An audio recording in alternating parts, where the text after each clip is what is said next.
Hollywood Stories. This video is purely for entertainment and does not infringe on copyrights or laws. The rights to the novel and image belong to the original author. We do not claim ownership.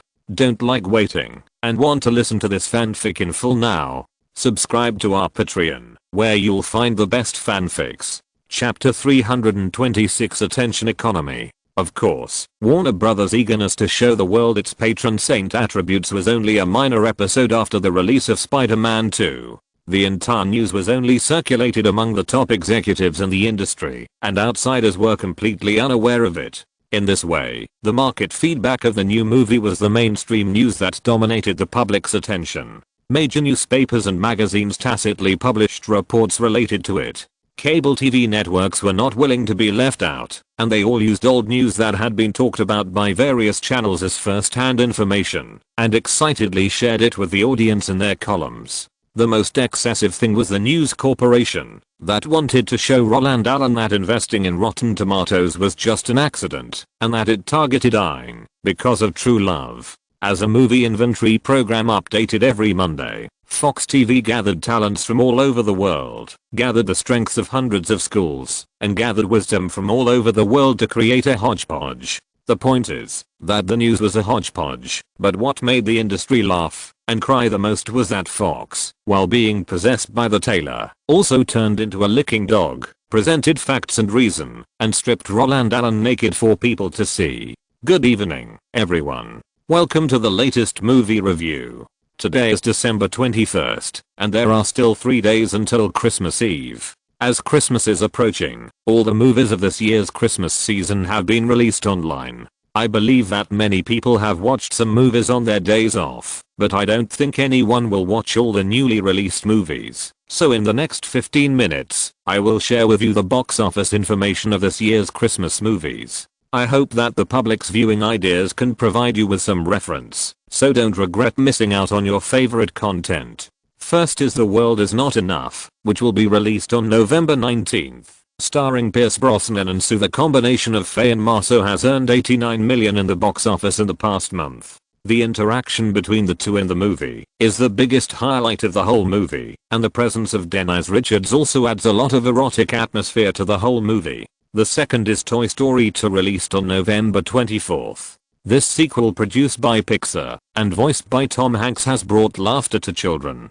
In the past 4 weeks, it has earned nearly $150 million in the box office. Unlike the previous work about jealousy and self-awareness, this one tells the choice in life, loyalty and game. The content is more profound and more educational, and it is different from those cheesy animations. Compared to other movies, it is very good.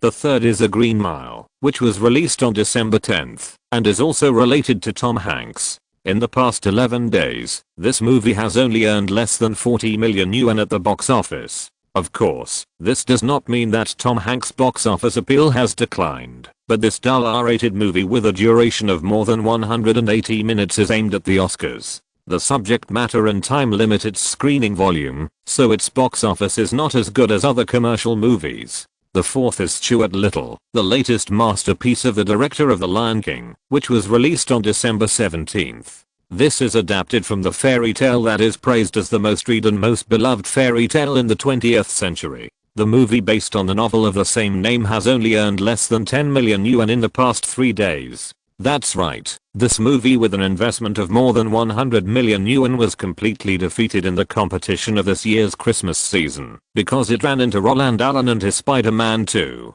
In the past 3 days, the average daily number of visitors to more than 3,000 theaters in the United States reached 1,800 people, and the average box office output per theater was as high as 28,000, with a total box office output of 252 million.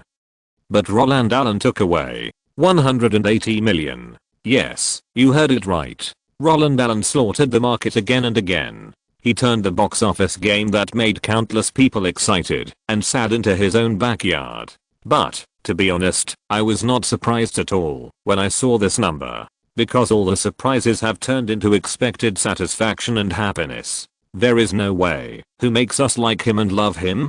When the little kid named Kevin McAllister was home alone on Christmas of 1990, we liked him. And when the guy named Jack Dawson sacrificed for love on Christmas of 1997, liking turned into love. There is no need for me to elaborate on Roland Allen's personal resume. What does 1.8 billion in 3 days mean? I think you have heard countless analyses and introductions after the release of Jurassic Park, and all major media and websites have also revealed everything about Spider-Man 2, so I will not elaborate on these contents today. What I want to say is that after watching Spider-Man 2, I really felt the change of Roland Allen. In the past 10 years, Roland Allen has produced a total of 12 films, excluding Spider-Man 3, which has already been completed, but will be released next year, and his guest appearances in Hook and Forrest Gump, as well as his dubbing in The Lion King. There are actually only 8 films in which he has starred, and these 8 films have earned a total of more than 5.8 billion yuan at the box office. The average box office for each film is more than 700 million yuan. Such results have made Roland Allen an undisputed superstar, and allowed him to dominate an era. In the past 10 years, even the Oscar-winning actor Tom Hanks has not been as popular as him, let alone other stars. In this case, Roland Allen has become the representative of business in the hearts of countless people, just like George Lucas and Steven Spielberg in the 1970s and 1980s. When it comes to Roland Allen, he is known for his box office success. The depth, which is the opposite of the box office, will also become an indelible stereotype on him. Many people think that Roland Allen is just a box office star, and his movies can only fool little boys and girls. There is no so-called thought at all, and they are the type that are thrown away after watching. At first, I thought so too, because whether it is the Home Alone series or Terminator, whether it is Jurassic Park or Titanic, these movies have brought us laughter and made us cry, but soon after we walk out of the theater, the marks belonging to them in our brains will disappear with the passage of time. We can call out the names of the movies, but we can't think of the stories in them. His movies give people the feeling of fast food, which is full but hungry quickly. But after watching Spider-Man 2, the empathy that came to my face made me tremble on the spot. It's not like what others said. This movie once again touched my tears and made me heartbroken and cry, but the familiarity that came to me made me see my own shadow in Peter Parker. I'm different from Peter Parker. I'm not a superhero, and I don't have superpowers. But like Peter Parker, I make choices every moment in my life. Peter Parker chose how to use his superpowers when he was young, and we chose our future lifestyle when we were young. Peter Parker's choice determines his future path, and our choices also influence our own lives. It can make us excited or upset. I don't think the death of Gwen Stacy is the biggest tear point in the whole movie, because for us, isn't this a true portrayal of what happened to us? On the surface, Spider-Man 2 tells us that behind every superhero, there is unknown pain, but at the same time, isn't it saying that each of us should cherish the present? Cherish the present time, treat every opportunity to choose devoutly, and make every decision carefully, because no one knows how much impact your decision today will have on your future.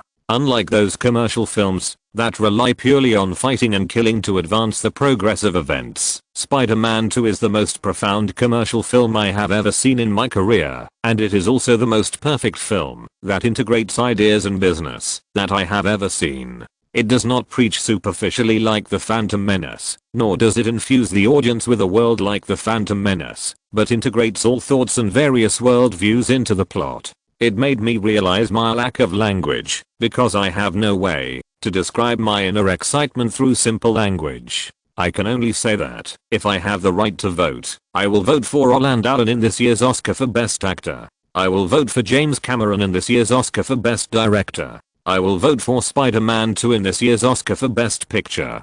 Because they have once again touched the true meaning of movies. Since the invention of movies, it has been a tool that can carry pictures, sound effects, and ideas. But as movies develop towards industrialization, almost everyone has gone to extremes. If you want to win awards, you have to cater to the tastes of the judges. If you want profits, you will pursue business madly. But the former's simple preaching will only make the film gradually become niche and eventually die out, while the latter's careless management will make the tool that can carry ideas lose its greatest significance. In the past, few people could master this balance, but since James Cameron said, a well-made commercial film is an art film, they have proved the correctness of this statement twice in a row. Titanic tells the story of love with heart, and Spider-Man 2 tells the story of choice with heart. They use real achievements to tell the world that the audience has no standard desire for good movies. It is not a logical confusion, but a communication from the heart. Many audiences don't know what they need, but the audience knows that what they want to see most is sincerity. As long as the production team shows sincerity and does everything as best as possible, the audience will naturally pay for it. A single stone stirs up 1,000 ripples. When Fox's review program entered thousands of households in America through optical cables, the public opinion feedback was even stronger. Yahoo! Have you seen the latest movie review on Fox TV? It really speaks to my heart. I saw it. They did a great job in this issue. That's right. Especially the last sentence. We, the audience, don't know what we need, but we can see the sincerity of the production team. We don't really know about film production, but we also have aesthetics. We know which movies are fooling us, and which movies are made with care. In this case, of course we will pay for the latter. MSN. Fox is finally a human being.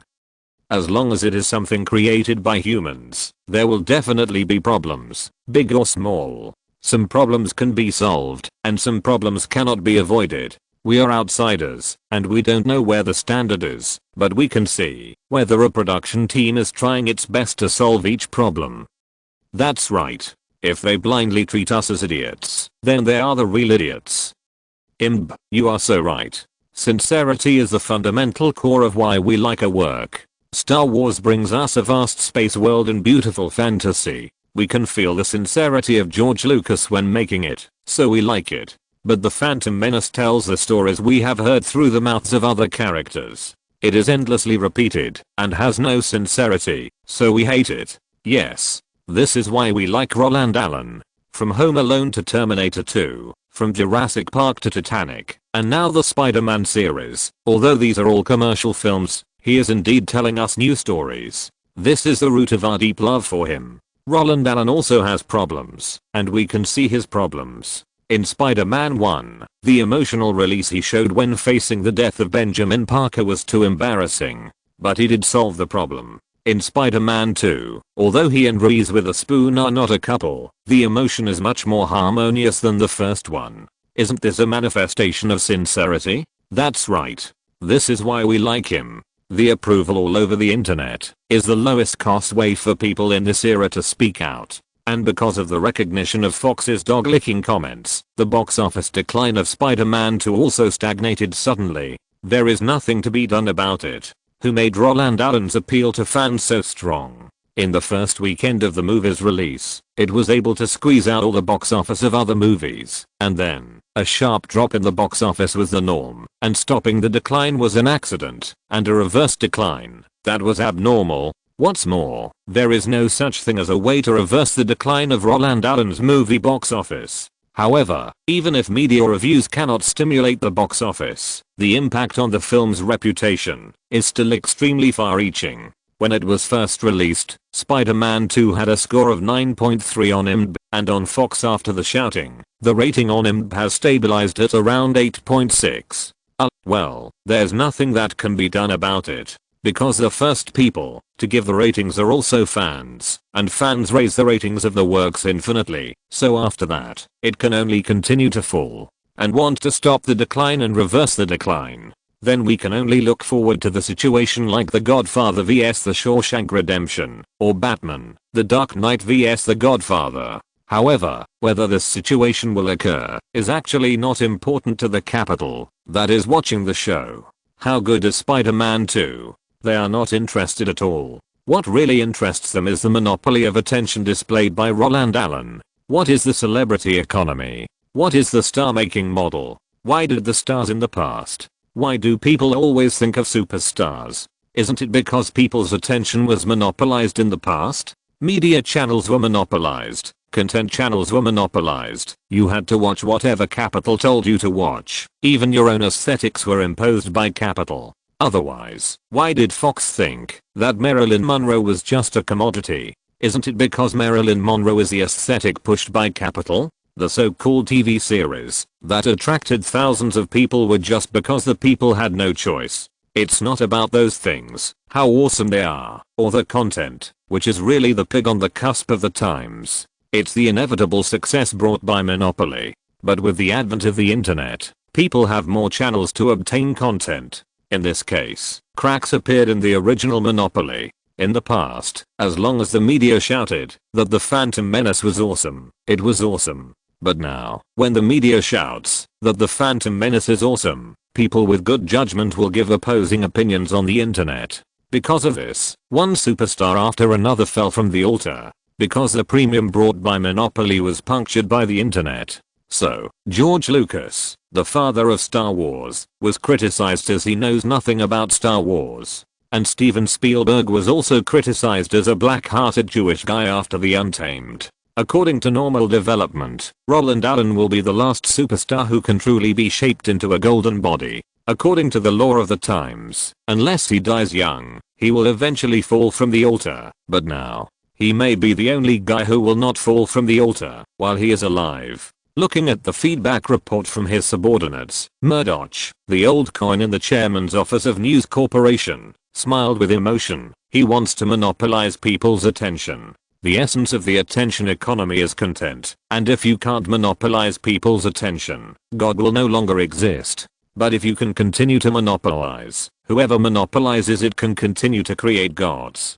Before, we were all wondering why he cared so much about the internet. Now, the result has appeared in front of us. Steven Spielberg fell, George Lucas fell, but Roland Allen is getting better and better. Is it because his works are really better than this? No, that's because Yahoo is his, IMDb is also his, and MSN belongs to his ally Microsoft. And we, the traditional media, are actually his allies. If traditional media don't publish negative news about him, then he is righteous and or inspiring. If traditional media don't question his identity, then he is perfect. If there are no negative reviews from netizens on the internet traffic, then he is flawless. In this case, as long as someone questions him, they will only face two situations. Either they suspect that they are wrong, or they suspect that the world is wrong. But in the case of monopolizing the internet voice channel, people will only question whether they are wrong. This kind of influence is extremely terrible, because it is a disguised form of brainwashing.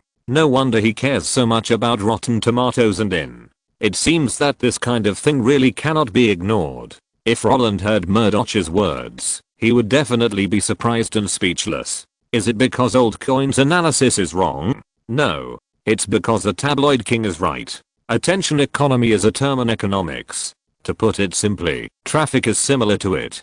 Perhaps for people of this era, they cannot understand what traffic is, but for Roland Allen, traffic is the world. Note, The Godfather vs The Shawshank Redemption, Batman, The Dark Knight vs The Godfather refers to the imbreaking war. At the beginning, The Godfather and The Godfather 2 were ranked first and second on the IMDb Top 250 list. Later, fans of The Shawshank Redemption felt that the rating was unfair, so they pushed The Shawshank Redemption to the first place. Then The Dark Knight did not have a score of 9.0 at the beginning. After the box office exploded and became the world's first billion-dollar box office movie, Batman fans organized and wanted to push The Dark Knight to the first place, and then surpassed The Godfather 1 and 2 for a time, but were blocked in the end and stopped at fourth place. So fans all over the world are the same.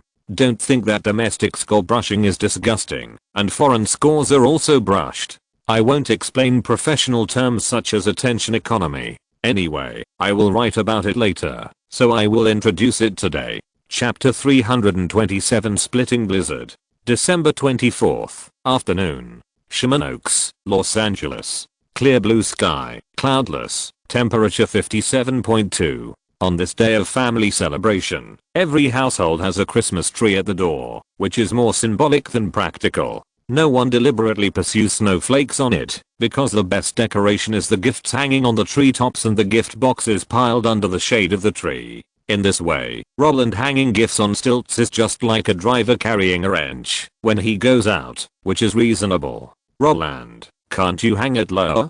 While he was hanging it, Elizabeth also leaned against the doorframe with her arms folded and said speechlessly, "Do you have to hang all the gifts on the tree? Anyway, they will be open tomorrow. Isn't it easier to put them under the tree? Sense of ceremony. Do you understand the sense of ceremony?" Roland dragged out his tone and emphasized it deliberately. "Hey." The little girl rolled her eyes and said, "Weren't you quite casual before? When did you start pursuing this kind of thing? People always have to grow up." Roland, who had hung the gifts, turned around and jumped off the stool. He retreated to the courtyard and looked at the Christmas tree. Seeing that all the gifts were evenly distributed and there was no bald spot on one side, he clapped his hands contentedly and said, "Okay, they are all hung up. You can take them down directly tomorrow morning." Such words made the little girl turn her head away. She glanced at the Christmas tree. The even distribution of the gifts like obsessive compulsive disorder made her shudder.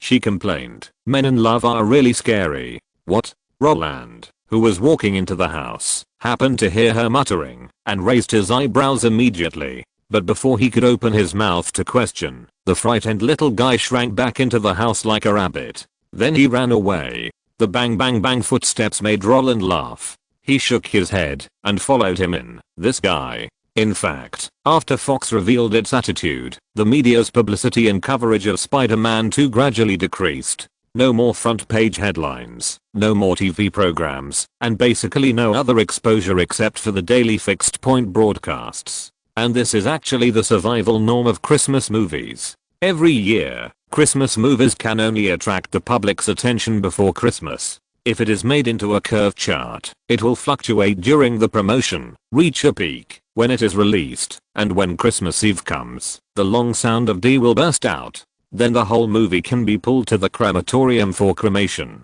Of course, if the cremation is slower, maybe after the holiday, you can hear the sound of DDD again. But by that time, it will be the world of Oscar-winning movies. There is no way. Stopping people from celebrating the holiday is equivalent to killing their parents. In the East, if the movie is advanced to New Year's Eve, it will only be boycotted by people. But here, the union will organize a strike. Not to mention, according to the law, people enjoy a day and a half of public holidays starting at 12 noon on the 24th and ending at 2400 hours on the 25th. With most people either going home to reunite with their families, going to church to attend gatherings, or participating in celebrations held by major societies, people are thankful that the Christmas movies have not been completely forgotten. This situation also makes Roland happy and relaxed. It's rare to be quiet, aren't you happy? Roland, have you finished hanging the gifts? It's just right.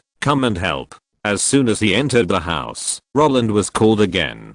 He turned his head and saw that the guy who called him, David, was fighting with the sheep. He had a beard and looked like a young man. His curly beard showed his fierceness. His eyes looked like he could kill people. But unfortunately, what he was holding in his hand at this moment was not a Zangbasnake spear, but a palm-length kitchen knife. As a result, his momentum was a little weaker. If you look closer, the sad expression on his face makes his tall image even worse. "What are you doing?" Roland asked in confusion. "Isn't turkey a must-eat at Christmas? We don't waste money at home. You've made so much that we won't be able to finish it." "Oh. Didn't they get up this morning and shout that they wanted to eat lamb chops?" David sighed when he heard it. If it was just Ashley and Mary, it would be fine. But Lizzie also made a fuss, so I had to ask someone to send a lamb, and the turkey was wrapped in tinfoil and put in the refrigerator by Ganetti and will be roasted tomorrow. Roland suddenly realized. "Then you do it, hey?" David was annoyed. "If I could do it, why would I ask you?" Okay, give me the knife. Roasting lamb chops is actually not difficult. Since David had already told his subordinates the purpose of the ingredients, when he asked for the lamb, the merchant had already done simple processing. Roland didn't have to do the work of cutting the head and legs. How to ensure the integrity of the ribs and loin chops was the biggest technical problem in the whole work. After the lamb chops were cut, the seasonings that had been prepared were ready to use. Soak the top quality Iranian saffron in warm water. Take a bowl and pour the appropriate amount of butter, cumin powder, and barbecue sauce into it. Then mix everything together. Next, apply some salt and black pepper on the lamb chops, and then evenly spread the seasonings on it, like you would treat your idol's face. Pour them into a food bag, drain the air, and soak them in cold water for 3 hours. David was a little moved by the neat movements. When did you learn all this? People always have to grow up. Roland wiped his hands after finishing all this. Okay, it can be taken out and baked at about 4:30. Such behavior made David pat his shoulder. Men in love are really scary. What? Confused, Roland turned his head strangely and said, David, what do you mean? Nothing, I'm just feeling sorry for others. David smiled and shook his head, put his arm around Roland, and pushed him out of the kitchen. You are growing too fast, so fast that others can't catch up with you. Mike didn't wait for you last year, and Mike didn't wait for you this year. It was not until Roland was pushed into the study by David and saw the piles of Blizzard financial statements, he realized that this guy was actually speaking up for himself. Since Roland acquired Blizzard, he has the habit of going there at the end of each year. At first, he really felt that life was boring, so he went there to play games with them and enhance friendship. Later, he went there to see how many teams the new Blizzard controlled with his involvement. Now, he hasn't been there for 2 years. Last year, it was because he was filming, and this year, it was because a movie was released. But who doesn't know that this is his excuse for being too lazy to move? The games and movies that he once loved have gradually become tools for making money.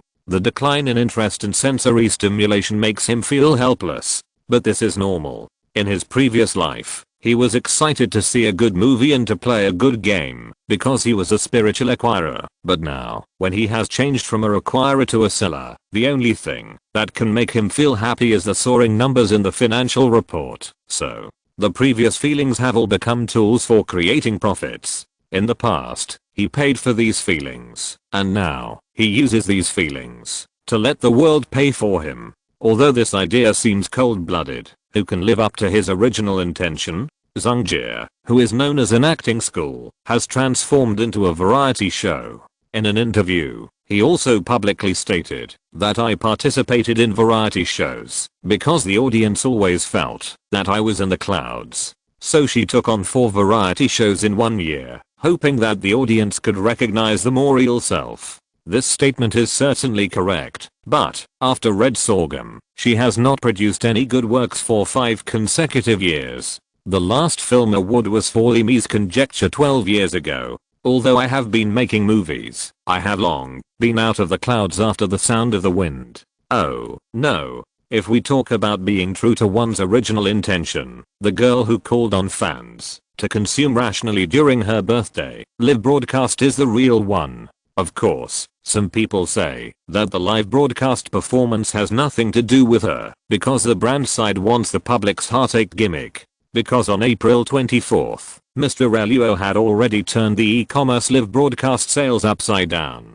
All e-commerce algorithms on the market are order prices, and this number is far higher than the actual transaction amount. In this way, it is easy to calculate whether it is more cost effective to post a distressed trending search on Weibo or sell a few thousand copies of the product through live broadcast. Of course, only the team and the brand who have been through the rehearsal know how this kind of thing works. So Mike asked you for my news? After glancing at the documents, when he learned that Blizzard Entertainment had released 6 games in 1999, including GTA, London Guild 1969, GTA 2, Siphon, Medal of Honor, and Rocket, and pushed its annual operating income to 500 million yuan, a year-on-year increase of 45%. Roland closed the report with satisfaction and acted as a fan, fanning himself continuously. But I remember that I met with them this year, didn't I? After successfully investing in Google, I treated them to a meal. David sneered at Roland's righteous doubts and shook his head. He seemed to be unhappy with Roland's natural sense of distance, but it was more like an approval of the kind of money in his hands. He doesn't bother to find out about your whereabouts. They are busy enough with the things about investing in Google. Now they would rather write games in the company than answer your calls. Submitting financial reports at this time every year is just a procedure. What they really want to ask is, when will the company's incentive plan be implemented? If it is implemented, when will the company go public? They don't want the company to go public as soon as possible, but if the incentive plan is implemented, the company must go public. When Roland acquired Blizzard for $500,000, he actually asked David to prepare an incentive plan for him. It's just that the incentive plan at that time was only for the 3 giants of Blizzard. But after the crazy expansion, the policy of giving money to other developers must also be introduced. So, the incentive plan for equity and sales withdrawal for those other than the 3 of them was formulated by David. However, this incentive policy used by major companies seems to have no problems, but in practice, it has great limitations, because the American corporate law stipulates that if a company has more than 500 shareholders and a large operating income, it must apply for listing. If it does not want to go public, they will not force it, but because of the large number of shareholders, in order to protect the interests of shareholders, the company must disclose financial reports on time like a listed company, and accept secretary supervision. To put it bluntly, this provision of assuming the responsibilities of a listed company, but not being able to enjoy the rights of a listed company is to force you to go public. In this way, the problem arises. There are currently 130 employees at Blizzard headquarters, and Blizzard North, Rockstar, Naughty Dog, Sucker Punch, Bent Studio, and CD Projekt add up to nearly 200 people. On the surface, there is still a gap of 170 from 330 to 500. But 170 is spread to 7 companies, which means that each company will recruit more than 20 people. When the number of people is full and the project is launched, as long as it is a big hit, you can get incentive drive shares. At that time, it will be impossible for the company not to go public. But for all companies other than those that have financing needs, going public actually has more disadvantages than advantages. Unless they really want to make money, few are willing to go public. So they don't want to go public? Roland knocked on the table. Yes. David nodded. Why? Because they want to ensure the creative enthusiasm of the entire company before the online game is completed. If the company went public before the birth of the Warcraft online game, there would be countless voices in the production team. Some people may want to sell out and leave because of the good stock price, and other companies can also poach our production team according to our equity incentive share. At that time, the game development will be affected by a lot of external forces. Roland understood. Isn't this the usual routine of capital? How to destroy a company? Let the headhunters poach all the core team of the target company. Just like Game Science released the actual machine demonstration of Black Myth, Wukong just to recruit people, but before the people were recruited, the hours of the rival company had already poached their people after seeing the demonstration. Is this to add bricks and tiles to their own industry? Don't be ridiculous. It's just to make you die without work. For listed companies with transparent financial reports, this malicious poaching method is seen every day, and the team of listed companies is also easy to poach, because others can estimate the price of the team by looking at your stock price and financial reports. It doesn't need to be too high, just offer a number that you can't keep up with, and most of the employees will leave. Don't say that people go to high places and water flows to low places. The old employer deserves to be embarrassed because it didn't raise the treatment of employees. This kind of guy who can be poached casually will not be reused by the new employer. But for non-listed companies, this operation is not very useful because you never know how much they can give. And for non-listed companies, many transactions do not need to be made public. So there is actually a solution. Roland threw the document on the table. Because he would answer this question, splitting up the entire Blizzard Entertainment is right. Splitting up Blizzard Entertainment into 7 separate entities. In this way, the equity incentives each developer gets are the equity of the company they belong to, which will not bring burden to Blizzard headquarters, and the ownership of these 7 companies will be held in the name of a new company. In this case, the 7 companies can be listed separately, based on their performance, and when the development of each company comes to an end, we can merge these companies through acquisitions, and the market value of the Blizzard that finally emerges will also surge. Such words made David nod his head repeatedly. Yes, that's almost what I mean, but in the incentive plan we prepared, there are also merger incentives. That is, when a studio like Rockstar produces a hit game, the internal shareholders have the right to decide whether to be reacquired by Blizzard, and they decide the price of the stocks in their hands. Of course, whether to merge or not is actually not a big interference to you. Anyway, you are the chairman. Roland waved his hand. Ha ha ha. David laughed and clapped his hands on the table. Almost all companies are acquired and split up in order to evade supervision by legal means. For Roland himself, it doesn't make much sense. However, since the three Blizzard giants wanted to calm down and make games, Roland let them do so. Of course, if they were to split up, they would split up completely. World of Warcraft film, Overwatch Ventures, and StarCraft Records were all split out of Blizzard Capital and became separate entities, while the original parent company Blizzard Capital actually controlled the 7 game companies split out of Blizzard Entertainment. As for Marvel, it was still under the name of World of Warcraft film. After Roland finished dealing with these projects that no longer needed to be taken care of by Roland, the sound of knocking on the door also came. When he opened it, he saw the little girl who had run away earlier was lying on the doorframe, looking in with a depressed look. "What are you doing?" Roland pinched her face. "Mom, sister, and Kate are all back," the little lolly said crisply. "Oh, it's 5 o'clock. Roland glanced at his watch, full of surprise. Then the next second, he smiled and bent down to pick up the little guy and splash the dirty water on David without caring. "Are you hungry? It's all your dad's fault. It's Christmas Eve, but you have to drag me up to be lazy." Such words made David, who had already stood up, roll his eyes. But before he could explain more, Roland had already carried the little lolly downstairs. "Come on, let's grill lamb chops for you." Note, the company law of the United States stipulates that companies with more than 500 shareholders must publish financial statements within 100 days of the following year. If they do not publish, it is illegal. So many companies try to control the number of shareholders to achieve the purpose of not going public, including splitting. Google was forced to go public by the company law, while Facebook controlled the number of people and split the company to delay the company's listing for 1 or 2 years. In fact, many companies are not willing to go public because as long as they do not go public, there is a lot of room for operation. The method of splitting the company in the article refers to CBS and Viacom.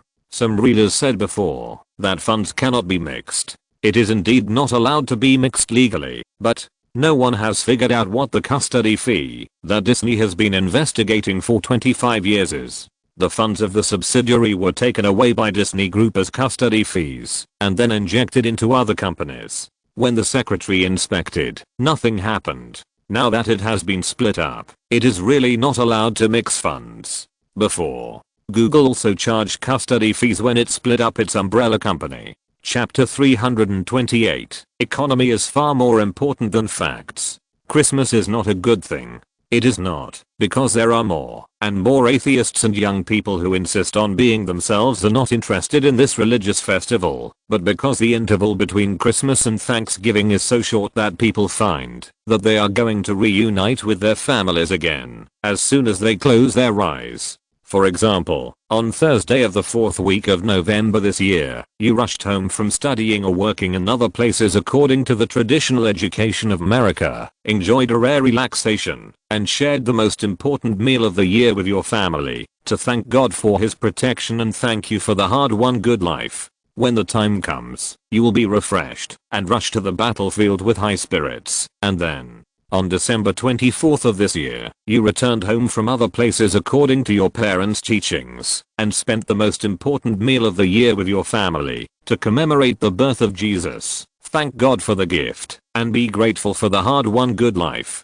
Meow meow meow. In just 30 days, there are 2 most important meals of the year. It's like when you celebrate Chinese Valentine's Day with your girlfriend, after sending out red envelopes with the amount of 1, 3, 1, and 4. Your girlfriend excitedly accompanies you to drink 2 more glasses. In addition, Thanksgiving is only 4 days off, and Christmas is only 1.5 days off, so many Americans are actually too lazy to bother. They will agree with their families to choose one festival every year, and the rest of the time, it is natural to use distance to create beauty. In this way, eating and drinking is actually the norm for each family. Set up 2 grills in the yard to prepare BBQ, and grill whatever you want to eat. Fat and lean pork ribs, chicken wings with wings, large sausages mixed with cheese, boneless fish fillets, prawns that have been urinated, and the most eye-catching meat with explosive calories. In addition, mushrooms, eggplants, sweet potatoes, onions, potatoes, corn cobs and other vegetables that symbolize health are also arranged around.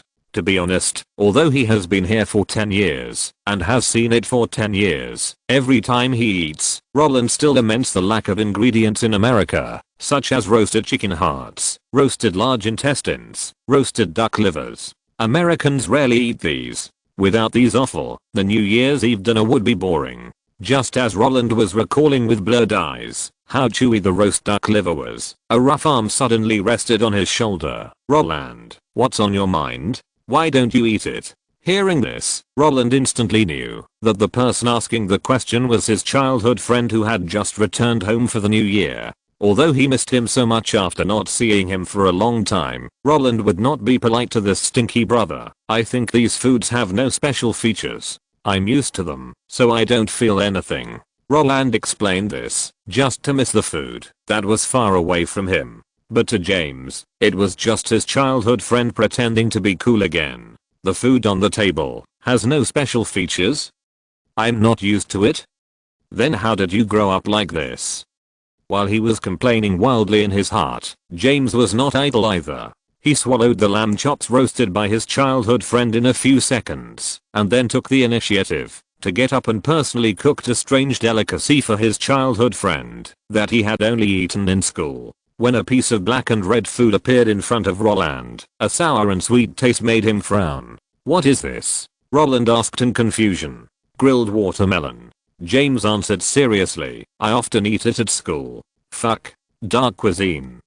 Roland's face turned pale. But just when he wanted to refuse, the red and black appearance still aroused his curiosity. He had eaten the grilled watermelon, a specialty of New Brunswick, and the grilled watermelon made by the cafeteria aunt, but he had never eaten the American grilled watermelon. The former had meat inside, the middle tasted okay, and the latter. Roland took it. He took a bite. And then, there was nothing else. After Christmas, Roland hugged and said goodbye to everyone except James. The Olsens took their 4 children to New York, while Roland flew to London with Kate. The purpose, of course, was to celebrate the new year. The 20th century is about to leave, and the 21st century is about to come. At this time of bidding farewell to the old and welcoming the new, all countries will celebrate. Like America, they held a millennium celebration in Times Square in New York. Like South Korea, they held a millennium chorus in the capital Seoul. Like France, 24 large iron wheels in Paris will rotate simultaneously. Like Egypt, they are ready to welcome the light under the Pharaoh's pyramid.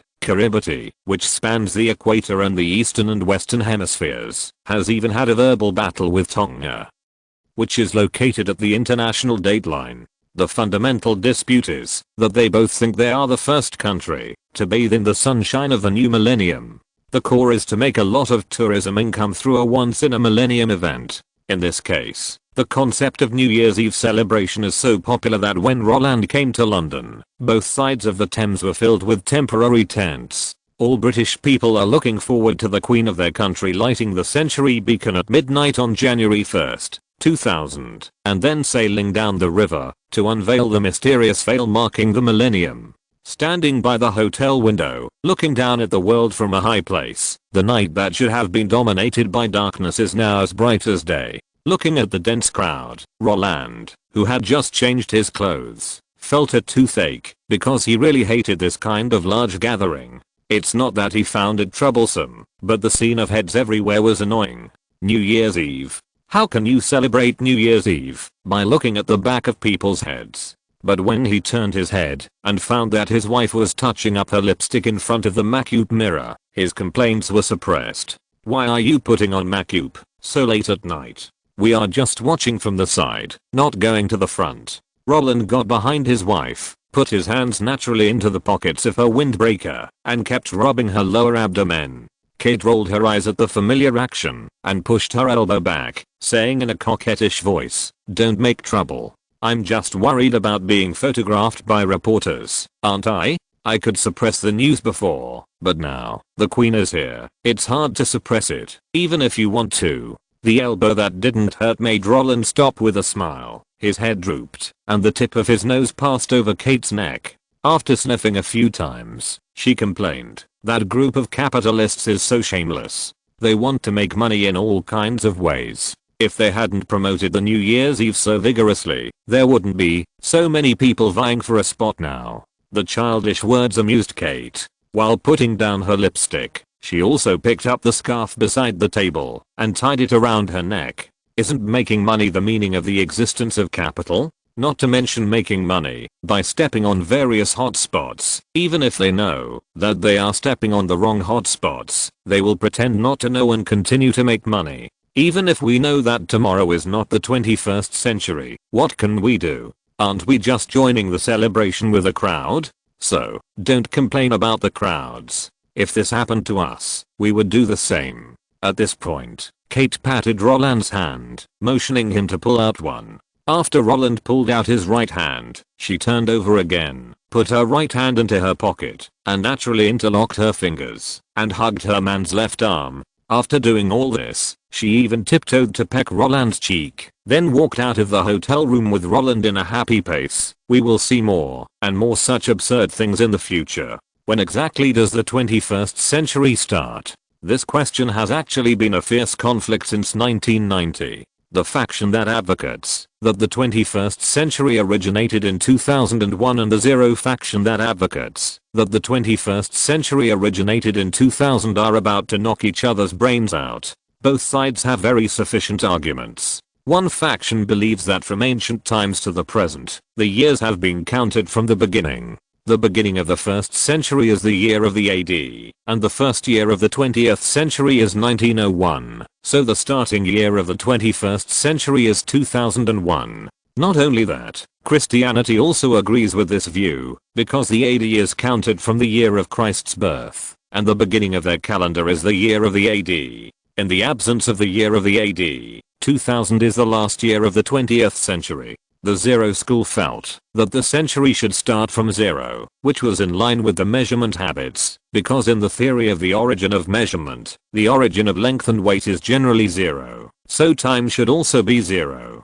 Similarly, the unified theory of the ages said that, if the year 2000 belonged to the 1990s, then the entire 1990s would have 11 years, which was completely contrary to the traditional calculation, that a decade only had 10 years. In this way, the war of words was born.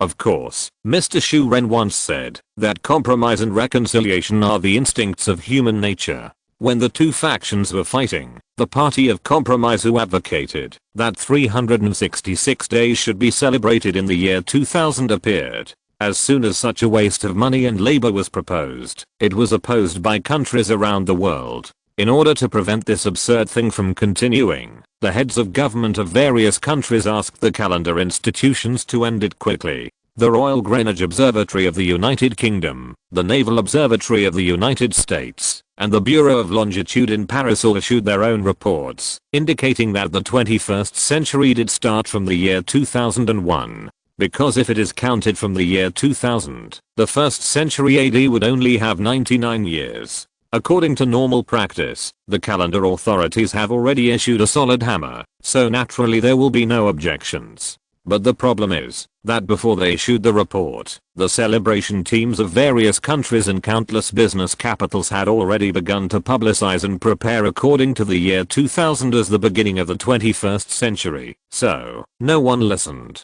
This situation made the calendar agencies of various countries extremely painful, but for the sake of rigor, they could only make this result public again and again. Then, the Royal Greenwich Observatory of the United Kingdom was abolished by the Queen in 1998, and Lars Aperton publicly criticized the Naval Observatory, the national statutory time legislative body. We don't need to care about this fact, because most people in the world choose to hold a celebration when the calendar turns from December 31st to 2000. Hot topics are always new and not old. When the whole world knows that the Queen of England will light the fire in the early morning of January 1st, 2000. What is the Royal Greenwich Observatory of the United Kingdom?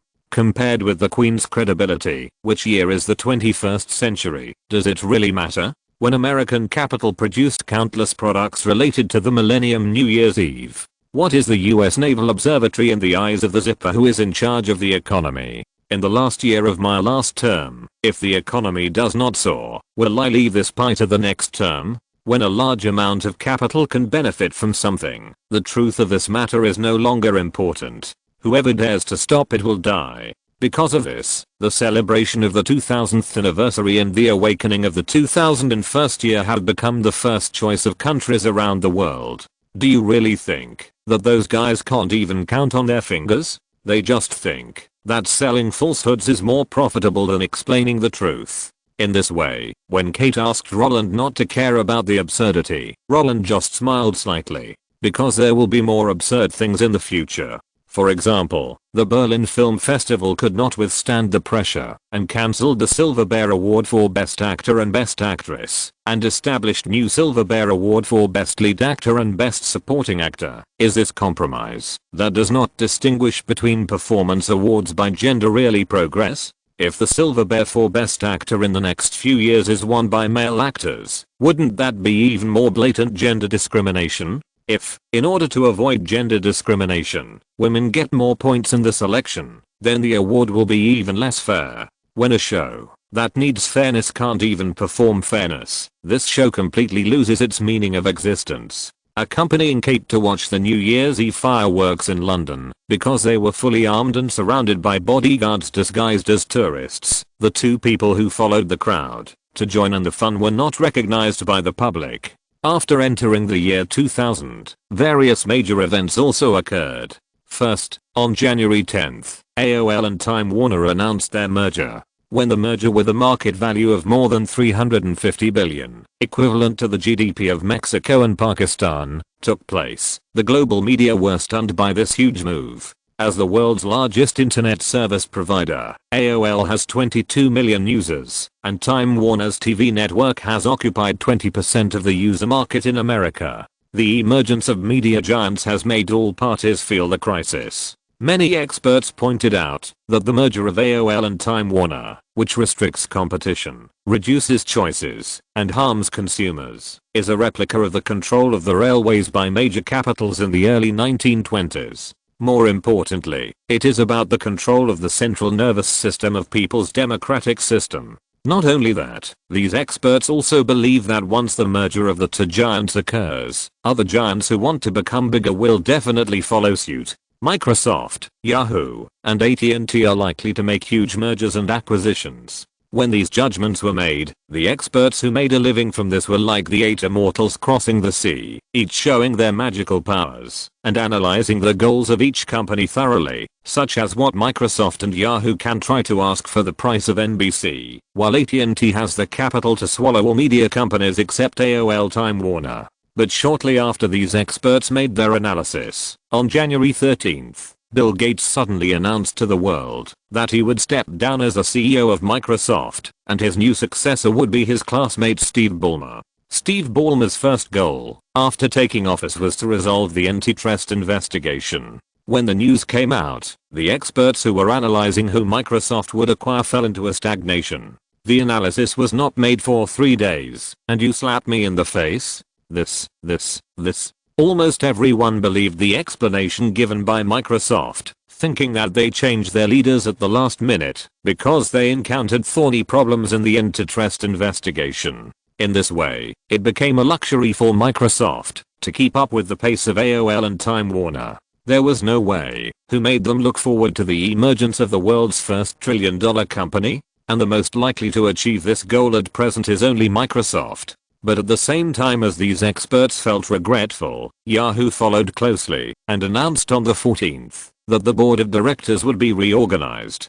David Olsen, who holds less than 5% of the shares, will officially withdraw from the board of directors on February 1st. At the same time, 2 independent directors recommended by Sequoia Capital and 2 directors sent by investment institutions will also withdraw with him. Due to business needs, Yahoo decided to add 2 independent directors after the board meeting. After the addition, the company's board of directors will be composed of 13 directors, including 5 independent directors. This major reorganization excited experts because many people felt that Yahoo was a direct response to the merger of AOL and Time Warner, but only those who experienced it knew that Yahoo was close to being finished. Because in the newly recommended list of independent directors, there are Alan Weber, former chairman of the board of directors of American Trust Company, Doug Bergson, director of Verifone, Pete Kleiman, former director of TIAA-CREF, Dali Hansen, former CEO of Calpus Fund, and Frank Biondi, senior entertainment director. And these 5 people are all solid allies of Carl Icahn. Of course, after the last cash-out transaction, these Microsoft and Yahoo matters have nothing to do with Roland. When everyone felt that the storm was coming, Roland was also in London and saw the person he wanted to see. Note, the farce in 2000 and 2001 was real. The Calendar Institution Naval Observatory, which Lars Epperton directly criticized in the White House, and the Greenwich Observatory in the UK, were also closed down with excuses. It was not that they did not know, but that capital made it impossible for them to stop. No one could afford the responsibility of economic regression. Therefore, facts are sometimes not as important as the economy. After the merger of AOL and Time Warner, various American media did believe that the next large-scale merger would be Microsoft. Although antitrust investigations were rampant, no one really thought that Microsoft would be split up. They just fantasized that Microsoft would become the world's first trillion-dollar company. To be honest, it was quite scary, just like acting with open cards. The 5 independent directors written in the article are all real people, and Carl Icahn's success in making money over the years is also due to these friends. Among them, TIAA-CREF is the American Teachers Retirement Fund, the world's largest retirement insurance company, and CalPERS is the California Public Employees Retirement Fund, which manages the largest public pension fund in the United States. All of Carl Icahn's friends were arrested, but he is the only one who keeps on jumping around, relying on these funds. In 2006, Warner took the initiative to give money and admit defeat before the fight even started, because Carl Icahn and his team made it clear that they could not win by sending these people to the Warner board. And this was reported by the Wall Street Journal itself. Some people really cannot be criticized because they are not making money for themselves at all. Chapter 329 My Uncle. The North Bank of the Thames, London, England. Next to the British Museum, Coventry Gardens and Charing Cross Station, stands the most famous local hotel, the Savoy Hotel, which is also the first hotel in British history that can be called luxurious. This hotel, established in 1889, has 250 luxurious rooms. No matter which room you are in, you can enjoy the magnificent view of the Thames. The modern installation art and the Edwardian design style complement each other. The hand-polished antique furniture can make customers who are deeply immersed in it feel like traveling through time and space. Its main entrance is located inside the London Theatre District. Customers who want to stay need to go through a private path to enter. No matter when, senior concierges in tuxedos and tall hats will greet the booked guests at the door. The traditional British professional butler service can make you feel meticulous care. Of course, even if the decoration is luxurious and the utensils are worth tens of millions, it cannot attract the attention of some people. For the 5 people sitting in the Thames Hall of the hotel at this moment, the interior layout, that looks like a garden, can't catch their eyes at all. The handmade carpet that costs nearly £5,000 per square meter feels just so-so, and the open-air ceiling with glazed roof is even more vulgar, because the light shining down will make someone's head look like a light bulb. Of course, this unavoidable accident can't dampen their enthusiasm. After shaking hands and hugging each other, a black-haired middle-aged woman wearing a red knitted jacket immediately thanked the bald man. Stephen, I'm really surprised to see you in the UK. With a movie released in March and a project starting in April, you can still take time to come to London in person. Thank you so much. The grateful words made the bald man wave his hands repeatedly and shook his head with a smile. Emma, we are all friends. There is no need to be so polite. While speaking, he also greeted the middle-aged man next to the woman wearing black glasses. Christopher's experience is very similar to mine, and we met because of the same situation. So when good luck comes, isn't it right to support and bear witness? I also want to get some good luck. The humble words made the other 4 people laugh and nod. Before the words fell, the blonde woman in a blue shirt next to the bald man also said, "Yes, Emma, Stephen, like your husband, also started with independent films. The first work was also obtained through financing. Compared with the 4.5 million you have now, he got less back then, only 1.2 million. But it doesn't matter if the funds are small. As long as you shoot with your heart, you will succeed in the end. Look at him now, aren't the projects he is managing more than 50 million? You will succeed too." The decompression like comforting words won the approval of the other 4. Under normal circumstances, friends have encouraged themselves, and as the parties involved, of course they have to respond.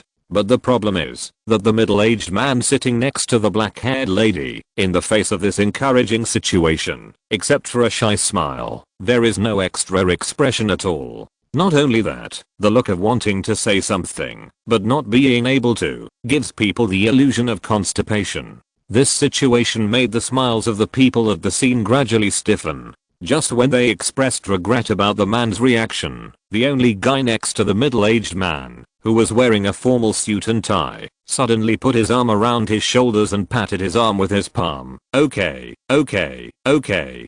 Don't put pressure on yourself, okay? Just stand up and shake hands with the other person later and leave the rest to us, okay?" Such words made the middle-aged man breathe a sigh of relief and nodded. After seeing his affirmative answer, the people at the scene no longer entangled in his social problems and directly changed the subject. "We came half an hour early. While it's still early, we can discuss the problems we may face later." The woman in the blue shirt cleared her throat. "The first problem is that Roland Allen is interested in the memento we invested in, but he has not expressed his attitude, so we have to make a unanimous decision on buying out the copyright of the entire movie and transferring the North American distribution rights. But because the adaptation rights of that movie are in Jonathan's hands, if you don't agree, Jonathan, we can't discuss buying out the copyright of the entire movie with him." "I have no problem." Upon hearing this, the young man who was still comforting the middle-aged man immediately said, "If transferring the copyright of the novel adaptation can help my brother's movie meet the audience smoothly, I agree to buy it out for any amount of money he wants." Whenever people mention DC movies, Christopher Nolan is a pit that can never be bypassed. Because of his Batman trilogy, superhero movies have left a strong mark in film history. The high box office excited the investors, and the explosive reputation amazed the fans. When these two were combined, Nolan also ascended to the altar. Of course, Nolan is not a deputy who cannot make mistakes. He has neither Jamaican African ancestry nor Indian Tamil ancestry, nor is he a woman, and he does not have a Jewish husband, so some people like him, and some people hate him. Those who like him think that Nolan is the only director who can shoot the essence of the master since the birth of Batman, while those who hate him think that Nolan's version of Batman is not a superhero movie at all, but an ordinary police and gangster movie. Bruce Wayne, who has no money and fighting skills, is not a master at all, but a vigilante who is exhausted in order to maintain justice. Of course, personal preference issues full of subjective colors cannot be argued for a correct result, not to mention that for Roland, as long as the movie sells well, that's enough. So after deciding to enjoy Warner's ass, the only person Roland could find was him. So, Roland used this helpless method of following the map again, but compared with the needle in the haystack when looking for Anne Hathaway, this time the information was sufficient. Since Nolan was no longer a newcomer at this time, although the total investment of the first feature film following was less than $10,000, it was officially released. So when Roland assigned the task, the corresponding feedback was like running water, constantly gathering. And when he learned that this guy's famous work Memento had been filmed and was looking for a distributor, hey, the opportunity has come, hasn't it? Although Warcraft Film and Television is not a serious film company, it is more than enough to distribute a movie. As long as he undertakes the distribution business of the movie, then this kind of timely help can directly fill the other party's favorability, right? Once Nolan's favorability is filled by himself, then everyone can sit down and talk about cooperation. But after he handed the work to his subordinates, he realized that he was wrong. Because the movie Memento involved a lot of people. In addition to Nolan himself, his brother who wrote the original novel, and his wife who was the producer of the film. The investor of the entire film is not a formal company, but a private film investment fund. Not only that, Steven Soderbergh, a good friend of George Clooney, Brad Pitt, and Matt Damon, is also involved. That's right. In this industry, where the upward channel has been completely blocked, there is no such thing as starting from scratch. Christopher Nolan is talented.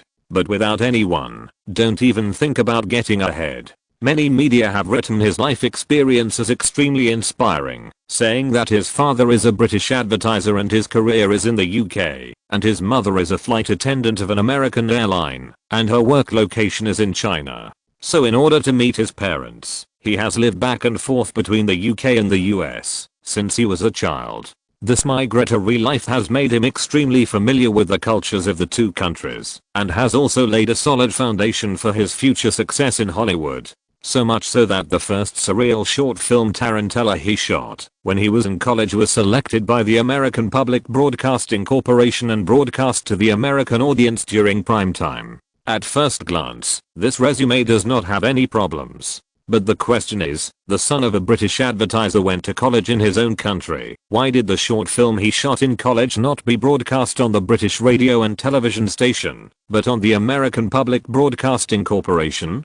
Could it be that he wanted to make his mother, who is a flight attendant, proud? But if so, wouldn't it hurt his father's heart? So, everyone knows that the media concealed the news. And the guy who could be concealed was Nolan's uncle, a NASA engineer who was responsible for the development of the Apollo rocket guidance system. When Nolan was young, his mother, who was a flight attendant, was very busy, so whenever Nolan went to the United States to find his mother would foster him at his uncle's house. Living in the same house, the uncle and nephew had a very good relationship. How good is it? When others were 10 years old and couldn't count, Nolan was taken by his uncle to watch the space pictures taken by NASA, when countless film and television practitioners used their own materials as a benchmark to practice editing. Nolan edited NASA's satellite pictures. So, when he learned that his nephew really had a work, the uncle who doted on his nephew sent the short film shot by his nephew to the American Public Broadcasting Corporation, which had a cooperation with NASA, and then, a copy of My District Chief Father. Of course, Nolan's uncle was able to get the American Public Broadcasting Corporation to play his nephew's short film, but he couldn't help him contact Hollywood resources. So after that, Nolan returned to China to continue his studies. But not being able to get a project doesn't mean not being able to get investment. So when his nephew wanted to make a film, he helped him find a new market in Team Todd, and these two companies happened to cooperate with Steven Soderbergh. Because of this, when you ask me, and I ask you, the network will come out. After the film was edited, according to Steven Soderbergh's suggestion, they would first participate in the Venice Film Festival, then go to the Deauville Film Festival, then the Toronto Film Festival, and finally the Sundance Film Festival. They wanted to find a distributor who thought the film was good through rounds of screenings, but when Roland Allen's Warcraft films threw an olive branch to them, all the film festivals became shit. With a company with global distribution capabilities, other independent film manufacturers are shit. So, after carefully listening to the blue-dressed woman Susan Todd, the chairman of Team Todd, explaining the copyright transaction to the Nolans and his brother, Steven Soderbergh, who thought it was a crooked idea, spoke up.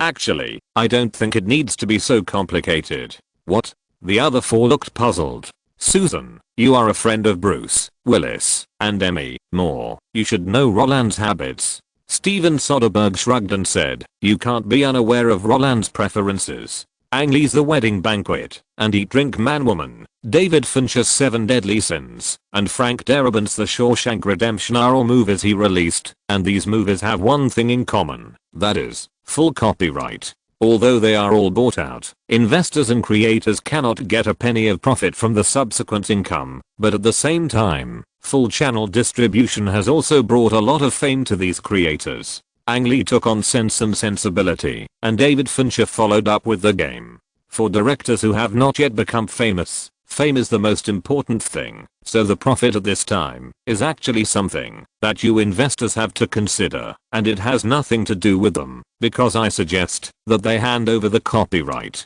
Such words made the Nolan family nod carefully, and Susan Todd looked embarrassed. As an investor, she couldn't help but consider the company's profits, but it was precisely because she saw the profits that she wanted to tie the Nolan family to the chariot, because full copyright transactions and single copyright transactions are two different concepts. For a movie produced by a private equity fund with an investment of $4.5 million, the buyout price must be at least 110% to avoid losses, that is, $4.95 million, because 10% of it is the return to the fund investors, and if it is speculated upward, it is the company's pure profit. How much can be taken depends entirely on the mouth. In this case, if the Nolan family is willing to put the filming copyright of the novel, the remake copyright of the movie, and the production copyright of the derivative series into it, then the room for investors to stretch is very large. But if they are unwilling to put these copyrights into it, or if they are willing to give them to the buyer separately, then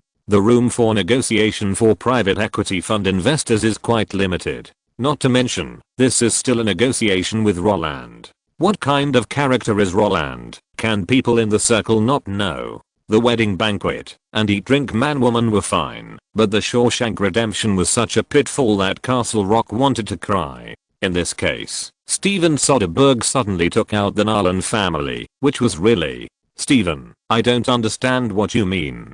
Susan Todd smiled, but the doubt flashing in her eyes was known to everyone. I mean, to be frank. Steven Soderbergh shook his head slightly to show that he had no hostility. Just sell whatever copyrights you have. There's no need to include the rights and interests related to independent filmmakers. Of course, I'm not stopping you from making money, but I don't want this kind of package to cause Roland Allen's disgust. Since he knows that Memento is a private equity fund type movie, he must know that the copyright is incomplete, and if you suddenly take out the package copyright, then he might think that you are temporarily raising the price. For you, this may not matter, but for Christopher, it's very fatal. After all, we independent filmmakers make movies, first of all to become famous, and the opportunity to become famous is right in front of us, and no one wants to miss it. The frank words made the four people present understand, and the people-oriented starting point made Susan Todd smile bitterly and nodded. After Steven Soderbergh pointed out the key point, she did not continue to discuss the packaging issue, but sighed and said to the Nolan family with a smile, well, it seems that your work has an unparalleled position in Steven's heart. Although she did not give a positive response, this kind of words has already reflected her indifference. At the same time as she expressed her attitude, the Nolan couple also cast a thankful look at the bald man, and for the bald man, smiling and nodding is just a normal response, and the secret joy in his heart is the real thought. Because, if it was just for the sale of Memento, he didn't have to accompany a guy he just met to sell goods, when Erin Brockovich was about to be released, and the network was about to start shooting. Especially when Roland arrived, this guy was the first to stand up and showed unparalleled enthusiasm. Hi Roland, I'm Steven Soderbergh, nice to meet you. Notes: Christopher Nolan's creation of Batman was actually out of love. Just like Kevin Feige's love for Marvel Comics, Nolan also loves Batman so much that he even put Easter eggs into Memento. There is a shot in Memento where the protagonist Leonardo passes by a comic book store, and there is a very clear Batman logo on the glass of the comic book store. Nolan and his uncle NASA are no longer a secret. When Interstellar was endorsed by NASA, he personally said that he used NASA's video materials to play with when he was a child. Without Steven Soderbergh, Memento might not be released. In reality, after they found more than a dozen distributors, none of them were interested in Memento, a movie that was deliberately mysterious and showed off editing. Miramax's original words. It was only after Soderbergh publicly expressed his support that it was released. After that, Soderbergh recommended Nolan to shoot Warner's Insomnia and Batman series, and he also served as the producer of Insomnia. In those years, Soderbergh was shooting the Olsens series for Warner, and it was easy to get projects with his endorsement. Chapter 330 The Good Man Roland Allen. Fuck. What the hell is this? When the bright light bulb appeared in front of Roland at the speed of a 100-meter sprint, the shiny head that looked like it was greased scared Roland. If Steven Soderbergh hadn't introduced himself first, he would have even suspected that this was an employee of his company who flew from America to the UK to report to him that he had predicted the arrival of the internet bubble. If he didn't respond in time, he might lose $30 billion in the first half of the year, which was enough to acquire TikTok. But when he saw the appearance of the person clearly, aren't you a friend of George Clooney? Hello, he smiled and shook hands with him, and his kind words were like a spring breeze. But the problem is that he doesn't actually know George Clooney. But it doesn't matter, because in the eyes of everyone, he is now amiable. This is not only because distance creates beauty, but also because of the psychological hint: when you need help from others, when you hope that others can help you solve a problem, will you imagine others as monsters before the ending comes out? Don't be ridiculous. Even if you have never met someone before, even if they have a bad reputation, as long as they smile at you, your eyes will automatically filter them and make them look like a Buddha.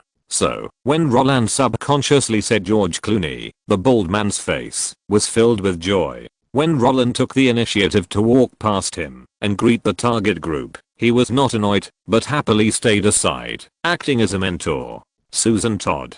I know you. I've seen Die Hard too. Oh. Thank you. That's the first movie I produced. Jonathan Nolan. Please forgive me for reading your novel before it was officially published by the publishing house. Your death warning is very well written. I think you will become an excellent writer in the future. Really? This is really unexpected. Thank you for your blessing. Emma Thomas. Your husband is awesome. Haha, that's why I married him. After greeting the three guys, Roland also came to Nolan, who was smiling but restrained, looking at the future famous director who wanted to speak but couldn't. Roland took the initiative to reach out and shake hands with him. This is the first time we meet, and we are strangers to each other.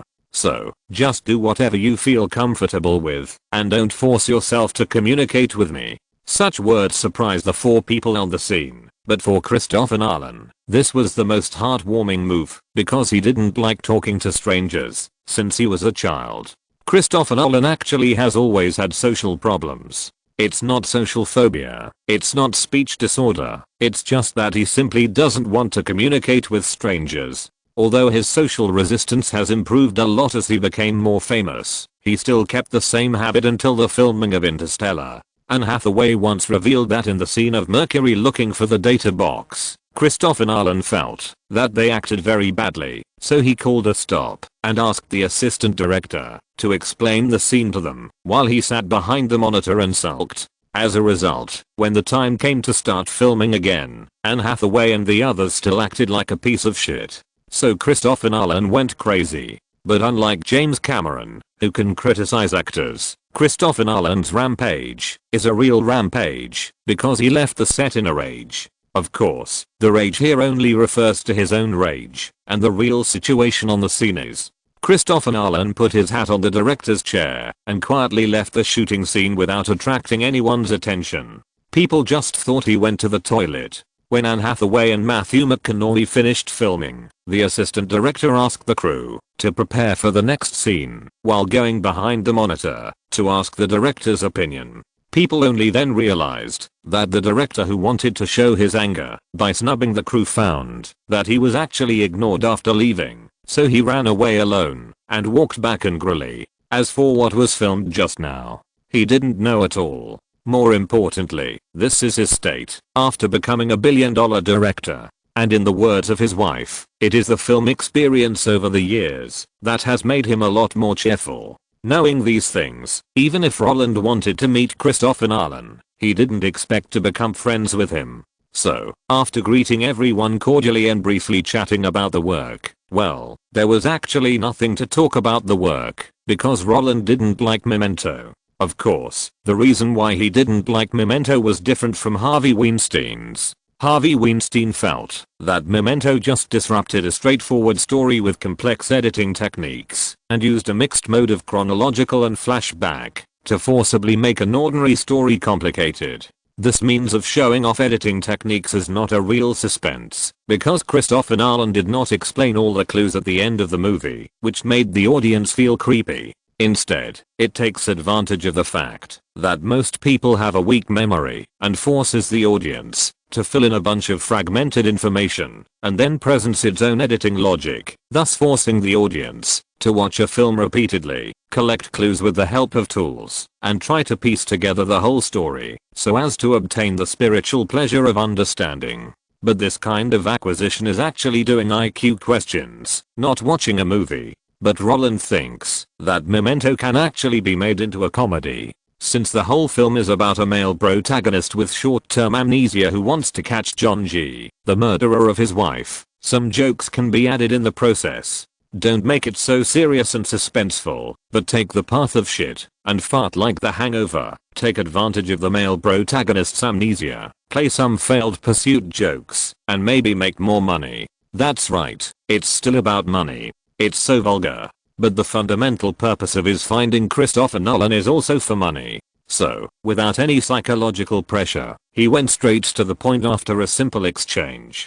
Susan, HMM, are you willing to transfer the entire Memento project to me? Sure. Name your price. An investment of $4.5 million and a return of 1.3%, $5.85 million.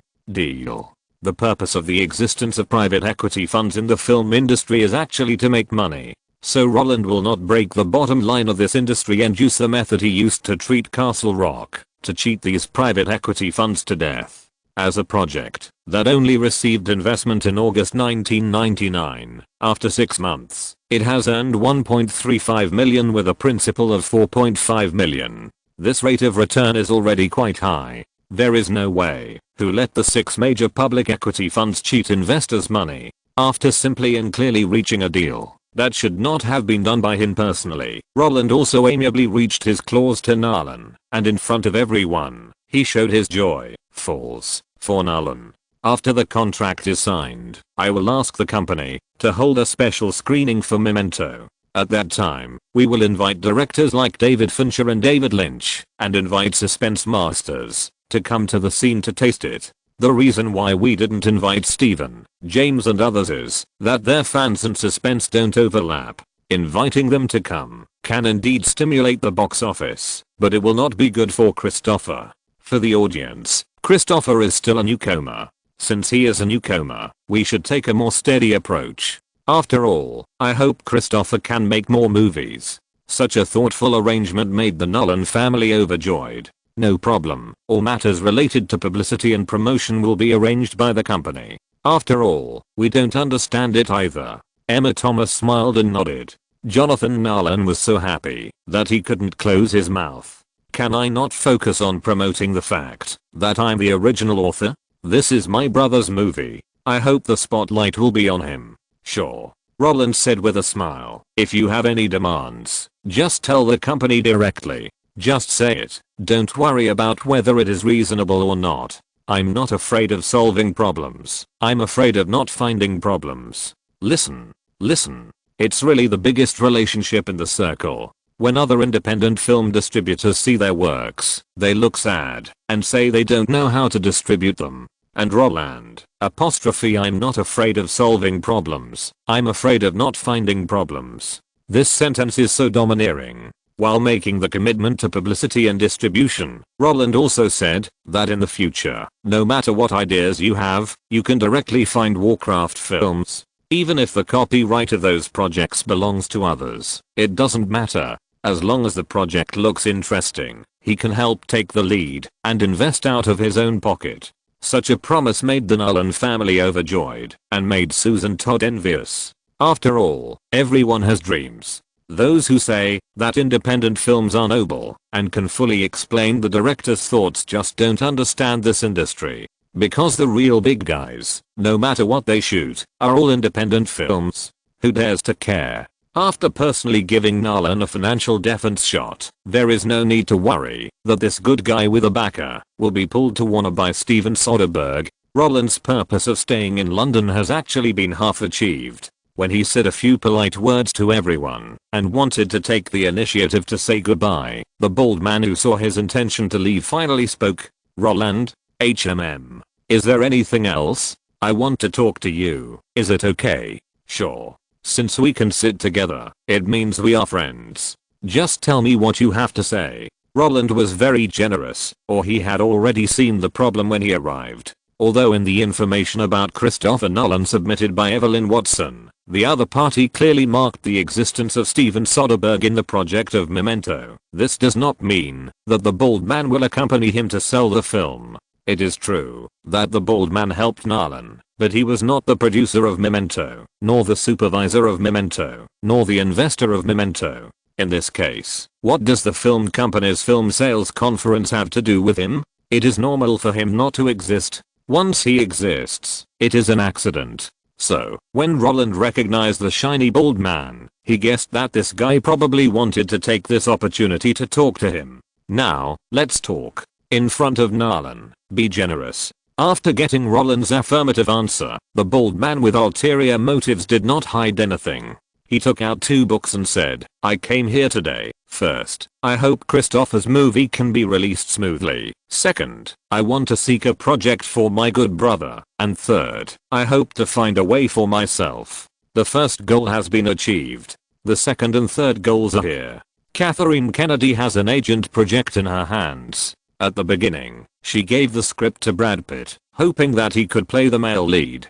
After reading the script, Brad thought it was good and wanted to participate. But when he learned that the whole project was affected by Steven Spielberg and your existence, he was reluctant to participate.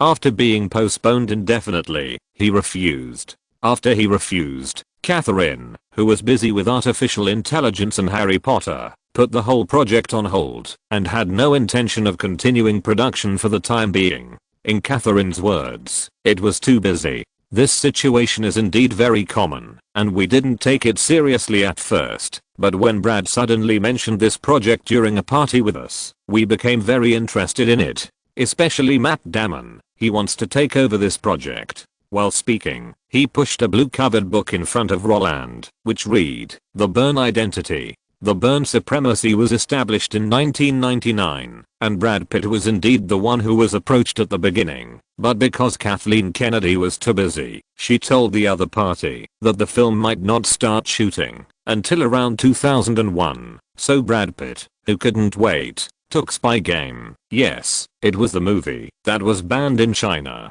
After that, the project was constantly circulated among Brad Pitt's brothers. It was first seen by George Clooney, then Ben Affleck, then Cassie Affleck, and finally fell into the hands of Matt Damon. At that time, George Clooney wanted to act, but he already had Ocean's 11 on his shoulders. Ben Affleck wanted to act, but he already had Pearl Harbor on his shoulders. Cassie Affleck also wanted to act, but he was still a newcomer. So, Matt Damon took the role. Not only that, knowing that Kathleen Kennedy was too busy and the project could not be filmed for the time being, this guy also found Robin Williams and took over the entire project through Steven Spielberg. After that, Jason Bourne, who is as famous as James Bond and Ethan Hunt, was born. Of course, this was all the situation in Roland's previous life. In this life, when Roland also gave Harry Potter to Kathleen Kennedy, the second best producer in film history really had no intention of continuing to dig holes.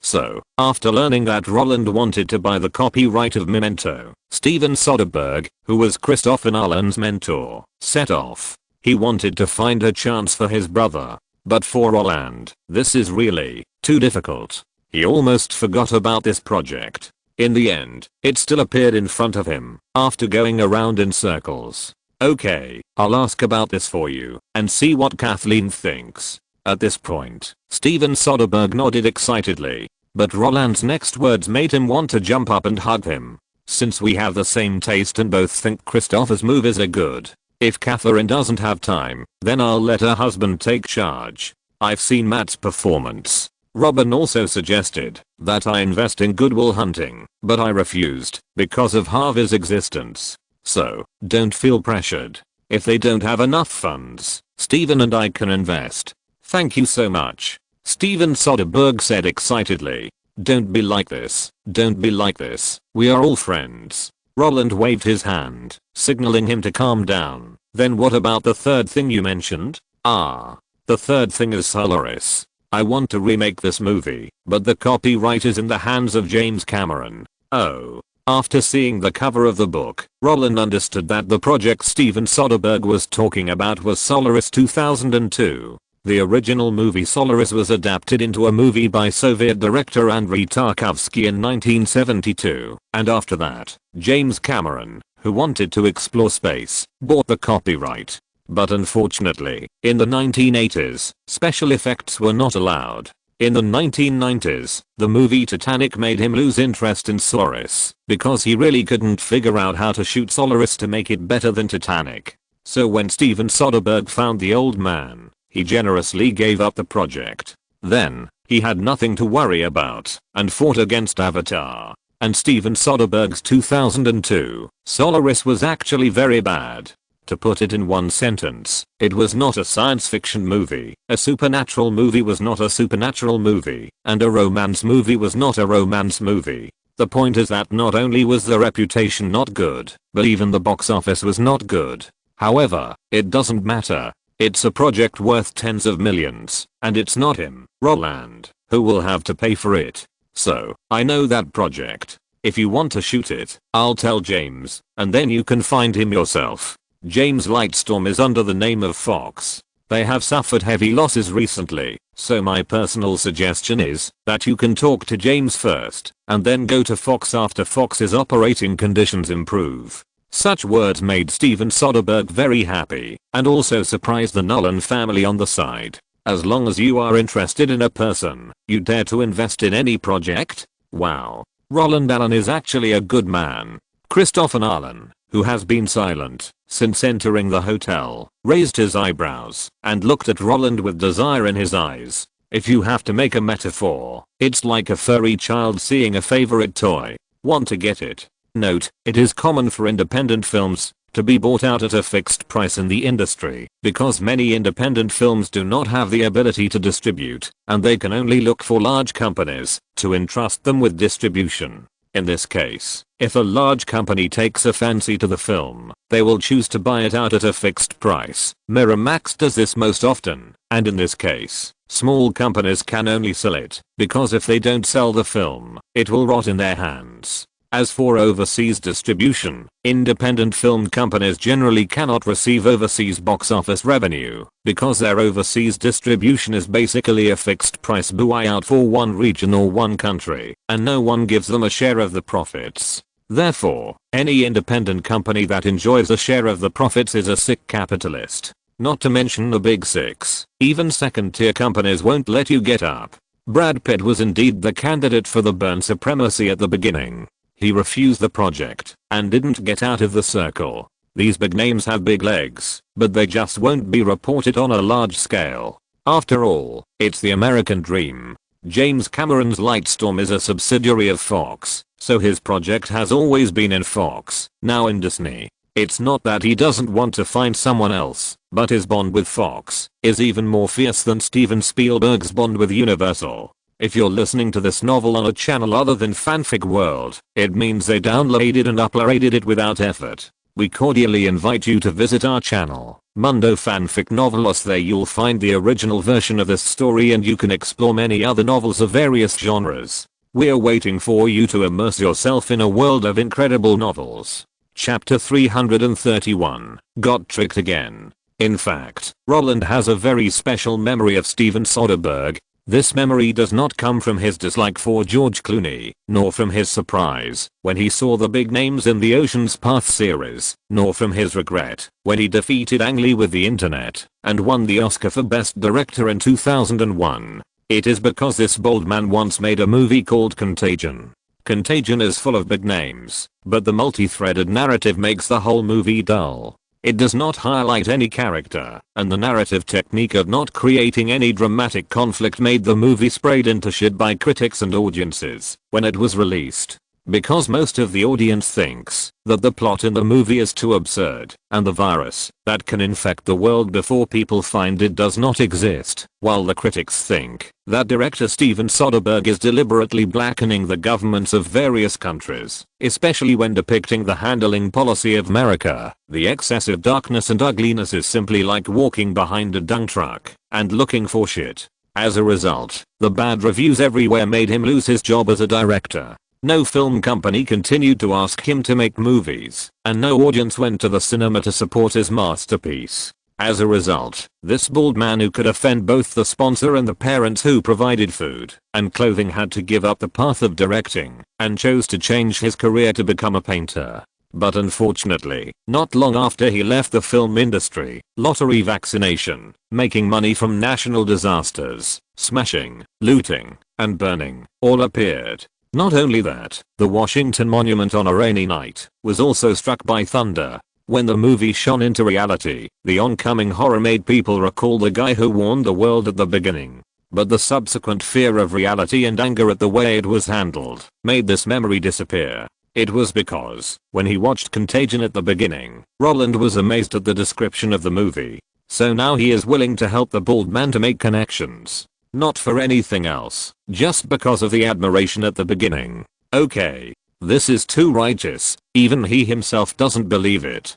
The reason why he decided to help the bald man was not only because Allen was there, and he didn't want to be slapped in the face, but also because he would not lose money from the bad projects and he could look forward to the profitable projects. Since he knew that the language of the camera could not restore the full picture of Solaris, wouldn't it be over if he didn't do it? And after knowing that The Bourne Supremacy was a good series, wasn't it the best choice to prevent it from entering Universal? Roland had no sense of belonging to any film company, so he had no pressure at all when digging for projects. Not to mention, when AOL and Time Warner announced their merger and both parties submitted the asset distribution results to the American Communications Commission for review, Seagram's Wine, which finally couldn't hold on, had already sold Universal's TV assets American cable network to Barry Diller, the Jewish chairman of IAC Group, and at the same time as the deal was reached, it also negotiated with Vivendi on the merger. If nothing unexpected happens, within half a year, the two companies will be able to complete the path of merger and liquidation and completely merge into one. Knowing that Vivendi is about to enter the market, the right thing to do is to take the Bourne Supremacy out of the hands of the French Penguin. As for whether to invest, for Roland, it is really not important. Because the Bourne Supremacy is not Fast and Furious, it has the limitations of the original work, and the entire series cannot be overdeveloped. Overdevelopment here does not refer to the number of film series restrictions, because in Roland's previous life, after filming the original novel, Universal continued to make the Bourne Supremacy 4 and 5, in order to make money. Although the Bourne Supremacy 4 project died suddenly due to the change of people, when Matt Damon returned and borrowed the racing shooting method of Fast and Furious 8, the entire series was still able to make considerable profits. Therefore, giving up Jason Bourne's character in the trilogy and turning to the sale of feelings is a feasible path. After all, there are audiences willing to pay for it. The real difficulty in the operation of the entire series is actually the development of the surrounding areas. Because Robert Ludlum, the author of The Bourne Identity, the original novel of the Bourne Supremacy, is a best-selling novelist. Like Stephen King, this guy who has sold more than 200 million copies of his work only sells the film rights. Because of this, even if the Capitol knows that, if the Bourne Supremacy is well done, its market will definitely reach the heights of 007 and Mission Impossible, they are too lazy to do it. There is no way. Who let the game adaptation rights, costume design rights, TV adaptation rights, toy production rights, these things are not in their hands. If you expand the plate of the Bourne Supremacy without making any profit, wouldn't that be the heir of the original author at a low price? If you have this spare time, the Capitol might as well invest its energy in other places. Wouldn't it be nice to shoot more than a dozen Fast and Furious movies? Let Vin Diesel and others do motion capture for the game, and you can cheat money when it goes on the market. Isn't it nice to shoot Tom Clancy's works? Ghost Recon, Splinter Cell, Rainbow Six, these special codes have made Ubisoft earn a lot. In this way, with Marvel on the left, Harry Potter on the right, The Lord of the Rings before, and The Hobbit after, Roland would not get involved in the burn supremacy unless the big six were introduced. It was not because there was no way to make money, but because the cost performance was too low. This was not the invasive brain-computer interface technology that Iron Man Musk showed in his live broadcast. When the market was clear and he knew that he could not get extreme profits, he continued to waste time, which was a waste of life. So, after chatting with the bald man and the others, Roland returned to the guest room and called James Cameron. "Someone wants to make Solaris? How much is the offer?" "No, no, no, they don't want to buy the copyright, they just want to make this project." "Then don't they just submit the production plan and wait for our review?" "Yes. Is it okay?" "Oh, you've already asked. Do you still need to ask me if it's okay?" "I'll give it to John." "No, John Landor has been taken away by you. Now the only person working in the company is Leigh Sancini. I'll call her later and ask her to contact Steven Soderbergh and others. Anyway, I have lost interest in the project. Whoever wants to shoot it now can shoot it." In 30 seconds, the thorny problem for Steven Soderbergh was solved. Then, Roland dialed Kathleen Kennedy's number. When this busy guy knew that Matt Damon had shaken Roland, it became a matter of course for Jason Bourne to be approved and filmed. "But, Roland, you mean that I should go to DreamWorks to solicit investment, right? Isn't it possible? Universal is facing very serious financial problems now." "Well, it's not that it's impossible, but DreamWorks also has funding problems now." Catherine Kennedy on the other end of the phone explained. "DreamWorks project funds have always come from Chase Manhattan Bank. Because Steven's father is familiar with them, they opened a $1 billion revolving loan for DreamWorks. However, Chase Manhattan Bank is currently negotiating a merger with JP Morgan and wants to complete the acquisition of Chicago First Bank, Bear Stearns Bank, and Washington Mutual Bank, so this high-risk revolving loan was stopped, and Steven, who got the news, also borrowed the funds required for the company's next projects: A Beautiful Mind, Artificial Intelligence, Shrek the Monsters, Dangerous Lovers, and The Last Castle before the suspension.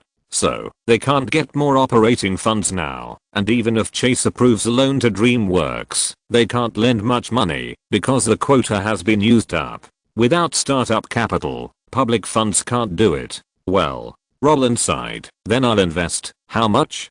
Catherine Kennedy was not surprised, because she thought The Bourne Identity was a good novel, so she and her husband bought the series. "I don't know, it depends on Matt Damon's offer." "What's his price now?" The talented Mr. Rippler's investment of $40 million and the global box office of $120 million are a small loss, but in fact it has reached the B-list standard. In total, it's more than $5 million and less than $10 million. Then sign a trilogy for $20 million and shoot it as a series like The Lord of the Rings. Since the old man has no money, Roland will put the project into his own pocket. In this way, shooting a series together is a must, because only in this way can the money of leaks be used through film and television investment funds. Although it was a bit strange to find out about the development of the Bourne Supremacy series while looking for Christopher Nolan to shoot the Batman series, for Roland, it was okay to invest without having to spend a lot of money or follow the production. It was not unacceptable to put a bottom line of $30 million. As for distribution, of course, the distribution was thrown to Warner. With Disney being cautious, Warner showed sincerity and was worthy of eating this piece of cake. And just after Roland dealt with the problem that ordinary people could not solve in a few days or months in a swift and decisive manner in 3 minutes, the bald man who was about to treat everyone to dinner received a notification call shortly after he walked out of the hotel. When everyone learned that the call was from James Cameron's partner, who told Soderbergh to prepare with peace of mind, and that Solaris would be reserved for him first, they suddenly exclaimed with a little joy, "Oh my god. Is this the reason why they can succeed? The efficiency is really too high. It really works to find someone." Didn't Steven say before that when he asked Fox, he got repeated excuses? He didn't even say whether there was a project plan. But now, after Roland got involved, the project has been finalized. Aren't you talking nonsense? Don't you see what the relationship between Roland and James is? Don't discuss this. Steven, Congratulations. Yes, yes, yes. I got what I wanted. Thank you, thank you. The warm congratulations made the bald man smile like a daisy, and in front of everyone, he simply vented his joy. And then, his eyes fell on the smiling Allen again. Because he knew that Roland was probably not taking care of him, but was interested in this new director. Roland actually likes his movies so much. Memento doesn't seem to be good enough to be sought after by so many people, right? The bald man muttered in his heart in confusion. But after thinking for a few seconds, he stopped thinking about it, because, who cares? Anyway, I have discovered Christopher's mentor now. As long as I maintain a good relationship with him, then, isn't it the same as finding a backer? After reacting, the bald man laughed and opened his arms, hugging the guy who still didn't talk much. Although Roland didn't take Solaris seriously, and also thought that the Byrne supremacy was not worth much, these views were all the influence of capital seeking profit. For the general public, for those newcomers who wanted to climb the mountain, Roland's nod and response was enough to cheer. While the people who benefited from this were celebrating excitedly, 3 old men were also in Seattle, tens of thousands of miles away from London. The opportunity to acquire Yahoo has arrived. When are you going to do it? Paul Allen asked, his fingers interlocked and his hands resting on his abdomen. At the earliest, we have to wait until the reshuffle of Yahoo's board of directors is completed.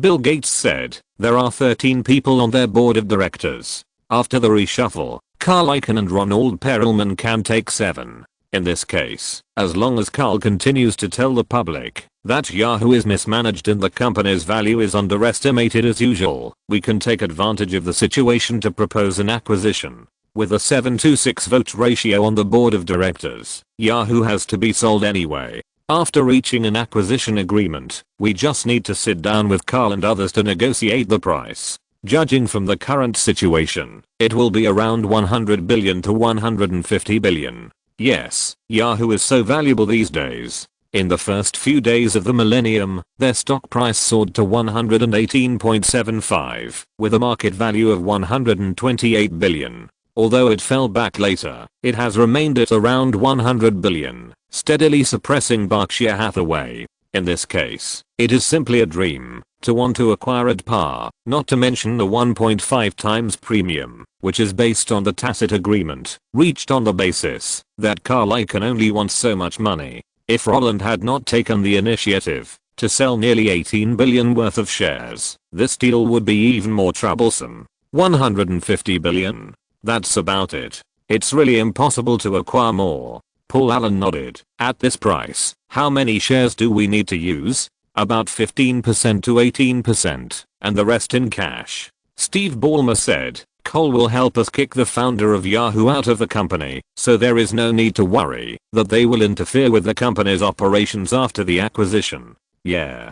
Paul Allen was very satisfied with the result. Then how should we explain to the Department of Justice? It is impossible for us to acquire under the antitrust case. When talking about this topic, the two people who were still calm and composed looked better. After exchanging a glance, Bill Gates shook his head and said, the biggest problem with the Department of Justice is that they think the System Plus browser solution is a monopoly. So we decided that PC manufacturers can freely choose the Windows desktop and open some of the source code of the Windows software, so that our competitors can also write applications on the operating system. We are also considering providing users with a set of Windows Basic Edition, allowing users to install the software themselves. Steve Ballmer added, is that so? Isn't that too much of a sacrifice? Hearing this, Paul Allen also frowned. Because the whiteboard window really only has the core competitiveness of user habits. But for those two people, this concession is acceptable. Steve Ballmer said, although giving up the monopoly has weakened our competitiveness, we have gained the largest interface of the internet. With MSN, even if we don't use bundling methods, users will choose us based on habit. What really worries us is that when we formulated the settlement agreement, there was a clause that might cause dissatisfaction in the market because we decided to compensate some users of the Windows operating system by issuing vouchers of a certain amount. This amount needs to be discussed with the Ministry of Justice. When the vouchers cannot be fully issued, the remaining balance will be donated to schools that accept students from low-income families, and half of them must purchase Microsoft's educational products. And this result may cause dissatisfaction among companies that dominate the education market. Such words made Paul Allen stunned on the spot, because he understood the meaning of this decision. The so-called random compensation is just a guise to appease the people and suppress the opposition from the people through this means. The subsequent donation amount is to shut up the mouths of local governments, because the education funds of public schools have always been the bulk of fiscal expenditures. Microsoft pays for them to update their equipment, so they can also use it as an achievement. After all, this is the result of their leading the struggle. The states jointly sued Microsoft, and then Microsoft admitted defeat and took the initiative to contribute to the cause of education. This kind of self-sacrifice and feedback to the people can make many people hold on to their votes in the next election. Since Microsoft has allowed them to do more steadily, they will not continue to fight to the death. We are all civilized people, there is no need to fight to the death. But this move is actually infringing on other companies in the education market, because the money donated by Microsoft must be returned by buying Microsoft products. In this case, what should other companies that focus on the education market do? Unite to sue Microsoft for monopoly. Of course, since the scale of the education market is far smaller than the civilian market, Microsoft can fight those companies to the end, but the problem is that the largest companies in the education market know it. Not only that, they are also very familiar with their bosses. No. Is it really okay for you to cheat Roland like this? Paul Allen smiled bitterly. Roland allowed us to acquire Yahoo smoothly, but in order to acquire Yahoo more smoothly, we took over the market share of their company's main business. Although we have no friends in the business world, we are really, isn't it too much? Who in the circle doesn't know that Roland asked us to acquire Yahoo? He lost tens of billions of dollars to cooperate with us, but we have to attack another company he has.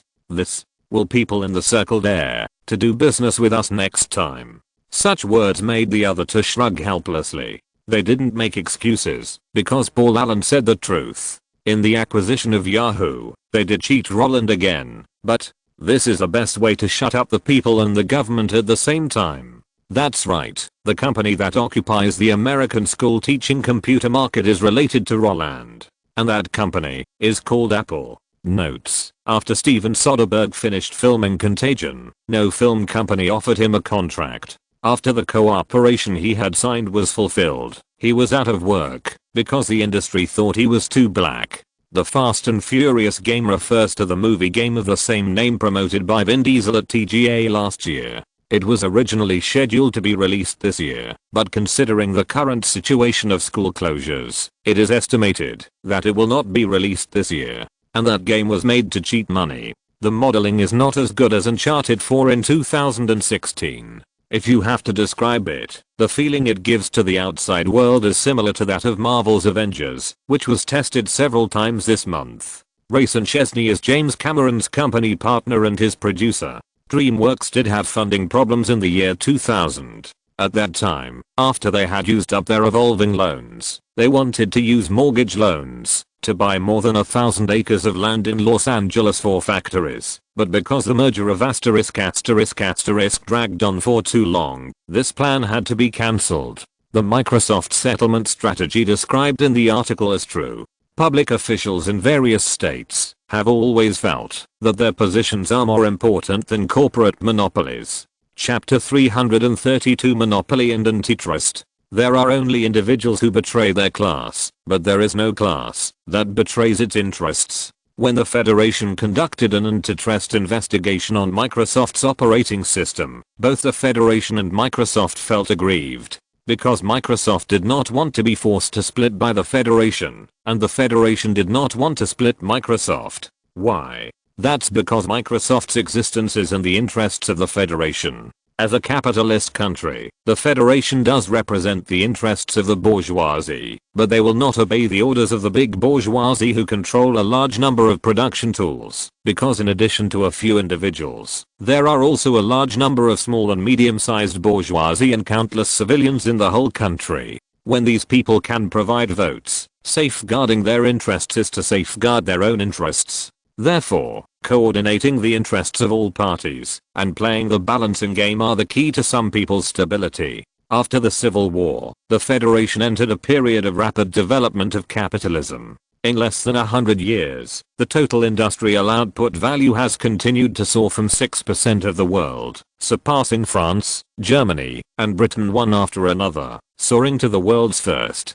But with the rapid economic growth, monopoly also followed. When the 18th president was in office, the monopoly consortium made other big, medium and small bourgeoisie miserable, and the majority of civilians became victims of high premiums. The most typical example is the Rockefeller Consortium. Standard Oil Company monopolized 25% of the federal crude oil production. If it were just that, it would be fine. The most important thing is that 90% of the federal oil transportation capacity and 95% of the refining capacity are also under their control. As a result, absolute pricing power has become their toy. Then, the Antitrust Act was born, and the Seven Sisters of Oil were born.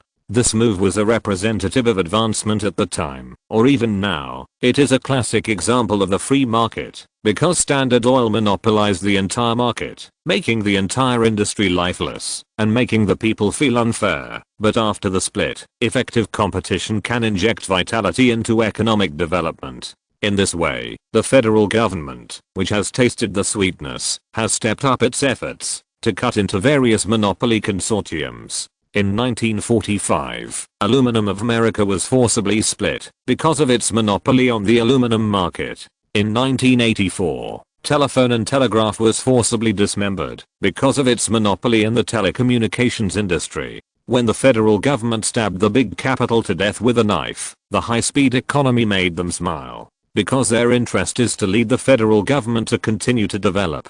Since killing monopolies can make the Federation develop better, it means that anti-monopoly is correct. But just when the Federation wanted to continue to use this method to stimulate faster economic development, a series of major events that could change the situation appeared. The bear has disintegrated. The global economy has integrated. The internet has arrived. The virtual economy was born. Before the Federation and the bear were fighting, the world economy was still a real economy. Whether it was oil or aluminum, those were things that could be seen and touched, and the technical content of producing these things was very low. Even if those monopoly giants were dismantled, those new companies could still earn a lot of foreign exchange for the country. But when capital flows were liberalized, the Single European Act came into effect, the North American Free Trade Area was born, the Asia-Pacific Economic Cooperation Organization was established, and the ASEAN Free Trade Area began to be built. The situation changed. Because whether it was big capitalists or small capitalists, they all saw unlimited possibilities from the vast global market. As the global hegemon, they have huge funds and leading technology. In this case, it is not too easy to knock on the door of those backward countries. The point is that many backward countries think that advanced technology is just the backward productivity they have eliminated. In this way, they first make a wave of foreign exchange with backward technology, and then emphasize upgrading and replacement to backward countries, so that they can replace equipment, so that capital can make more money. Not only that, they are not afraid of being surpassed by technology. With this idea, countless capitals in the Federation began to invest abroad. But the problem is that, as soon as they went abroad, they found that they could say a long time no see to others. Because the competitors are their own people. All the capitalists who fought to death in the Federation want to share a new piece of cake. So, the problem came. These capitalists compete domestically, which stimulates their own economy, but who can they stimulate by competing abroad? EagleSource was confused. But soon, the crazy investment of other countries in the Federation woke up EagleSource. Without the monopoly oligarchs, they were beaten to pieces. The significance of the existence of the antitrust law is that we do not want a single monopoly to appear in a certain market, because this is not conducive to the development of the country and the economy. But what if the single market changes from a single country to the whole world? Then only the company that has completed the internal monopoly first can have the ability to suck the blood of the whole world.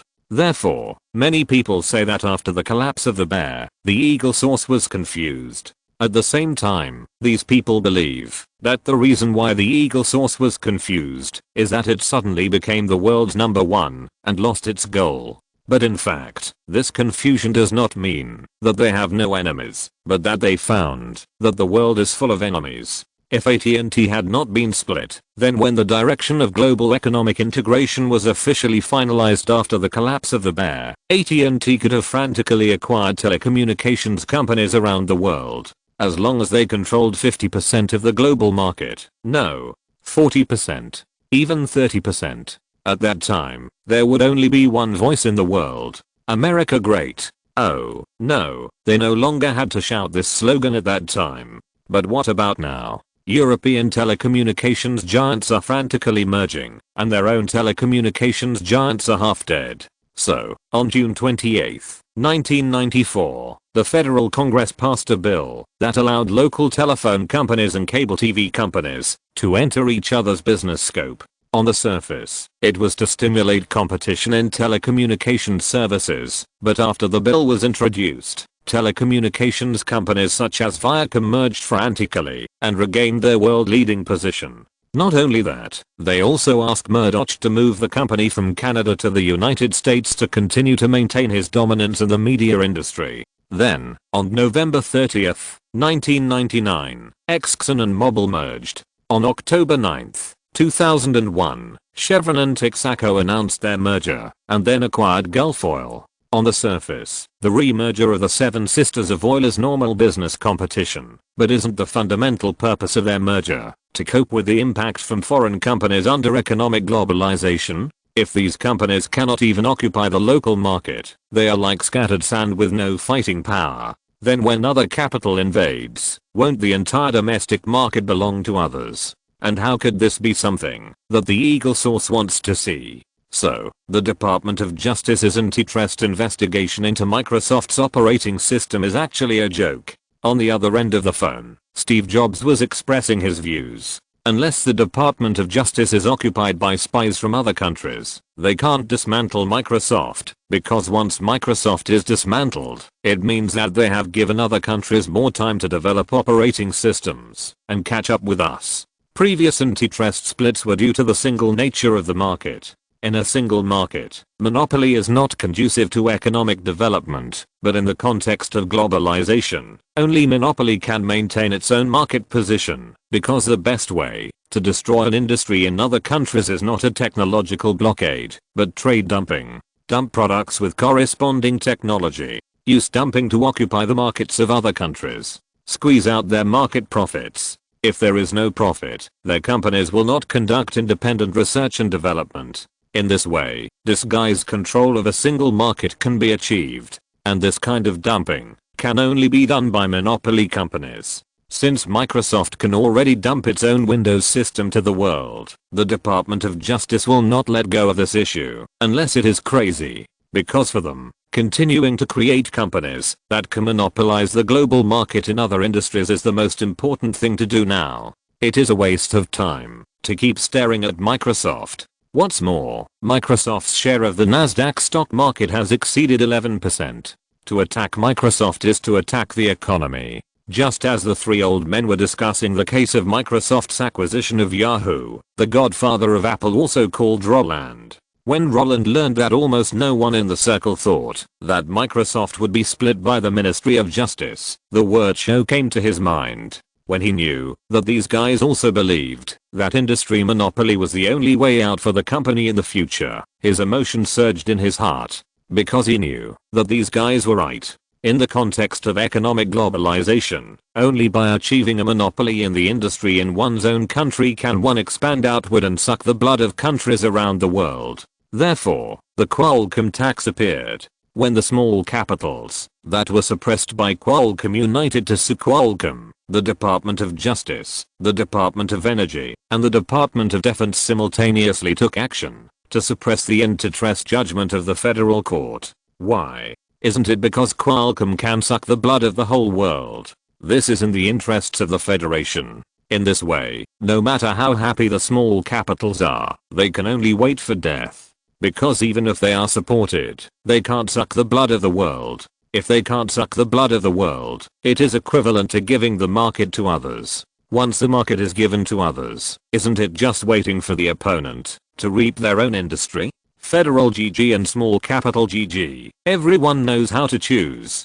Similarly, the merger of Boeing and McDonnell Douglas is the same. In 1994, Airbus orders exceeded Boeing's for the first time, reaching 48% of the global market share, while Boeing only had 46%.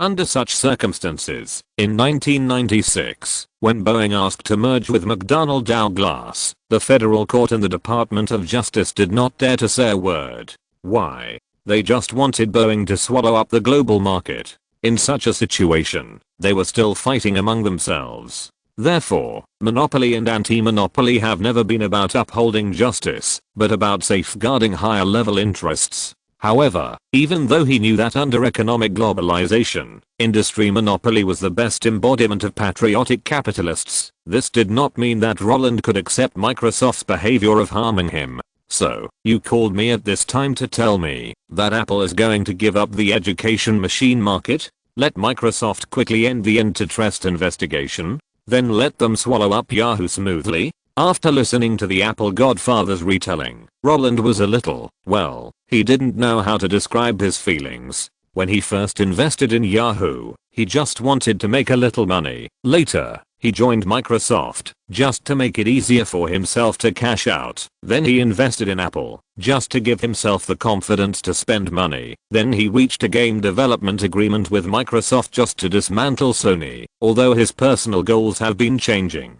Roland dared to swear that he never thought that his behavior of pushing Microsoft to swallow Yahoo would actually bring a blow to Apple. This unknown may be the butterfly effect after his intervention, or it may be the unknown blind spot in his memory, but no matter what the situation is, such a change makes him headache, because the problem currently placed in front of him has no solution. No one can beat Microsoft in this era. And the behavior of those guys turning their faces and not recognizing people made him feel the cold-bloodedness of capital first and, I need the industry in your hands. If you sell it, then we are friends and do business in harmony, but even if you are a friend, you can't interfere with my own interests. If infringing on the interests of my friends can make me better swallow the industry sold by my friends, then I will do it regardless of everything.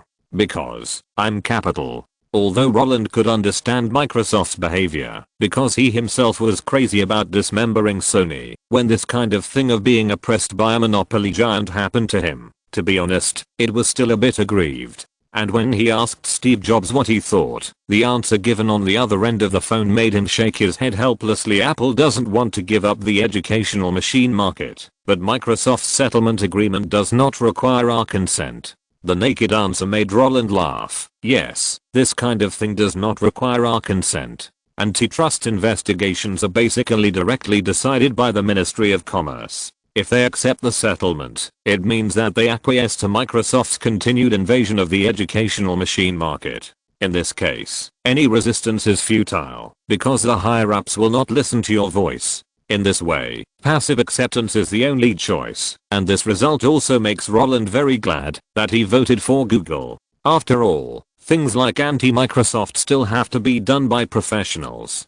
But when Roland was about to hang up the phone and wanted to experience Sony's despair when they learned that they had to invest in Black Hawk Down, or thought suddenly flashed through his mind, making him smell something unusual. Wait. Since the operating system antitrust investigation is a matter between Microsoft and the Ministry of Commerce, how do you know what kind of settlement agreement they are going to submit? Yes, this is what Roland was most confused about. When the official did not release any news, and Microsoft did not express its willingness to settle with the Ministry of Justice, how did Steve Jobs know the settlement terms that Microsoft had figured out? Aren't you two enemies? Roland almost asked directly. Did you plant a spy in their company? After hearing Roland's question, the Apple godfather on the other end of the phone was also stunned. After a moment, he said directly, William told me this directly. This answer made Roland even more confused. No. Why did he tell you this?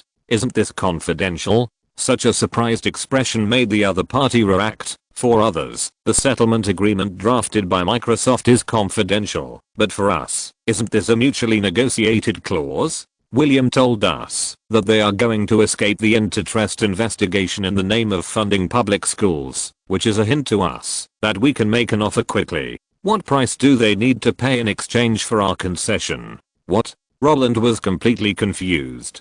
Shouldn't this be a direct robbery? How can there be such a routine of settling privately first? When Roland was speechless for a long time, Steve Jobs, who thought that this kid might really not understand, continued, "When I returned to Apple, William invested a sum of money in Apple through Microsoft. At that time, the agreement reached between the two parties was that Microsoft injected capital to save the company, and Apple gave up the lawsuit against Microsoft for copyright infringement and the internet built in on every Macintosh in the future. Explorer. At the same time, in order to help us sell the machine, Microsoft also provides Office Series support for Macintosh and has set up a technical department for our system.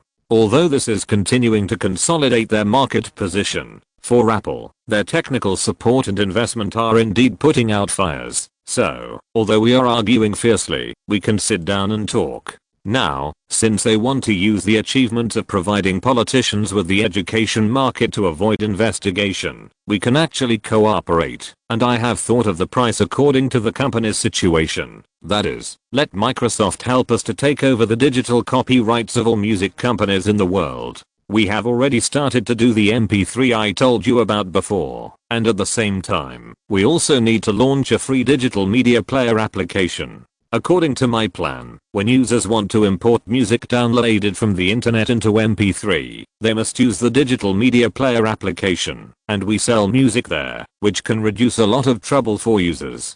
Because this is what we all see, Apple's new profit growth point, so I think it is a very cost-effective business to let Microsoft encroach on a part of the education machine market in exchange for their help in monopolizing the portable music device market.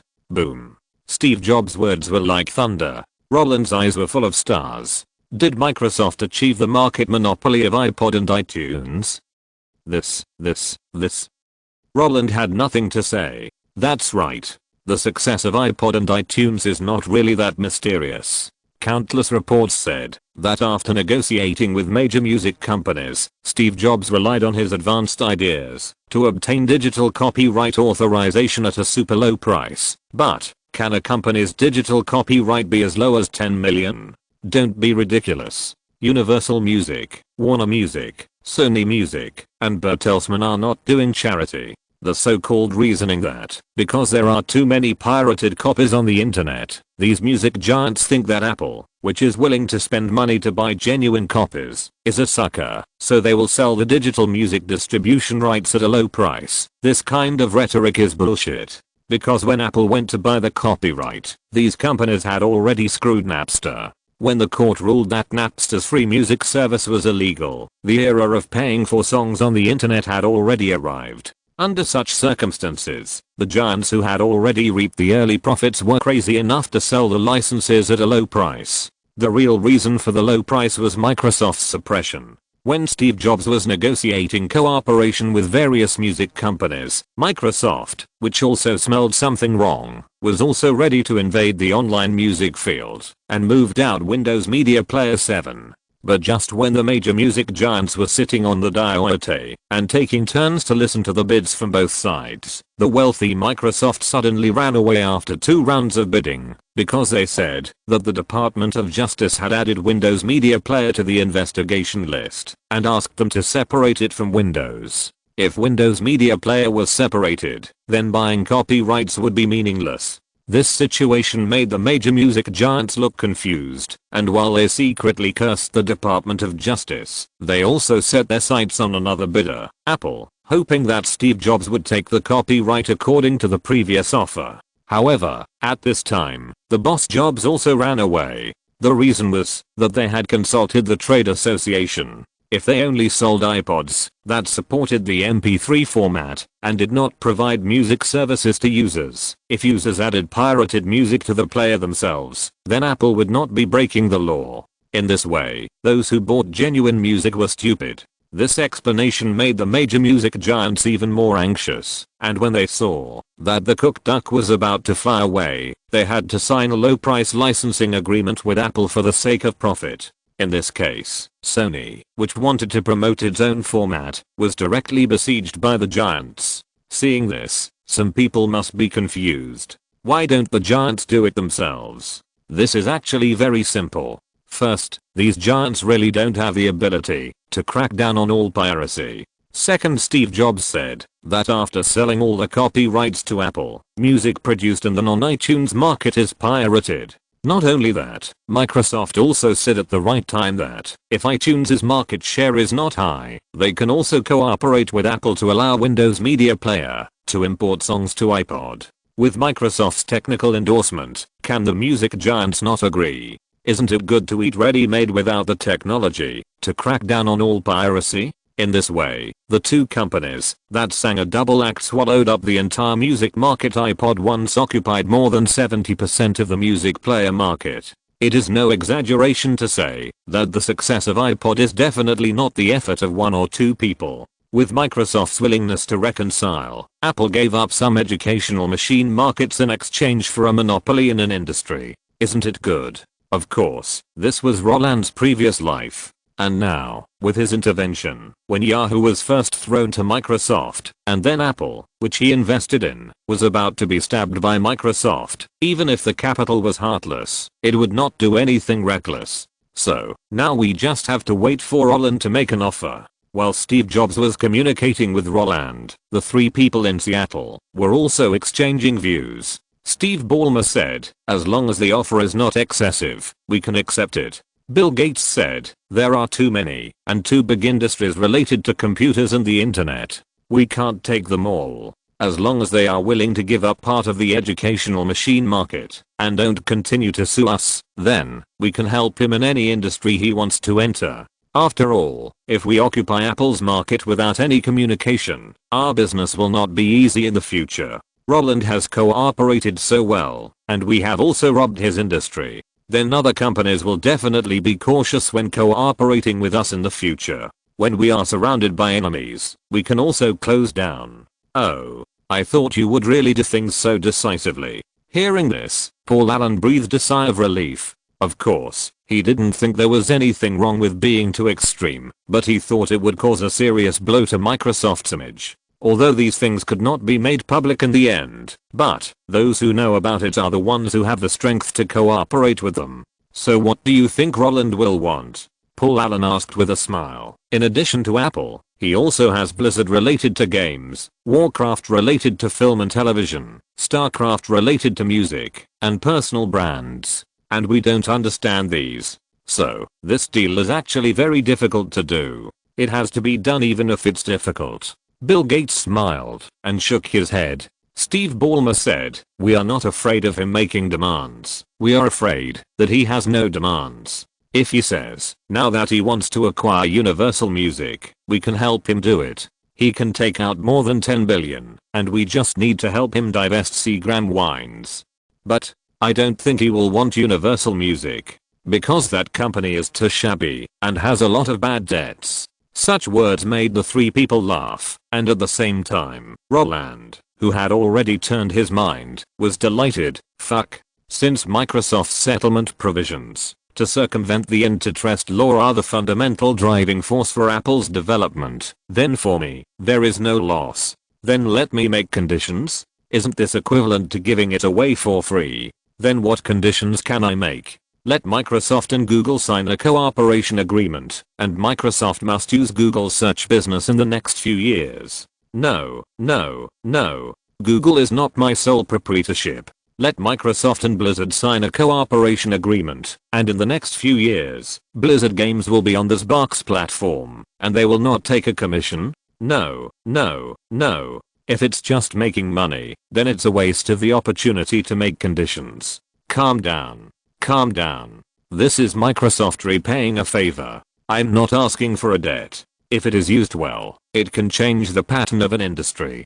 Wait. Change the pattern of an industry? Fuck. I know what I want. ATI and NVIDIA. I can eat them now. Note, Microsoft's tone has only become worse in recent years. In a poll conducted by the Wall Street Journal in December 1999, Microsoft was the most popular company in the United States, and 90% of people thought that conducting an antitrust investigation on it was stupid. At that time, some people thought that Microsoft was just a scapegoat. What the US government wanted to do was to create more monopoly giants to suck the blood of the world under the economic globalization. Because Boeing's acquisition of McDonnell Douglas caused strong dissatisfaction from the European Union, it used Microsoft, which had already achieved a monopoly, as a scapegoat, and then secretly let the oil giants and financial giants merge crazily to reduce public attention. In fact, it is just playing both sides. Chapter 333.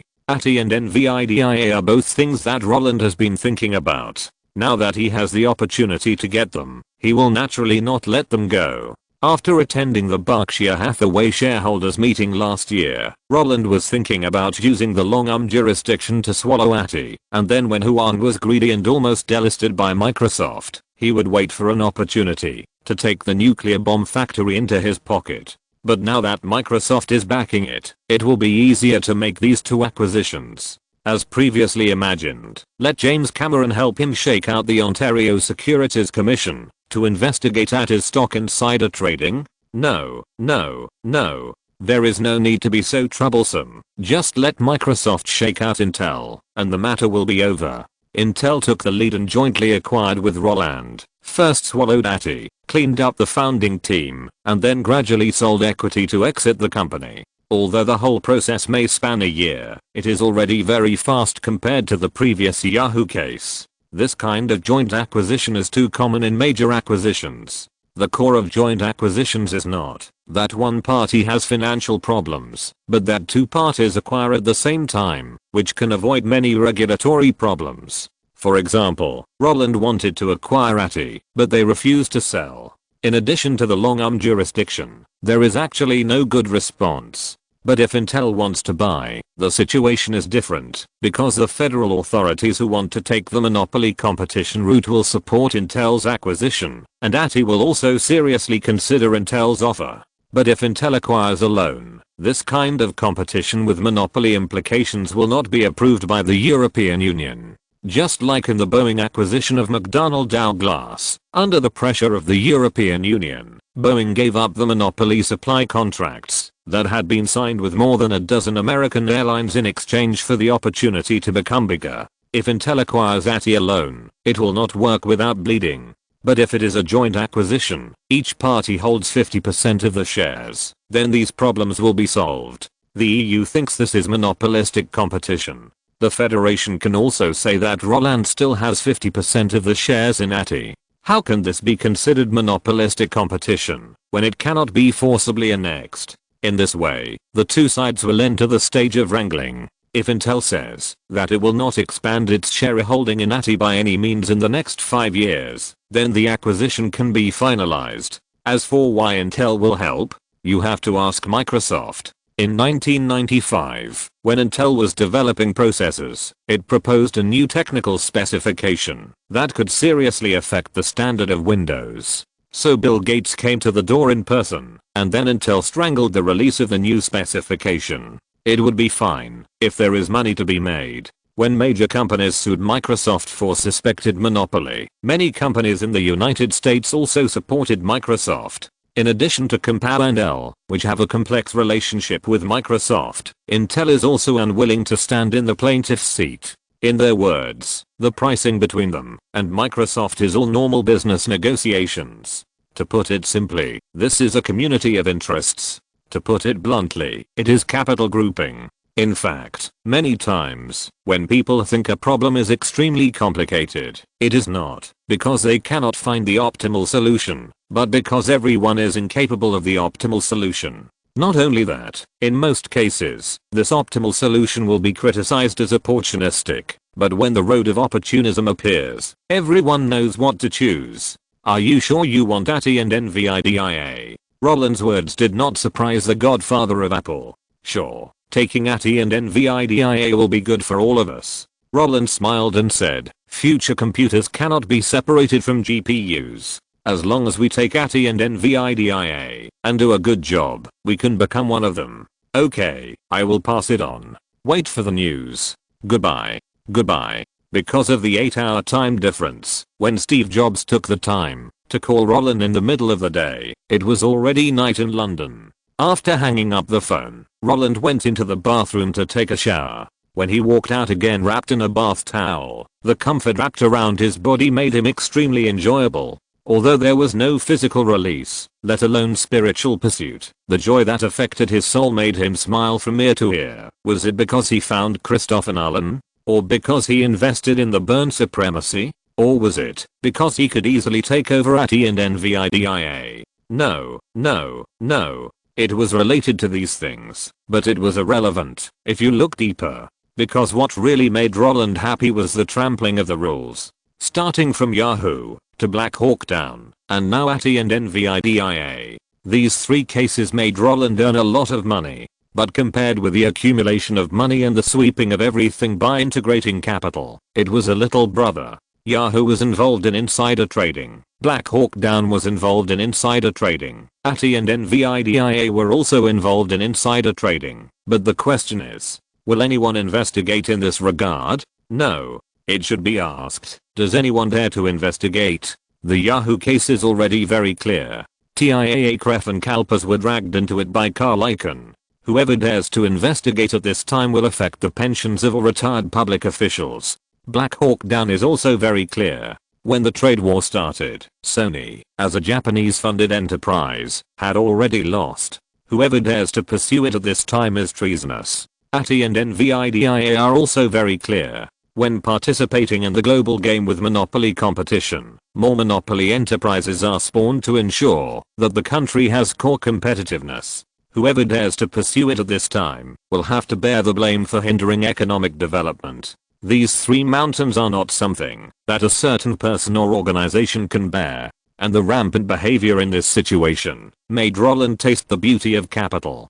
Compared with playing video games alone, compared with appreciating the beauty of movies alone, this kind of decision of life and death in one thought is more fascinating. This is not looking down on all living beings, nor is it plundering money, but an obsession with power. The rights brought by capital. The rights quantified by capital. The right to dominate society. Because of this, humming a tune and rubbing his head is the true portrayal of Roland's inner joy. When he dried his body and got into the bedroom, the beauty he saw at a glance made him salivate. Kate, who had already gone to take a shower when Roland called, was wearing a silk pajamas, leaning on the recliner, with her long smooth hair combed to one side, which covered the charm of the sling pajamas. Next to the recliner, there was a round coffee table of the same height, with books and lamps on it. Kate was holding her chin with her left hand, and turning the pages with her right hand.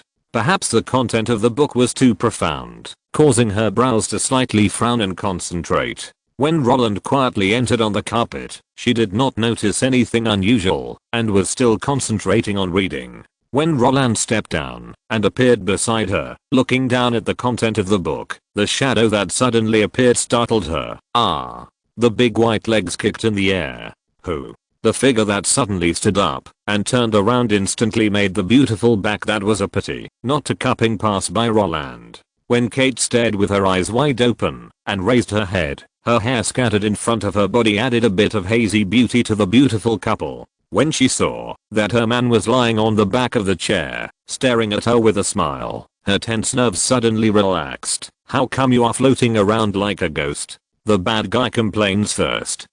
Roland raised his eyebrows and said, hey.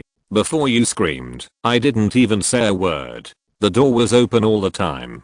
Didn't you feel anything when I was outside taking a shower? Suddenly there was no sound outside. Didn't you wonder? Did you have to wait until I got close before you jumped up in surprise? Although Roland was presenting facts and reasoning at this time, how could a woman admit that she had a problem?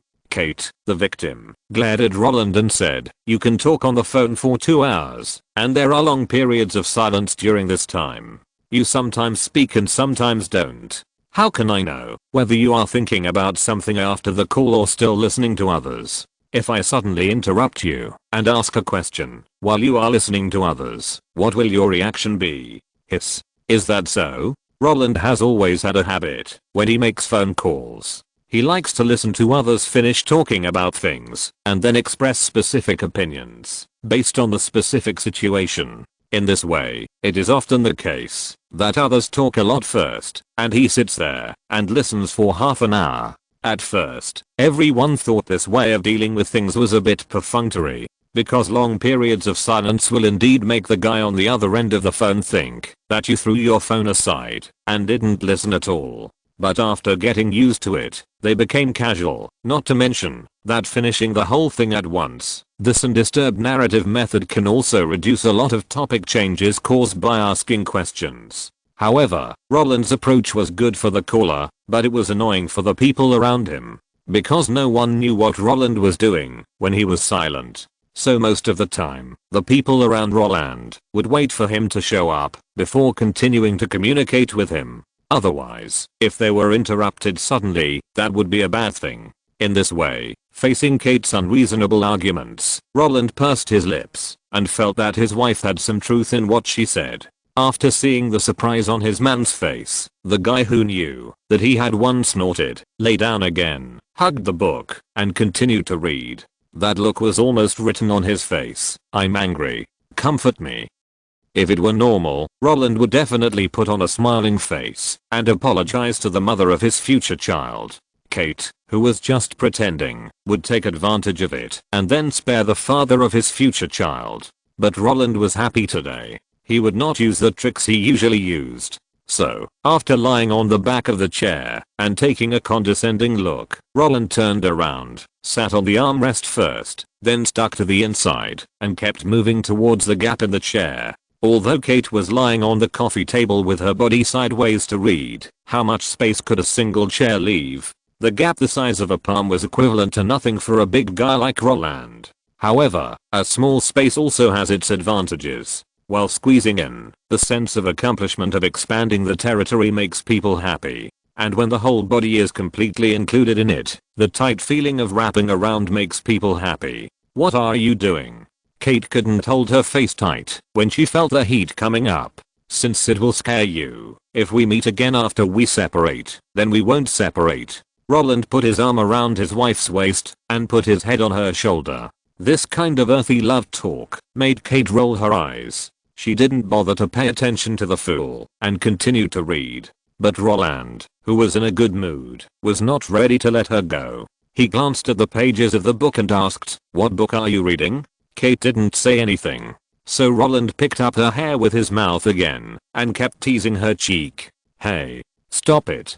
Kate, who was itching unbearably, replied, and then half pulled her body to brush her hair to the other side. This situation made Roland smile proudly, and his right hand, which was around her waist, naturally slipped into her pajamas. While stroking her abdomen, he also accurately found her belly button, and then kept drawing circles around it. Kate pursed her lips due to the sudden increase in sensitivity, and just when she wanted to turn around and push Roland away with disgust, the man behind her also moved, raised his thighs, put them on her waist, pressed down his body, and captured her whole body in his arms. Kate clearly captured her panting and steady breathing. It was not until this moment that she realized that something was wrong with her man today. But just when she wanted to ask if the last few phone calls had brought Roland some good news, the guy lying on top of her started asking questions. "Kate, what do you think of me? Why are you asking this question all of a sudden? I just want to know, because you've never given me a positive evaluation. Apart from praising me for being handsome, you haven't expressed anything else, making it seem like my greatest advantage is just being handsome." Kate was almost choked to death by the narcissistic words. She squirmed and turned around with difficulty. When she turned her head and saw her man's face clearly, she was so happy that she was confused. "Did you take the wrong medicine today?" "You took the wrong medicine," Roland replied unhappily. "But you're not like this normally." "Then what do you think I'm like normally?" "You always tell me straight about everything you encounter. You never beat around the bush. You tell me directly about happy things. You tell me directly about sad things, and especially about happy things in business. You. What about me? Do you really want to know?" Go ahead. You'll tell me about your joy, like you are doing now, and then, you can't wait to share your joy with me in bed? Fuck. Am I really like a pervert? When Roland looked at his wife with burning eyes, the affirmation conveyed by the eye contact made him speechless. Well, he admitted that he did do this before, but wasn't it because he was happy? As a guy who doesn't spend money on wine and women, isn't it wrong to do some happy things with his wife at home? How can such a correct thing be colored when it comes out of his wife's mouth? Roland couldn't figure it out. But it doesn't matter if he can't figure it out, because after he came to his senses, he also showed a bitter smile on his face. Okay, so in your eyes, I'm such a person. Kate's extremely hypocritical words made her excited. Hey, what's wrong with you? I wanted to talk to you about something serious. Then say it. But you think I can't talk about serious things? If you keep beating around the bush, believe it or not, I will hit you. Kate came to her senses. She thought Roland wanted to use the method of changing the subject to avoid the previous coaxing. So while talking, she also pulled out her arms and directly hugged Roland's neck. Although she kept saying that she wanted to commit domestic violence against Roland, the raised corners of her mouth betrayed her mood at the moment. She liked this kind of meaningless conversation because at this time, Roland belonged to her completely. But just when she was thinking about what words Roland would use to break through her blockade, Roland suddenly distanced himself from her. Looking up at the familiar man, Kate heard the most inexplicable question.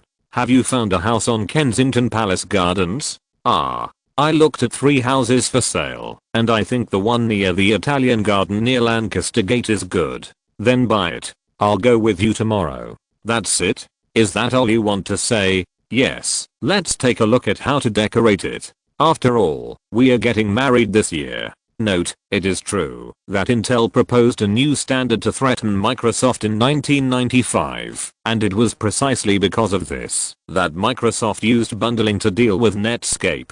Microsoft itself knew that it could kill Netscape by playing the free card, but the problem was that Intel reminded Microsoft that the monopoly of Windows could be broken. If Netscape went public together with manufacturers who could launch new standards like Intel, Windows would explode because IE was not as easy to use as Netscape, so Microsoft took the risk and crushed Netscape directly. This was written in the complaint of the antitrust investigation that year. Intel had the opportunity to challenge Microsoft, but it gave up, or it could be said that it was persuaded by Bill Gates. The interest group with Microsoft as its core is very large. Those states that did not sue it back then were all its allies. The most typical one is Texas. First, the father of the then Texas governor was a friend of Gates' father. Second, those computer companies in Texas and Microsoft formed an interest alliance. They would never agree to Texas suing Microsoft for suspected monopoly and threatened the Texas federal government that if Texas sued, they would move their companies away. Chapter 334 Premarital Property. 300 years ago, this place was a suburb of London and the manor of the Earl of Nottingham, a British noble. After that, it was bought by King William III for £20,000, and the manor gradually became a residence. The reason why William III took a fancy to this place was that it was located outside the city of London and the air was fresh. He had always suffered from asthma and bronchitis, and was not suitable to stay in other humid places for a long time.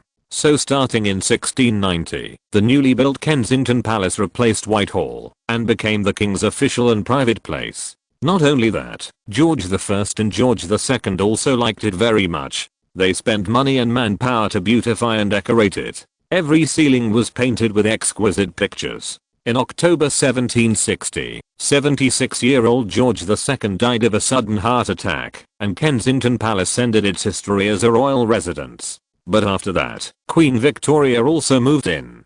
It was here that the Queen witnessed the birth of the British Empire. After her death, this place became the home of other minor members of the royal family. Now, Prince William lives here, but he has to study and has rarely come back recently. The next morning, Roland and Kate came to Kensington Palace Garden Street and found the Chinese official agent hereby scanning their faces. Since Kate had been here several times, when they explained that they were still looking at houses today, the property management owner who was almost 70 years old and dressed in a tuxedo, took them to the vacant houses for sale. Perhaps it was because he lacked company at an old age and liked to talk to people, but it was also possible that telling outsiders about the prosperity of the dynasty made him feel more proud. So when the old man was guiding them, he also introduced the history. When they came to the mansion next to the Italian garden near Lancaster Gate, that Kate mentioned last night, the 4-story building in front of them was eye-catching. The small European-style palace made of white bricks and stones fully displayed the atmosphere of the British Regency dynasty. In the middle of the pond, the sculpture of Queen Victoria holding a scepter carefully depicted the history of the British Empire. The most important thing was the exaggerated green, which was the most precious thing, because after looking around, you will find that more than 80% of the greenery in London seems to be here. Lush woods, green grass, neatly trimmed landscapes, potted plants of various shapes. If you pass by here drunk one day, you might mistakenly think that you got a hint from your friends. It's just quite bold. Not only that, in addition to traditional British castle villas, this is also a gathering place for embassies of various countries. The embassies of France, Finland, Russia, India, and Saudi Arabia are all on this street. Standing on the roof and looking around, the flags visible to the naked eye made people feel deeply moved. At the same time, Roland was also trembling. I never thought that one day I would be protected by the French National Gendarmerie Special Forces, the German KSK Special Forces, the Polish Mobile Reaction Force, and the British Special Air Service Regiment at the same time. Is this the safest place in the whole UK? No, no, no. After hearing his words, the elderly housekeeper hurriedly shook his head and denied with a smile. This is only the second safest place in the UK. The safest place is Buckingham Palace. Ah. Yes, yes, yes. It's where the Queen lives. Roland nodded repeatedly after reacting. However, the butler continued to deny. No, no, no. It's because there is also the Russian embassy in the UK on this street. Their alpha unit is the most unstable factor in the entire block. Roland was stunned by these words. When he saw the old butler smiling and winking at him, he suddenly understood and laughed. Oh, I didn't expect you to make such a joke. Mr. Allen, although I'm 69, staying in this place, age will only make my experience continue to expand. The old butler spread his arms and stretched his hands in white gloves. Not only that, he also said, if you don't believe it, you can also ask your wife. I think she should be impressed by my introduction several times before. Yes, Uncle really is a very humorous person. Kate, who had been holding Roland's arm from the beginning, smiled and replied, the last time I came to see the house, he also told me not to buy a villa near the French embassy because when encountering emergencies, they may surrender before us. Right. Roland interrupted. Bingo. The old man applauded. Such a situation made Roland and Kate laugh. In fact, Roland had thought about getting married a long time ago. He had thought about it since he accepted the investment from Berkshire Hathaway. To outsiders, he might be 20 years old, 21 years old. Returning to the family at this age is simply a waste of life. But for him, the psychological age of more than 40 years in both lives has made him look down on everything. He didn't believe in love before, and he still doesn't believe in love now, but this does not conflict with wanting to get married. After spending so much time and making so much money, it would be a loss if it is not passed on. Although he did envy Howard Hughes, the prototype of Iron Man. He envied him for inheriting his parents' inheritance at the age of 18, buying 125 theaters at the age of 19, filming Hell's Angels at the age of 24, designing airplanes by himself at the age of 28, breaking the world record with the H-1 designed by himself at the age of 30, driving the airplane he designed across the American continent at the age of 32, making history again, traveling around the world at the age of 33, and funding the construction of medical school at the age of 40 to explore the origin of life. She envied him for having had a brief romance with a bunch of Hollywood actresses, including Billy Dove, Katharine Hepburn, Bette Davis, Olivia Havron, Ingrid Bergman, Ava Gardner, Lana Turner, and Hedy Lamarr. But Roland couldn't accept the fact that Howard Hughes lived a carefree life, but had no offspring. She couldn't accept that after Howard Hughes passed away, all his property was inherited by his own Howard Hughes Medical Institute. Although the Howard Hughes Medical Institute has been benefiting mankind, it is controlled by others after all. More than 20 billion yuan of funds were handed over to others. For mankind, it is indeed a good thing, but for individuals, why? Just like a rich second generation said, why should the efforts of several generations be lost to your 10 years of hard study? 10 years of hard study is just to seek a good life. If there is more, it means that the younger generation will not suffer as hard as themselves. And other people's ancestors have been struggling for decades, several lifetimes, just for this. The real cause of imbalance is not because of, why don't I have a good father? So Roland will never see that he will end up alone after playing for half his life. Not to mention, after tasting the power brought by capital, he doesn't want to let go. Playing with the world like Howard Hughes.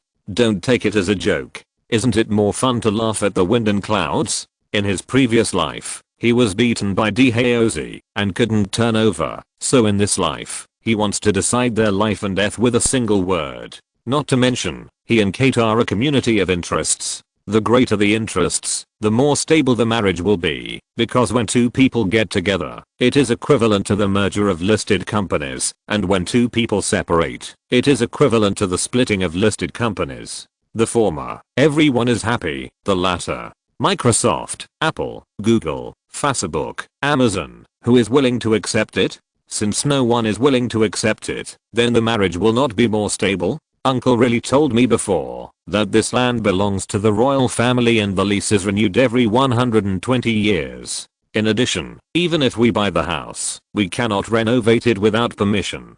The facade of the house cannot be modified, the outer fence cannot be replaced, and the surrounding courtyards must be regularly maintained to keep consistent. Of course, these matters can be left to Uncle Riley and the others. We just have to pay the property fees. Oh, by the way, he also said that, if the interior is renovated, the problem of noise disturbance must be considered. Because the guys living around here can only be members of the royal family, industry oligarchs and ambassadors from various countries, so we can't renovate on statutory holidays or during daily rest periods. Not only that, if we want to dig deeper and carve out a basement or underground entertainment space, we have to get the consent of other residents. If we act without their consent, those ambassadors can use the Vienna Convention on the Law of Treaties to require us to sell the property and move out. While looking at the house, Kate was still half hanging on Roland, counting on her fingers and talking to her husband about the precautions after buying a house. The bunch of restrictions made Roland's scalp numb, and he couldn't help but complain in his heart, is this buying a house or asking for favors from the ancestors? This is not allowed. That is not allowed. What is allowed? But while Roland was complaining, Roland, who was holding Kate's waist, was still smiling and listening carefully. When the happy silly woman stopped talking and thought about what else she hadn't explained, Roland took the opportunity to change the subject. Okay, I know everything you said. Don't say it. I can't remember it at all. Actually, you and I don't have to worry about these things. You just need to tell me whether you like it or not. Anyway, there are many tools. Let them solve it. And you are talking so much uselessly. Aren't you just trying to show your satisfaction? If you like it, then we will buy it. I think you like it very much now. If you want to see it again, then we will go. I don't want to listen to the second introduction.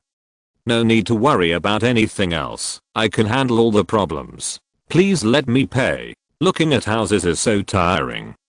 Such caring words made Kate smile, but even so, she still turned her head, like a little girl, and made a check mark in front of Roland with her index fingers. But this one is priced at £39 million, plus 11.875 tax, and it will cost $45 million in the end. Kate's careful narration made her look very cute, and Roland raised his hand and flicked her forehead. Don't forget, I also want to buy the highest peak in Los Angeles and build a house there. Not to mention, you are my wife. Who else can I spend my money on if not you?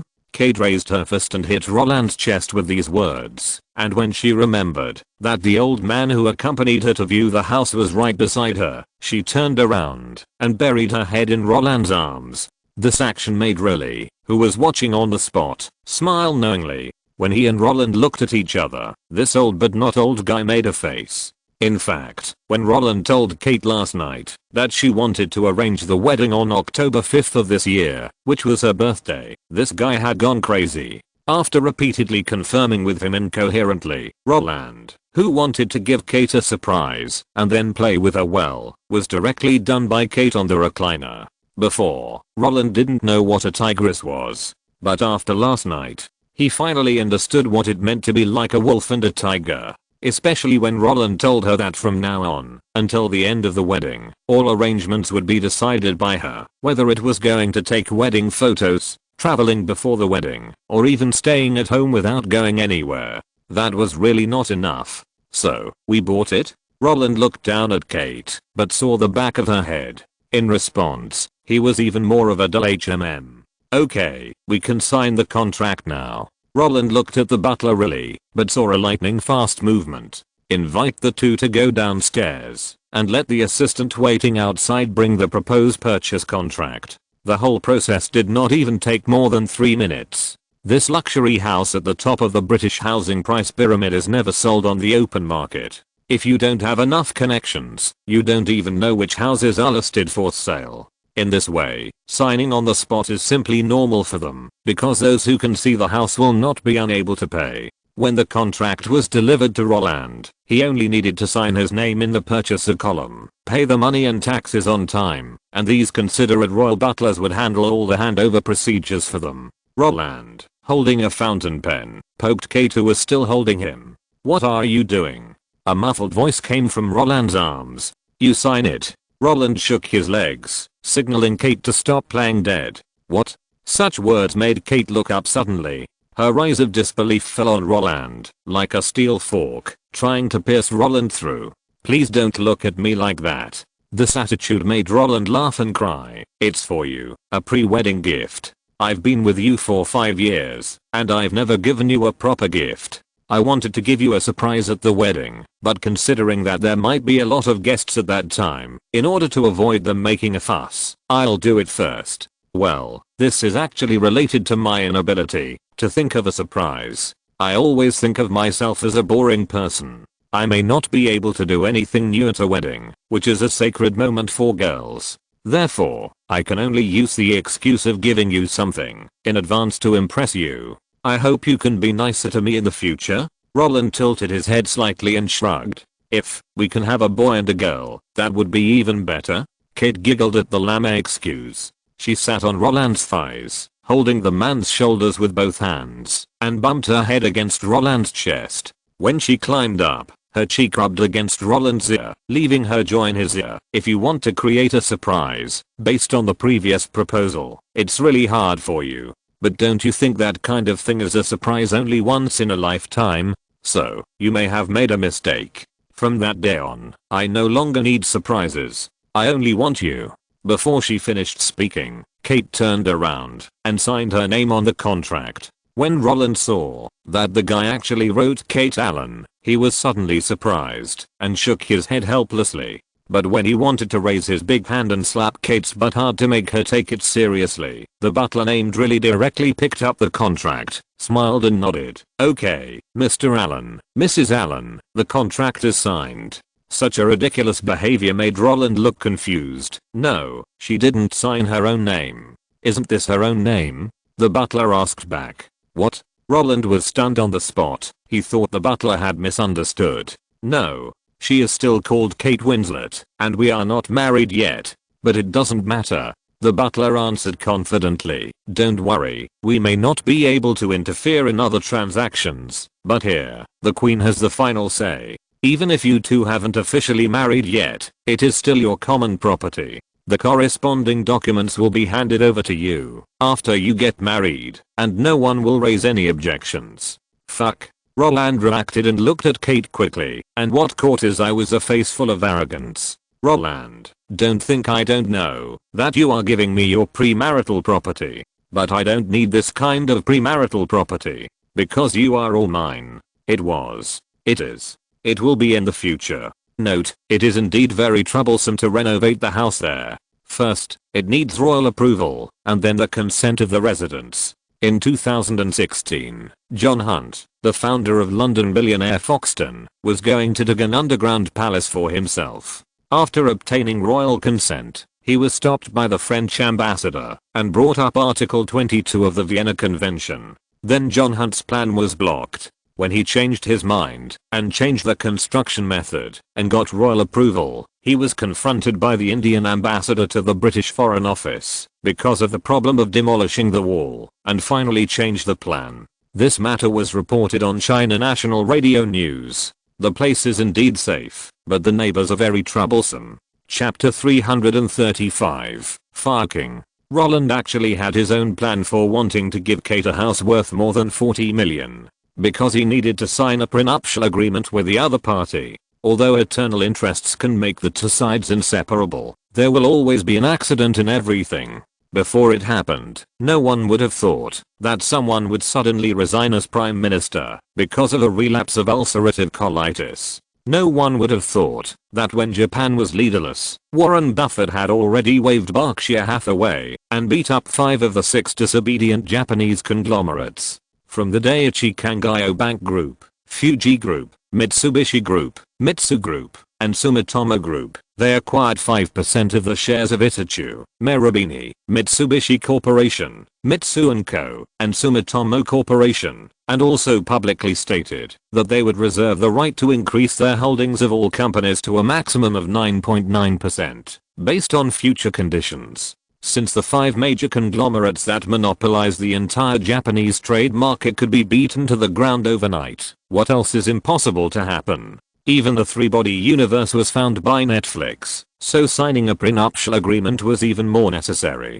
Of course, Roland would not be as exaggerated as Comrade Django. He would not add in the prenuptial agreement something like if divorced, the woman must return any gifts received during the marriage, such as furs and cars, to the man, and would not mention such clauses as during the marriage, the woman's help to the man is a gift to the man, and he shall not ask for compensation in the event of divorce. According to his arrangement, if an accident really occurs, and they get to the point of divorce, then the gifts he gave Kate after marriage will belong to the other party. Not only that, the non-investment property purchased in the UK, except for the company, will also belong to Kate. It was with this idea in mind that there was nothing wrong with giving the newly purchased house to the other party in the name of a prenuptial gift. Anyway, what he really cared about were only companies like Nvidia that held new product launches in the kitchen.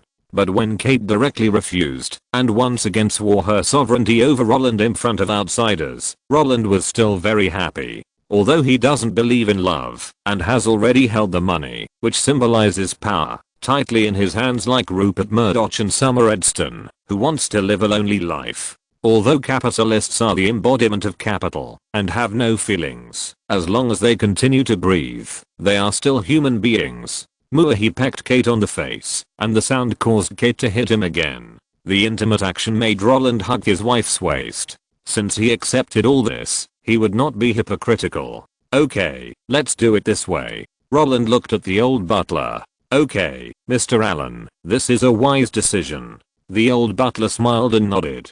Seeing that the matter was settled, Roland, who was in a good mood, also asked the other party about his doubts. By the way, you don't know Kate, do you? If not, isn't it abrupt to stop her? The old butler knew that Roland was asking about his abnormal behavior just now. Since it was not a secret, he smiled and said, Mr. Allen, we don't have gift tax in the UK, but you do in the United States. If you give this property to your fiancé, then according to your American law, if the gift occurs abroad, and the recipient is not a US citizen, you need to pay the full gift tax, and the tax rate in California is as high as 50%. In other words, you spent $39 million to buy a house, and you still have to pay $19.5 million to the California Federation. This kind of business is really a loss, but if it is after marriage, you can enjoy unlimited marriage deductions. With $19.5 million, you can buy the small house next door, get approval from the Queen, and rebuild it together. Why give the money to the Federation? So, whenever a guest wants to give a property to a loved one, we will remind them according to the actual situation. After all, the prince's requirement for us is to serve every owner well. The old housekeeper smiled at Roland and bowed slightly to show his respect. Roland shook his head with emotion when he heard the unconcealed words. He understood that the old housekeeper was helping him avoid taxes on the surface, but in fact, he hoped to use high quality services in exchange for the residents' investment in the UK. Today they can help you save 19.5 million taxes on the spot, and tomorrow they can also help you save money from other places. In this case, when you encounter trouble on this piece of land, you will take the initiative to ask them for help, and at that time, all kinds of conditions can be put on the table. Okay, I understand. Roland nodded to the old housekeeper, then looked down at Kate. Now that the house is bought, what are you going to do with the decoration? Leave it to David. Kate said as a matter of course. David already knows my preferences. Yes. Roland spat in his heart. This is really using people as tools to the end. After dealing with the house purchase, Roland's second purpose of coming to the UK has been achieved. The following time, as he promised, was all given to Kate. He followed her to do whatever she wanted to do. As a girl who was looking forward to marriage, but was a novice, Kate's performance was no different from other women. She found a wedding company and told them her planned wedding time. Those tools who were eager to make money would arrange everything properly. The venue of the wedding, the design of the wedding dress and dress, the way to take the wedding photos, the plan for entertaining guests, the itinerary for the honeymoon trip. With the US dollar leading the way, the wedding company can make you feel the warmth of home. What Roland had to do was to lean on the sofa comfortably with Kate and answer those planning questions. So, where do you want to set the venue? The old man in his 50s asked with a smile, holding a clipboard. The venue? The venue should be private. Kate said. He doesn't like to be disturbed by the media. Then it's the same as William. Roland agreed with his wife's statement. But the old man didn't understand what he said. William? Bill Gates. Roland added. Just like him. Just rent an island. Please help me pick an island that is more beautiful than Lanai. The old man nodded and wrote down the needs of the two new liwats. So, for wedding dresses and evening gowns, which brand are you going to choose? We have cooperated with Pronovius, Marco and Mariah, and Jenny Packham. Roland spoke before Kate could answer, because he would answer this question. Elizabeth Emanuel, I think you should know her. We don't cooperate with any brand, so we ask her and her husband to make wedding dresses, unique wedding dresses. Such words made Kate chuckle, and the old man's right hand, which was recording, paused. After looking up at Roland and making sure he was not joking, he continued to ask, how and where will the wedding photos be taken? Roland also knew the answer to this question. We are getting married in October. It's January now, so there are still 9 months left. During this time, we can prepare a few more wedding dresses and take the photos wherever we go. There is no need for a fixed location. This answer made Kate lean on Roland, and the old man who was recording blinked in confusion. After spending a few seconds to digest Roland's idea, he asked again after recording it, is there a guest list for the banquet? We can design the inner pages of the invitation letter according to the names of the guests. Roland also knew this question. This one. There are quite a lot of people. He turned his head and stared at his wife and said, all the relatives and friends on your side have to be invited. So starting with Kenneth Branagh, I will count 100 seats first.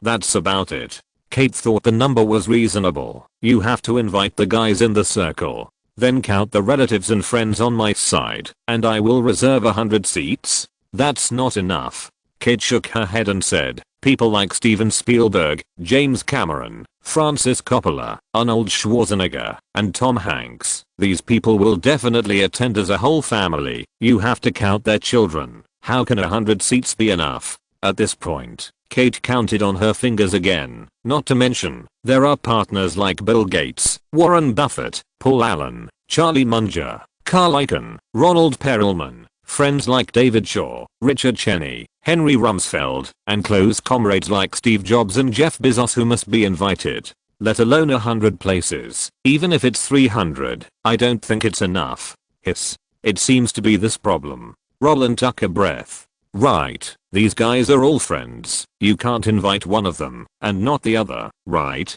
Kate nodded and continued, although you don't know if Warren Buffett and Carl Icahn will be there at the same time, but invitations must be sent. And the bosses of the 6 big companies, you have been working with them for so many years, as long as you send invitations, they will come. The old man who wanted to record the names at first stopped his work. He stared at the newcomer who was counting people there. At this moment, countless question marks appeared in his mind. No. Are you getting married? Or are you holding the United Nations General Assembly? Why are the people you invite getting more and more outrageous? Aren't you from the entertainment industry? Why not bring the entertainment industries of the 2 countries together? Why are you bringing in crossovers? The point is that it's crossovers, so that's fine. Why are you always talking about those people on the Forbes Global Rich list? Is the combined net worth of these people 1 trillion? This is too exaggerated. When the news that Roland was hiding in the UK to prepare for the wedding came out, no one in the outside world was not surprised. Although they all knew that Roland and Kate would get married, no one expected that Roland would be so quick and finalize his wedding before officially announcing his retirement. However, surprise is surprise, and congratulations are congratulations. After learning the news through various channels, they also calculated the time difference and called Roland to congratulate him. Such behavior made Roland very busy. For 3 consecutive days, his phone never stopped ringing. Of course, the private congratulations did not cause any response from the society. When the 2 newlyweds were reluctant to make the wedding news public, the media also respected their personal wishes. There was no way they could not disrespect them. The top wedding companies might not know Roland's circle of friends, but the media were very smart. While Roland was preparing for the wedding, everything in the world was running in an orderly manner. When February came, Yahoo's board of directors was reorganized without any waves. 5 independent directors, Ronald Perelman and Carl Icahn, successfully entered the board of directors. On the 2nd day of their election, Carl Icahn said that Yahoo CEO Jerry Yang was not competent for the current job. While AOL was absorbing Time Warner, Yahoo, also an internet service provider, was not making any progress and was indifferent. It was simply a joke with the shareholders' money. When such criticism appeared, the media pounced on it like sharks smelling blood. For a while, a series of news headlines such as Wolf King invades Yahoo, Yahoo may be dismembered, and the free internet era may end occupied people's attention. At the same time, Yahoo's stock price soared. They were originally hovering at more than 110 billion, but they directly climbed to 125 billion.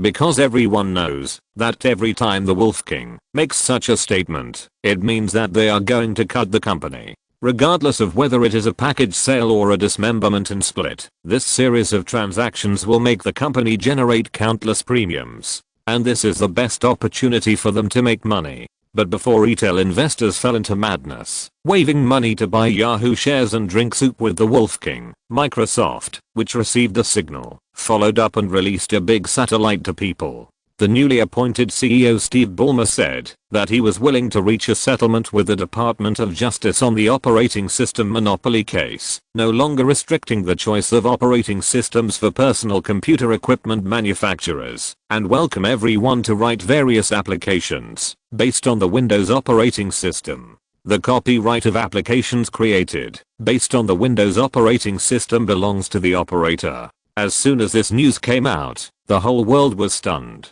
No one could figure out, is Microsoft crazy? Before the Department of Justice gave any solid evidence, Microsoft had already given in. Not only that, but it also opened up permissions to allow other developers to write software on the Windows system. This is simply courting death. In the eyes of the public, Microsoft, which made such a decision, is giving away its core competitiveness. Although when developers all over the world use the Windows operating system to develop software, Windows can truly monopolize the entire market, because the entire system's ecological environment is not comparable to other competitors. But the problem is that this will also prevent Microsoft from launching lethal software in the future.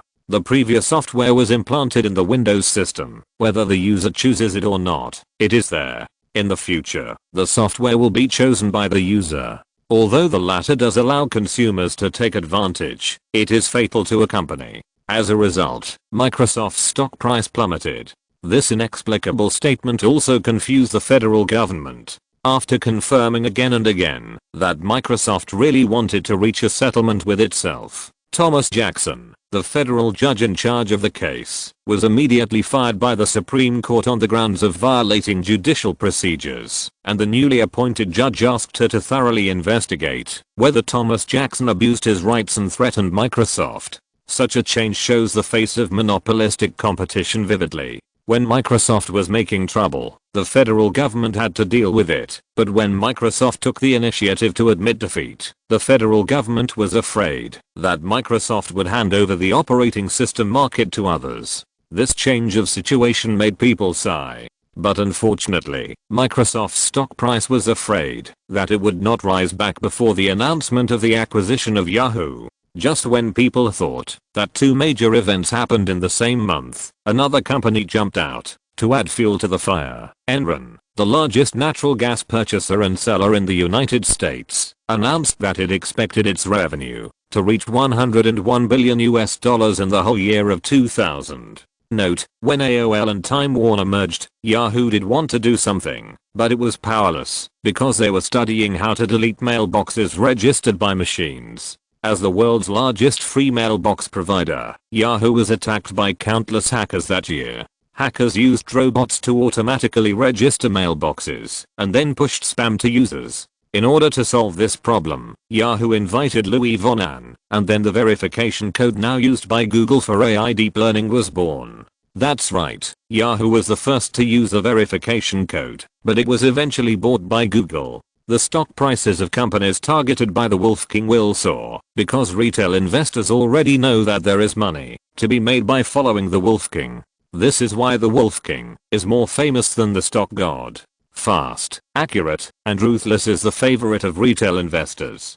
Chapter 336. Enron is now an energy company located in Houston, Texas. Its predecessors were Houston Natural Gas, founded in 1925, and Pacific Gas and Electric, founded in 1930. In 1985, the two companies announced their merger and became the second largest natural gas pipeline supplier in America at the time. In 1988, they tried to expand overseas and entered the British energy market. In 1989, they were short of funds and packaged natural gas into a commodity. They established a natural gas bank, allowing natural gas producers and wholesalers to purchase the company's natural gas supply and hedge price risks, which is the financialization of commodities. In 1990, they opened futures and options trading services on the New York Stock Exchange. Since then, Enron, an energy company, has become a financial company because their essence is not to sell goods, but to make a lot of profits through the use of financial instruments. Of course, if it was just that, then their license would have been changed long ago. However, while making profits, they also invested the profits they earned.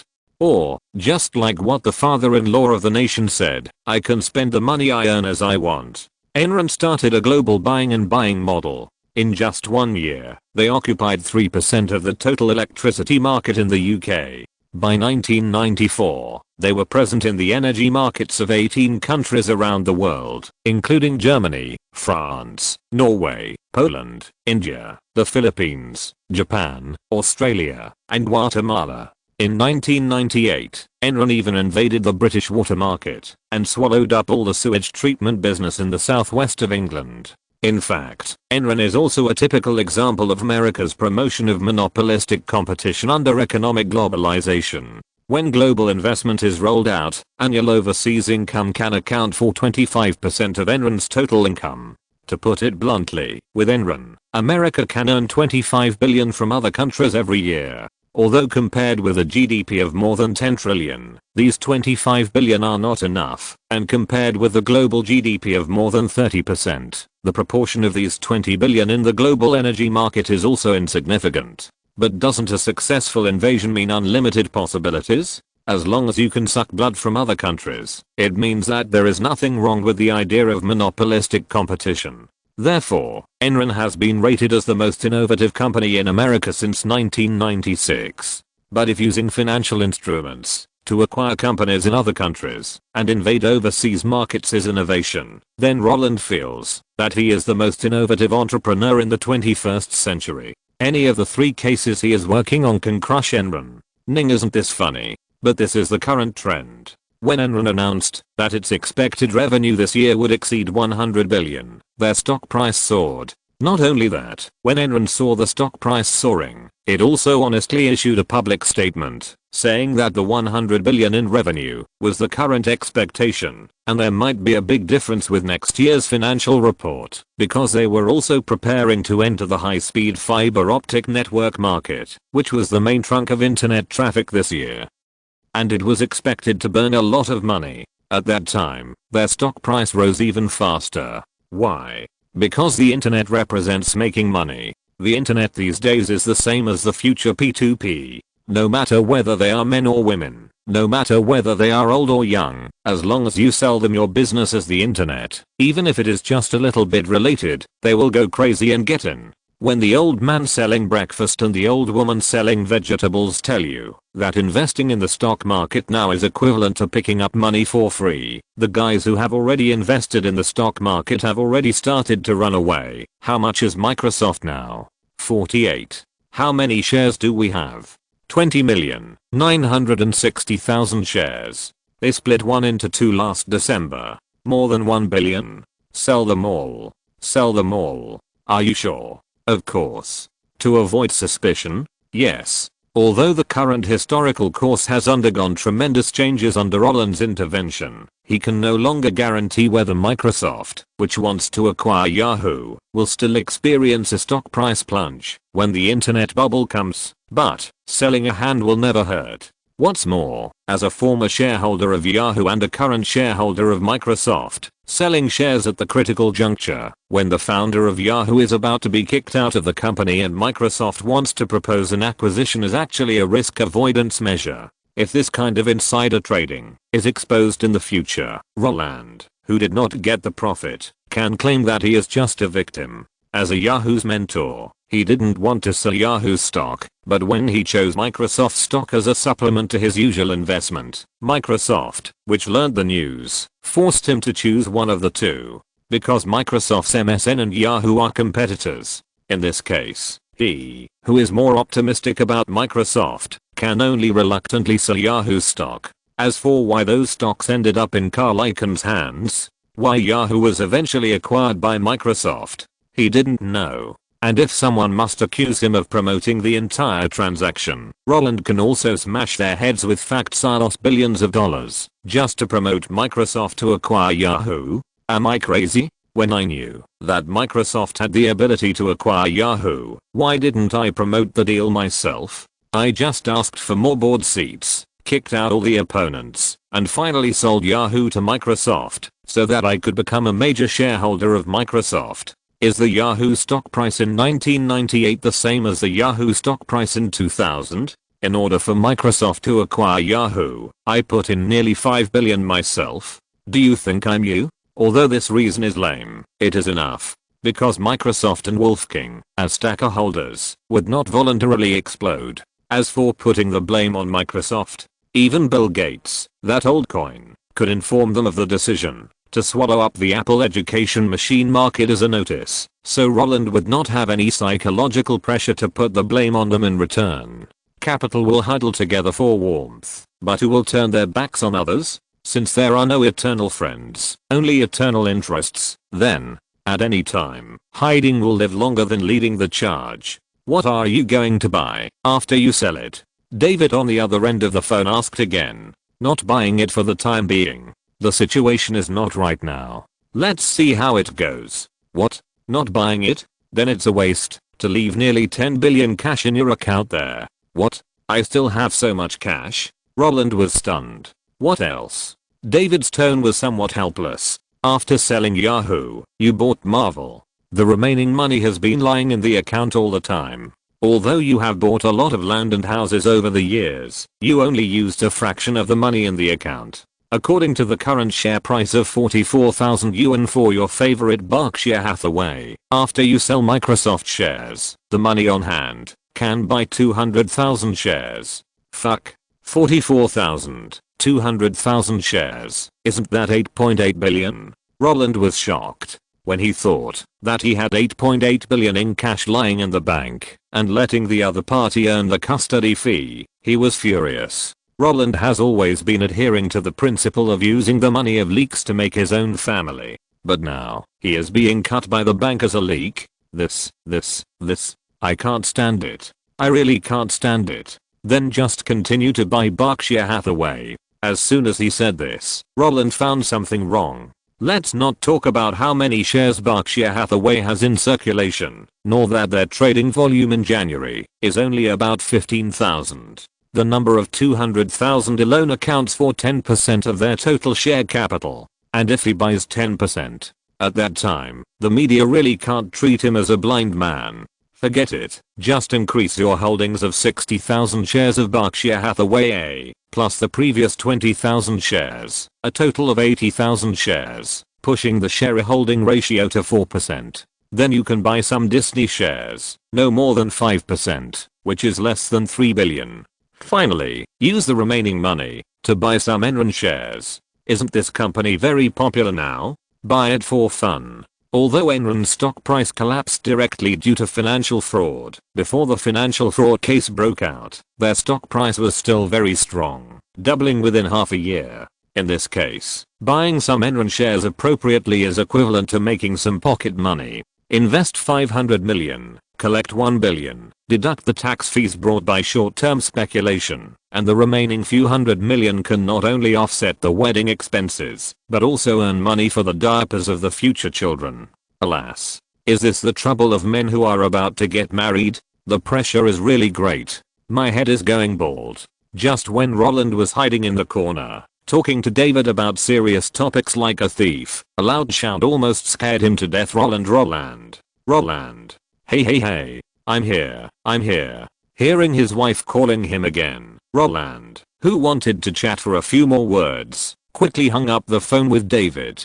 When he followed the sound into the fitting room, the figure wearing a lace wedding dress and showing a white and beautiful back firmly caught his eye. Although he had seen it many times, to be honest, every time he changed clothes, it would make people feel fresh. Where have you been? When I went in to change clothes, you were still sitting here. How come you disappeared when I came out? The questioning words made Roland look away. When he found that his wife, who was facing away from him, was observing his actions through the mirror, he pursed his lips because of the excitement of her gaze. I'm going out to answer a call. Roland raised his phone and shook it, explaining. David called to ask about the decoration. Oh, Kate smiled and stretched out her voice, not believing the stinky man's words at all. Because Roland hated wasting time on trivial matters like decoration. Whenever he encountered such a problem, he would always push the matter to Kate on the grounds that what my wife likes is what I like. So,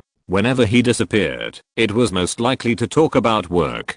Although Roland repeatedly stated that he would listen to Kate in the next 9 months. But Kate didn't think that Roland could really give up his career. So, even though she guessed the reason why Roland left, she had no intention of exposing it. Instead, she smiled and smoothed her veil. I thought you went to the bathroom. If you really went to the bathroom, you must wash your hands before you can touch me. Such words made Roland, who hated being questioned, laugh. She put her hands to her nose and sniffed in a fake way, then said, I don't think I stink. Ah, you really went to the bathroom? You haven't washed your hands yet? Then stay away from me. Kate screamed, with a look of disgust on her face. Roland approached, as if he was presenting facts and reasoning, and put his hands in front of Kate. It really doesn't stink. If you don't believe me, smell it. Go away. I don't smell it. Kate dodged left and right. Roland continued to approach. We have been here for more than 1,500 days. Are you not used to these things? I don't dislike you. I dislike you. Wow. I'm not convinced when you say that. It seems that I was too good to you in the past. I must teach you a lesson today. Ah.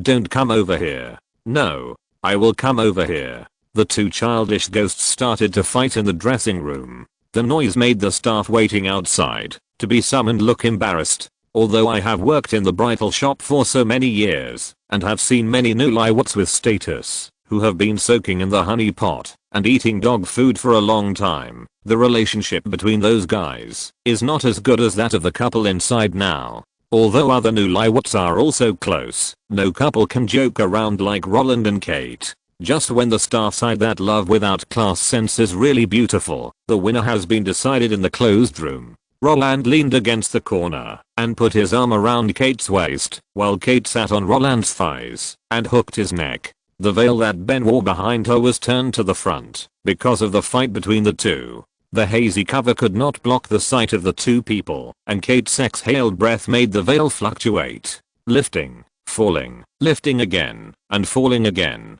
This regular movement made Roland smile, his lips slightly opened, and he kept blowing air, trying to make the veil fit Kate's cheeks completely. This action made Kate grit her teeth and respond in the same way, wanting to blow up the veil. Instantly, the room was filled with puffs, puffs, puffs, and puffs. The stupid behavior of competing made the veil, which symbolized youth and purity, flutter like unwanted seaweed. When Kate blew it up with force, the high veil seemed to be unveiled, leaving the two of them completely free of obstacles. Looking at that familiar face, pouting and blowing, the distorted facial features made Roland laugh heartily. When he found that the raised veil was about to fall, because Newton could not open the coffin, he also leaned over in time. When the veil fell again, this time, it covered two people. "You are so stupid," Roland, with his forehead pressed against hers, complained first. "It makes you look smart." Kate snorted lightly, with a look of disdain on her face. Before the voice fell, the two were amused by their childish words and giggled. At the same time, the two of them tightened their arms tacitly. When the close embrace spread all over the body, Roland suddenly kissed Kate on the nose. "It's so easy to be with you."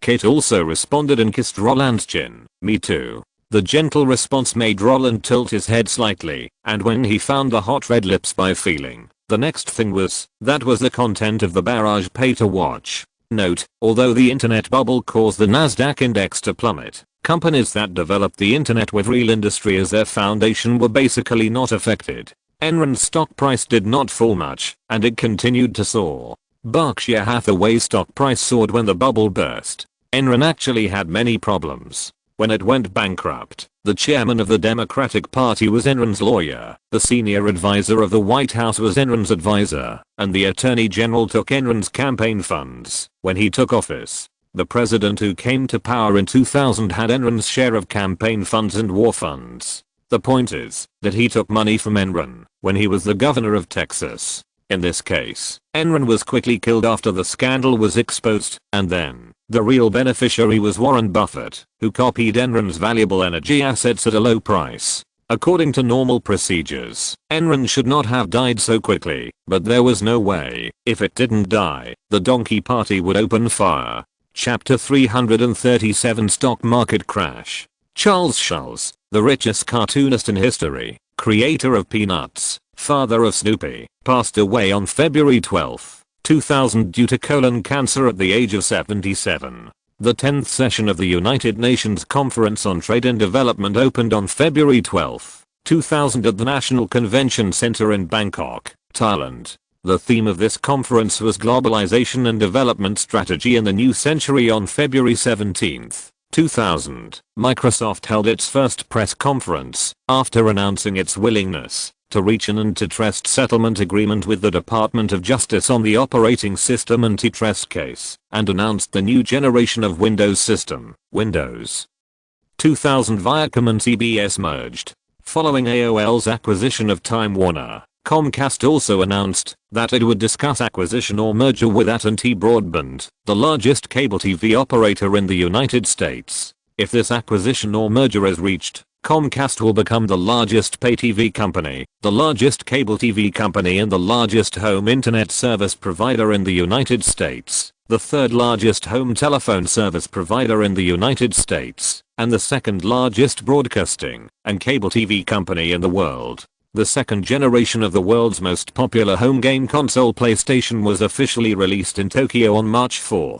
The sales volume reached a record-breaking 980,000 on the same day. But the lack of matching games has become the most regrettable thing for players. On the 10th, the Game Developers Conference was successfully held in San Jose, California. Bill Gates, co-founder and chairman of Microsoft, announced at the conference that Microsoft will enter the home console market and announce the console that has been secretly developed for a long time. Xbox. The Nasdaq Composite Index climbed to 5,048.62. It is twice the highest amount in 1999. The biggest bull market in history is coming. On March 13th, the Nasdaq Composite Index fell 4 percentage points to 4879. On March 15th, the Nasdaq Composite Index fell below 4600 to 4580. In 6 days, the index fell by more than 500 points. The stock prices of internet companies were cut in half. The worst bear market in history suddenly hit. The earth will still turn without anyone. During the period when Roland and Kate were preparing for their wedding, America, across the ocean, was like a frontline war zone, with frequent thunderstorms. First, a series of acquisitions driven by economic globalization made telecom giants such as Time Warner, Viacom, and Comcast invest more than $500 billion. Then Sony handed in a perfect answer. On the day of the release of PlayStation 2, sales in Japan soared to $250 million. In the month of release, total sales exceeded $1 billion. This situation allowed the outside world to see the $100 billion market of electronic games, and Microsoft, which announced its entry into the home console industry shortly afterwards, added fuel to the fire. If it were just these, it would be fine. Because these good news made the Nasdaq Composite Index climb to a record high. But the problem is that when people were full of fantasies about the bull market and spent the 2 days of rest on March 11th and 12th, as soon as the new week came, people were forcibly awakened by the slap of the big bear. At the beginning, the stock prices of major companies began to fall slightly. At that time, market analysts said that this was a self-correction of the stock market and the bull market would continue. But when people believed the words of the experts and wanted to buy the bottom and find a leak, the stock market plunged for 2 consecutive days, which made everyone confused. If a 4% drop in one day is a small adjustment, then what is a drop of more than 4% for 3 consecutive days?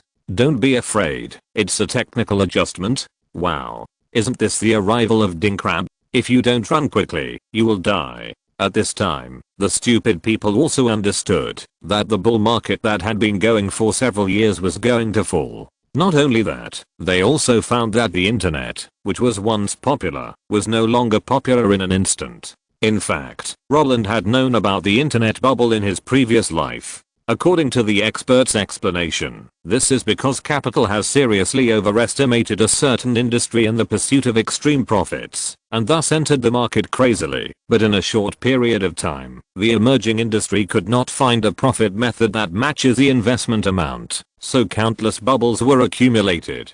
Due to the short-sightedness of capital, such extreme events can never be avoided, because there is no way in the world to control the crazy pursuit of profit by capital. Because of this, Roland never thought that his reckless behavior could affect this kind of inevitable major event. Not only that, he was still curious about how Wolfgang and Microsoft would face it when the internet bubble burst. But when this day really came, he found that capital is always capital.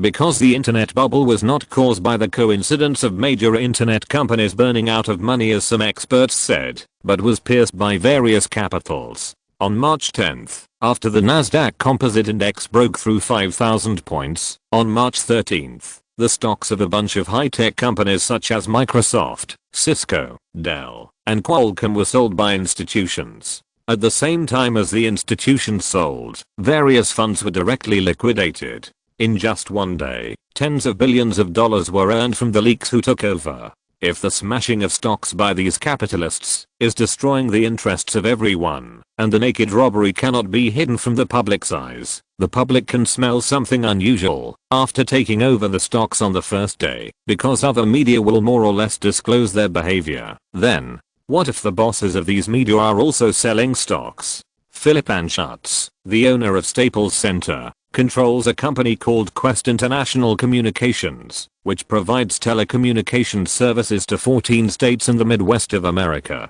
When the internet bubble burst, He frantically sold the telecommunications stocks in his hands and directly took away $1.9 billion in cash.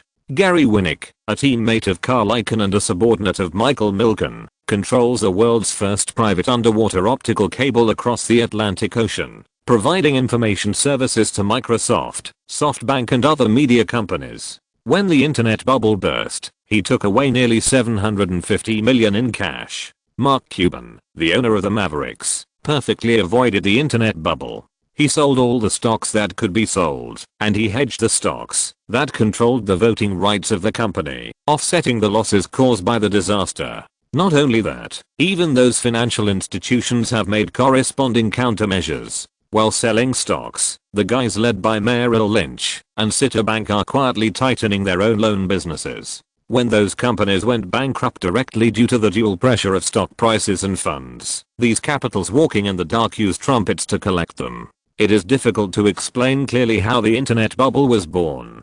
But there is one thing that has actually been put on the table that the public cannot see. That is, retail investors died suddenly and the bankers killed all. Many people may find it strange that the stock prices of those big companies have plummeted and the capital behind them has continued to shrink. Why can they, as bankers, be considered victorious and killed all? This is actually a very simple question.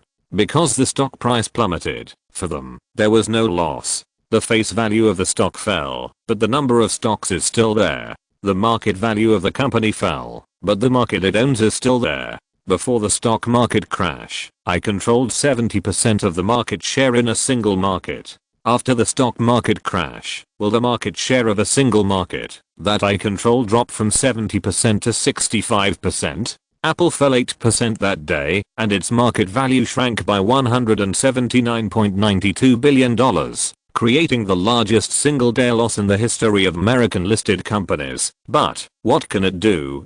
For capitalists, it doesn't matter if their wealth shrinks. As long as they can cash out their stocks while holding on to the means of production, it is a net profit. And what about retail investors? As means of production, they have nothing except cash. For them, losing money is like losing the world. So, when Roland learned that Carl Icahn and his friends only held 5% of the stocks in total, 6% of which had been sold in the past year, and the remaining 5% entered the market one after another, after confirming their seats on the board of directors, he was so moved that he really wanted to admire the Wolf King. Compared with this kind of operation that uses technical means to avoid risks, foresight is really not enough. Winner takes all. Winner takes all. It was precisely because of this major event of the diarrhea-like decline in the stock index that Roland's promised to Warner before Christmas last year to come back to discuss cooperation after the holiday was forgotten by Warner.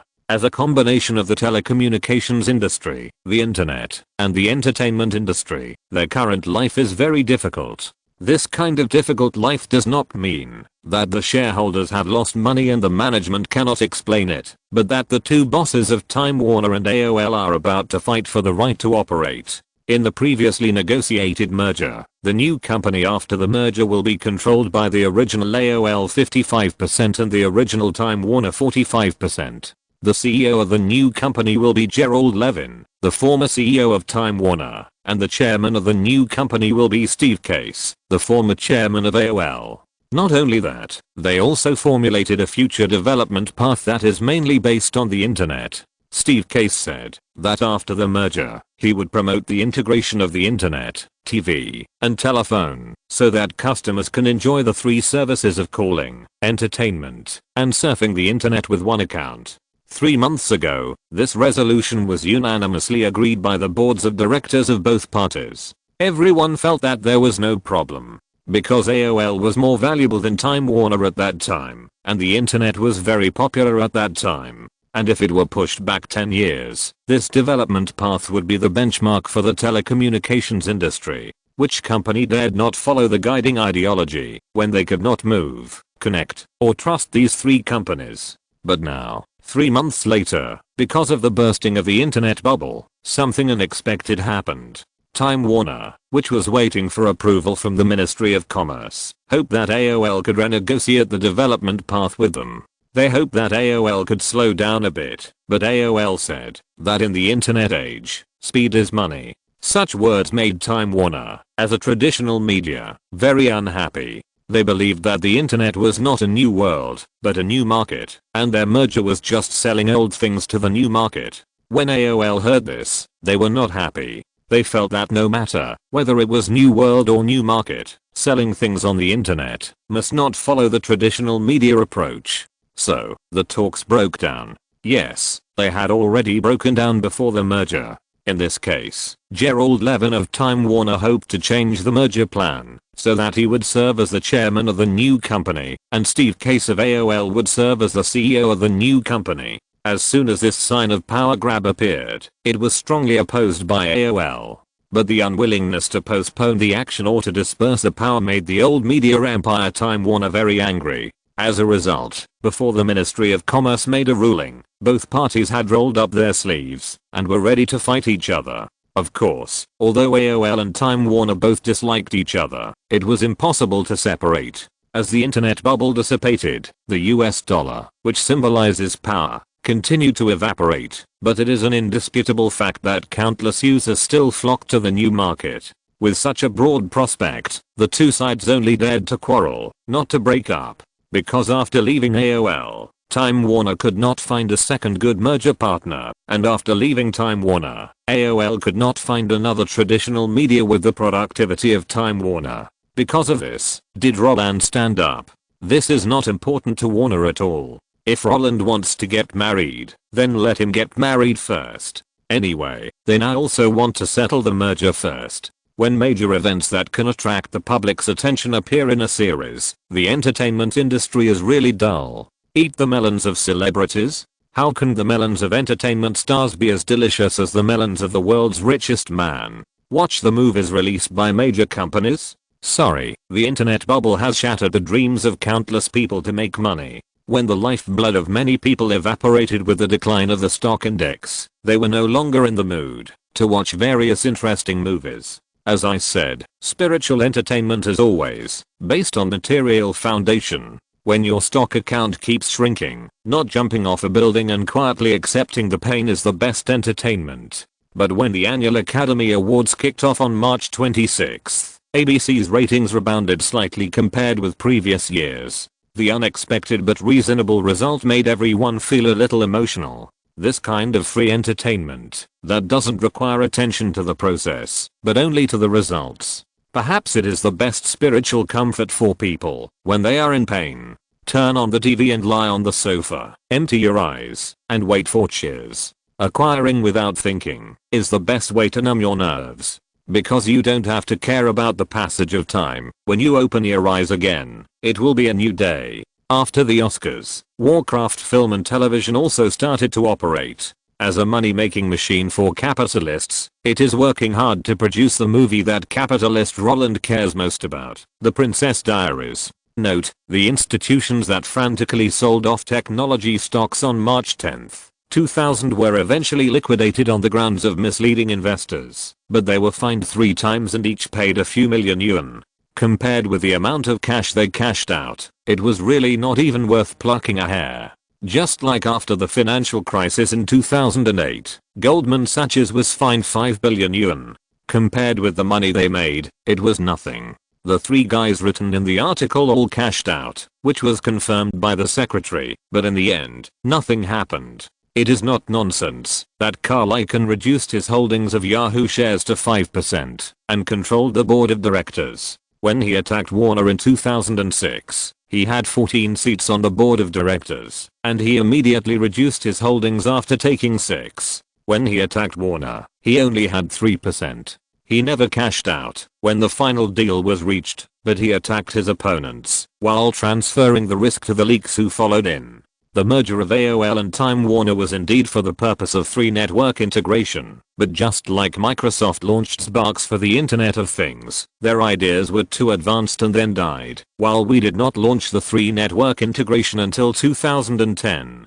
So it is not nonsense to say that we cross the river by feeling the head of the eagle sauce. Because there was no agreement before the merger, the business integration after the merger was actually equivalent to nothing, which is also the reason why the two parties were able to break up happily in the end, because Time Warner is still Time Warner, while AOL has exploded. If you're listening to this novel on a channel other than Fanfic World, it means they downloaded and uploaded it without effort. We cordially invite you to visit our channel, Mundo Fanfic Novelos. There you'll find the original version of this story and you can explore many other novels of various genres. We're waiting for you to immerse yourself in a world of incredible novels. Chapter 338, Reading Comprehension. Alvino Highland College was founded in 1960 and is a private women's college affiliated with the Catholic Church. Although it is only in its 40s, the architectural style of Florence, Italy, has made it a holy place for many movies, such as Dear Mother in 1980, Nowhere to Hide in 1987, and True Lies in 1994.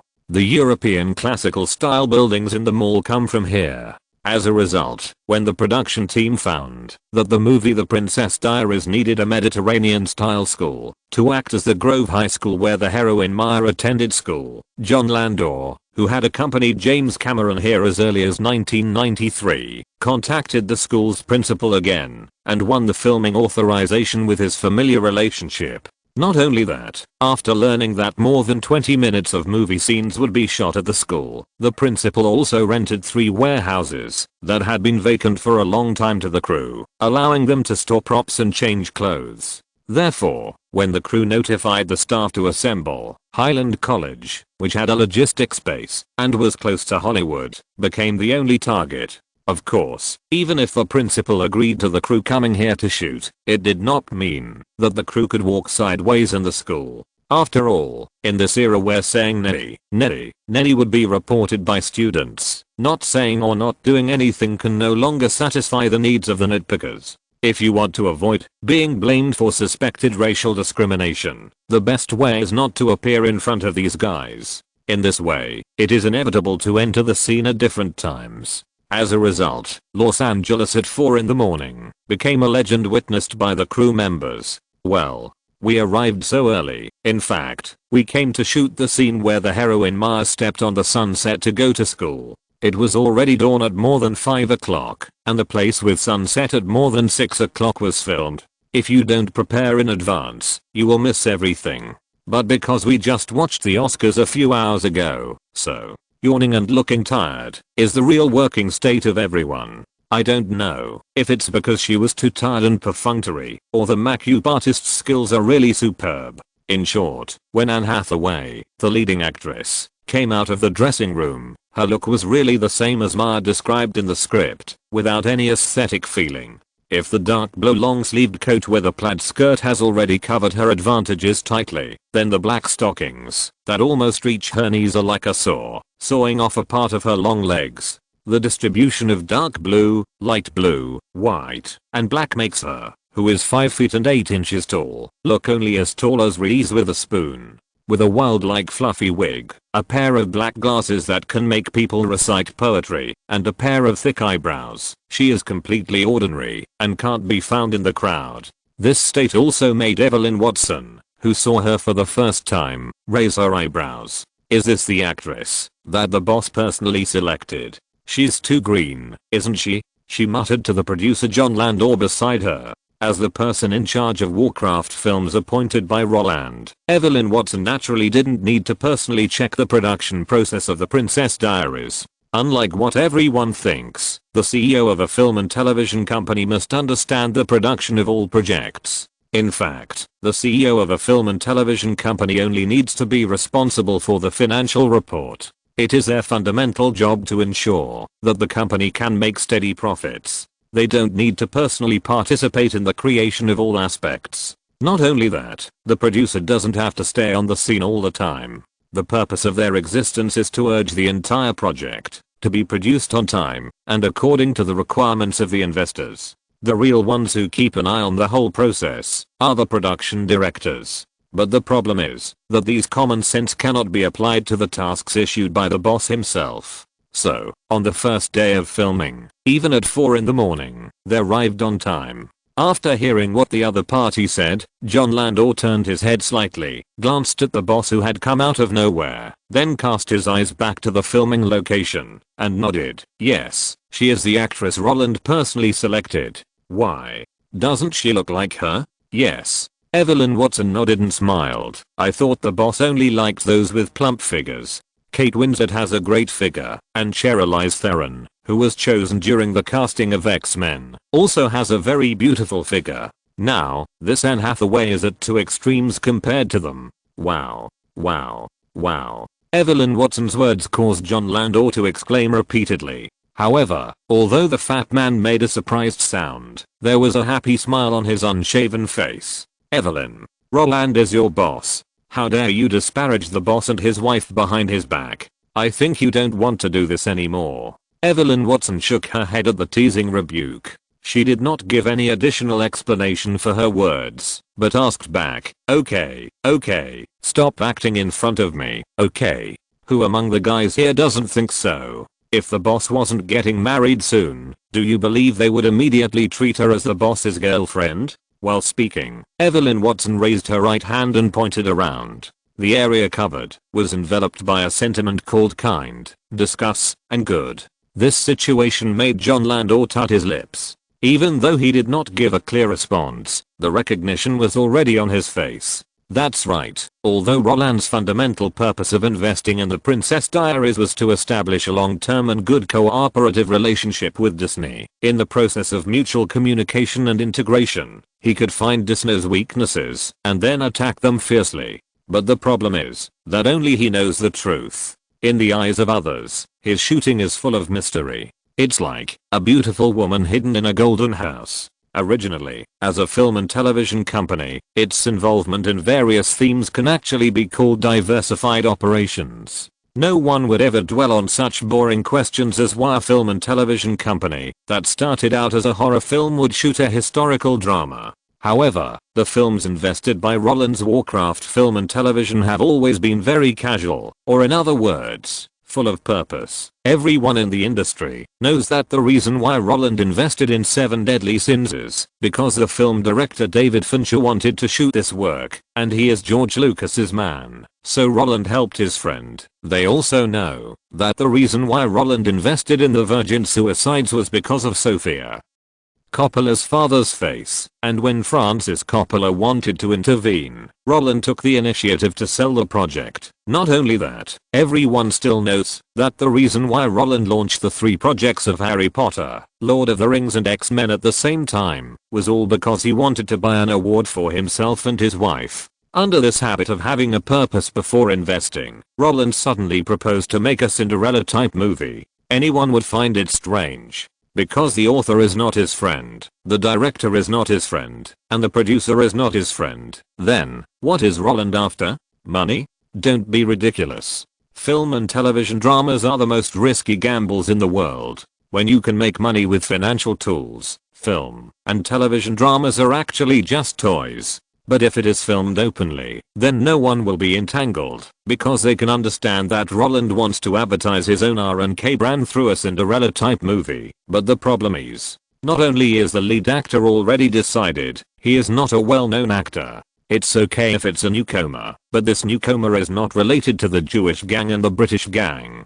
Hey, you can't blame others for imagining it. When the members of the group learned that the protagonist of this project without public casting had been decided, everyone smiled knowingly when they learned that Anne Hathaway, who exuded a youthful atmosphere, was personally selected by Roland. Their understanding of gentlemen made them smile even more, and when they learned that Warcraft Films signed a 5-year, 3 to 6 film guaranteed contract with Anne Hathaway.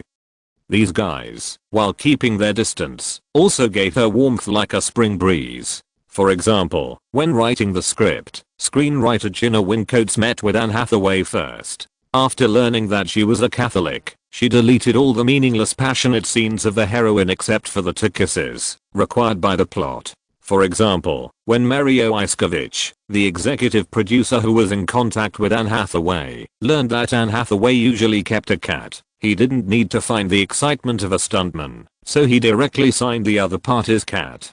For example, after the team was established, they contacted R&K and asked them to design crown jewelry according to Anne Hathaway's personal style. When the designers learned that this was the display cabinet specially selected by their boss, they wanted to take the real object to the site for comparison, but they immediately picked up the notebook they carried with them and asked questions to the model in a friendly manner. In the end, they filled up 10 pages of paper, starting from Anne Hathaway's preferences and ending with the results she wanted to present. What is this? Isn't it just that the subordinates received the inspection notice from their superiors and frantically prepared everything? Although Roland never expressed any of his intentions, and even after issuing the task, he didn't meet Anne Hathaway, but it didn't matter, because the guy who flatters can make him do reading comprehension on Mars. Forget about the strange light flashing in the eyes. When they see a movie that needs to be watched 3 times to understand on the poster, they can even use entropy increase principle, grandfather paradox, Mobius strip crossing, single electron universe hypothesis, chiral molecules and mirror molecules to explain the greatness of the movie. So, when Anne Hathaway's performance did not satisfy director Gary Marshall, breaking the rule that the first shot must be shot once, the director did not yell at her, but waved his hand, and Gary Marshall motioned her to come over. Hi director, such a situation made Anne Hathaway a little nervous. While she was jogging along the scooter, her lips pursed involuntarily. Such a situation made Gary Marshall wave his hand. Don't be nervous. Don't be nervous. I'm not nervous, director. After hearing what the other party said, Anne Hathaway became even more nervous. She even wondered if it was because she was too nervous, that she was too restrained in the shooting just now. Otherwise, why did the director call her over to talk about the scene right after the first take? Gary Marshall laughed at the blunt sophistry. He knew that if he didn't explain clearly, this guy would be worried for a whole day. So he asked directly, "Do you know what we shot in the first scene?" "It's over. It really was a mess." Anne Hathaway secretly cried out in her heart. Her body suddenly tensed up, and the toes in her shoes instinctively curled up. After taking a quick glance at the director and finding that he was staring at her like a smiling tiger, she immediately lowered her eyes and said in a resigned tone, "The first scene we shot was when Maya went to school. When driving the scooter to school, Maya encountered a steep slope.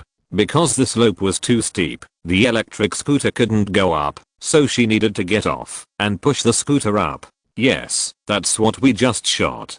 Gary Marshall was very satisfied with her answer, and then continued to ask, "Then do you know how you acted just now?" Anne Hathaway thought for a while, and felt that her actions just now seemed to be fine, so when she answered the question, her voice was a little confused. "I just pushed the scooter up." As she said that, she frowned and glanced back. It seemed that she was recalling her actions just now, but it seemed more like she was questioning the director's question.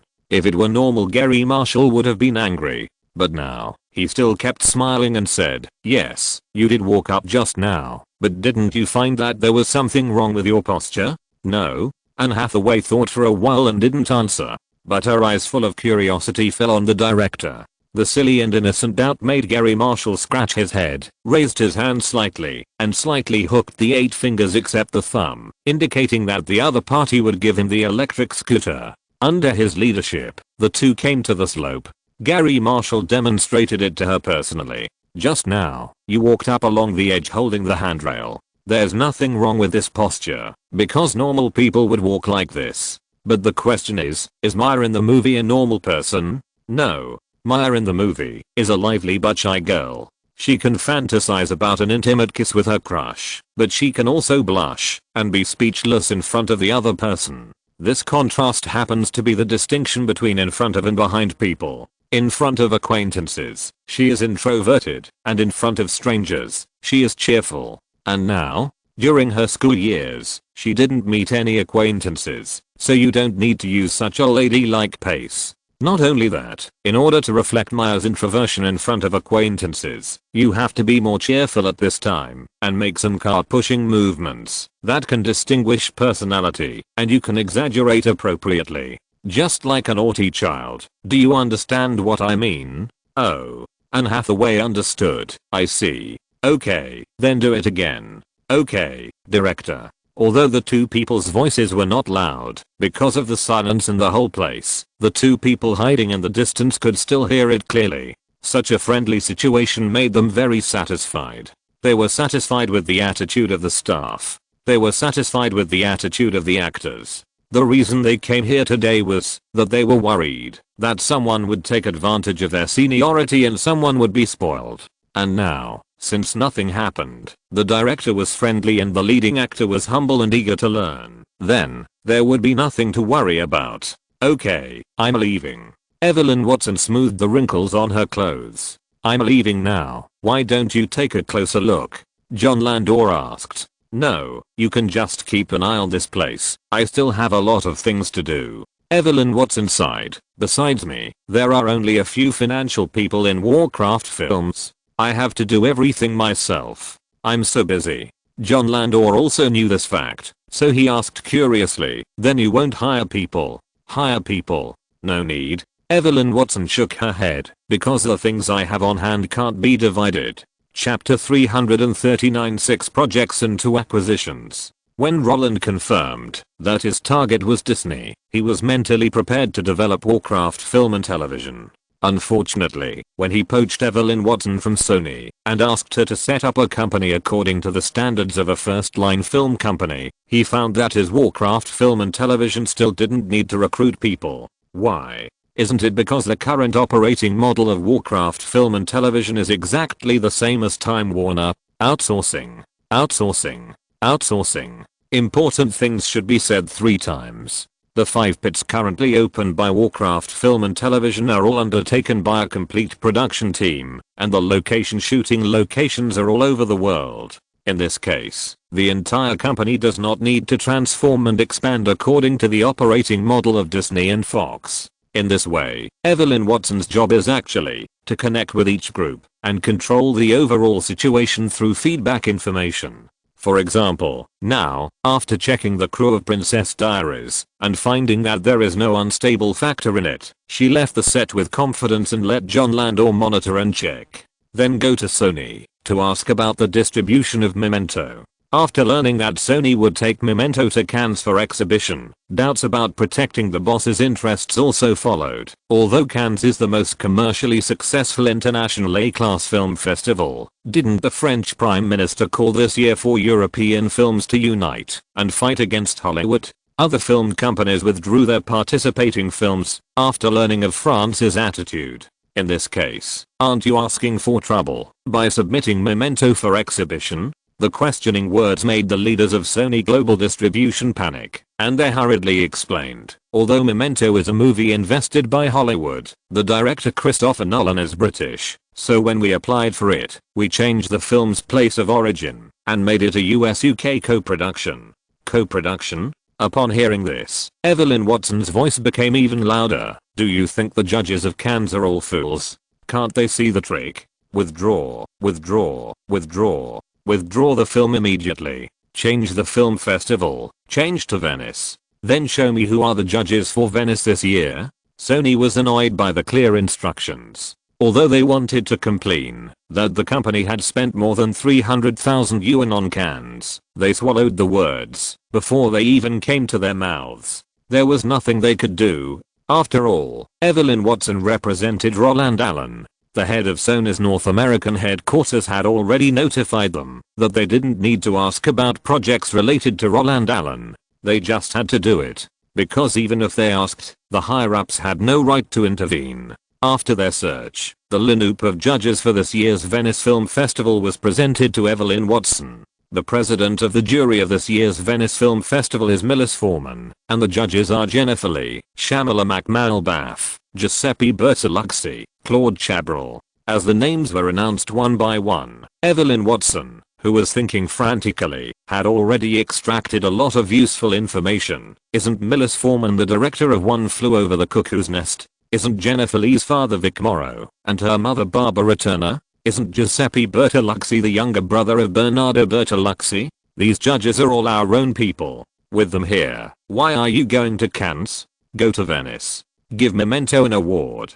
Such words almost choked the people at Sony Worldwide Distribution to death. Although all awards rely on public relations, the question is, which company can win as many awards as your boss? We also know that Milos Forman has a very good relationship with the Jewish gang. We also know that Jennifer Lee's parents have a very good relationship with the Jewish gang. And we know that Giuseppe Bertolucci's brother has a very good relationship with the Jewish gang. But, we are not familiar with them. However, these are all unspeakable secrets, because if they are said openly, it will give people the illusion that professionals are outdone by amateurs. So these guys nodded helplessly and accepted this arduous task. Of course, they are not stupid. If we want to win the award, then we have to write down Warcraft pictures in the column of the production company in the exhibition book. This is to tell people openly that the entire movie is produced by Roland Allen. Those who understand will naturally understand, and those who don't understand, they don't have the right to vote. Okay. Evelyn Watson knew what these people were thinking and nodded directly. Let's do it. Oh, by the way, the boss also ordered that we must hold a premiere for this movie. At that time, invite all those suspense masters, such as David Fincher and David Lynch. After dealing with the production of The Princess Diaries and the publicity of Memento, Evelyn Watson's day's work was actually over. This is also the benefit of outsourcing. Professionals can help you solve all problems with just a few words. Of course, it is not easy to run a company that works half a day and rests for a month. Because the fundamental reason that supports its survival is its unparalleled influence. Time Warner has been open for so many years, and the resource channels it has are not comparable to those of small companies. Although Warcraft Pictures has not been open for so many years, the resource channels it has can still crush all non-first tier companies. This kind of success cannot be replicated, and this kind of ease is enviable. And when it came to April, Evelyn Watson, who had been resting at home for almost a month, packed her luggage and flew to New Zealand because the filming of Lord of the Rings 1, which had been filmed for more than 7 months, had officially ended, and Lord of the Rings 2 was also launched at the same time. Although all the post-production of the 3-shot project of Lord of the Rings will be completed in New Zealand, the American contracting company does not have to worry about it at all, but the face project still needs to be done. For example, to comfort the staff, is the filming going well? Because I took over Warcraft Films after the project started, I didn't have time to communicate with you. At the wrap-up party of Lord of the Rings 1, Evelyn Watson looked at everyone with a smile. Her words also aroused many complaints. Smooth? It was smooth. If broken teeth and broken ribs don't count. That's right.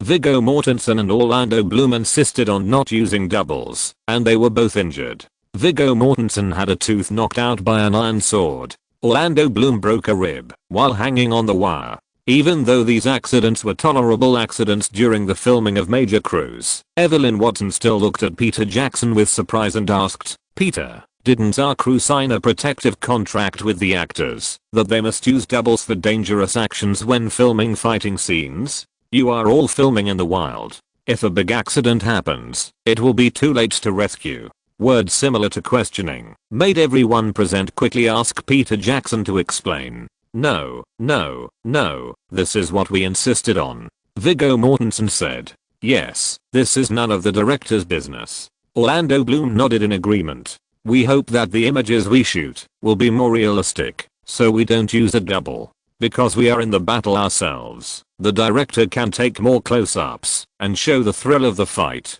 Although Evelyn Watson's words are not humane at all, in her conversation, she did not treat the doubles who are engaged in dangerous work as human beings at all. But the problem is that no one at the scene found it strange, because this is the norm in the circle. The meaning of the existence of a double is to help the leading actors to do dangerous actions. And why do they help them do dangerous actions? That's because the double is not worth money. A leading actor kneels during filming, and the subsequent inspection, compensation, restart, change of filming, and other series of problems will cause the capitalists to suffer heavy losses. But what if a double kneels during filming? Let the insurance company pay. At that time, the media will at most question the danger of filming, and then the producer will stand up and say that he will thoroughly investigate and express his grief for the deceased double, and finally fire the scapegoat responsible for safety in props. Compared with kneeling a leading actor, kneeling a double is the lowest cost and the best choice. Although many publicity have labeled life as priceless, as long as people need to survive, it is priced. Therefore, after learning that the crew members were eager to pursue a better viewing effect, Evelyn Watson immediately shook her head and said, "I respect your choice, but I also hope that you can protect your own safety. Has the crew arranged a helicopter rescue team? No? Then the company will provide this guarantee."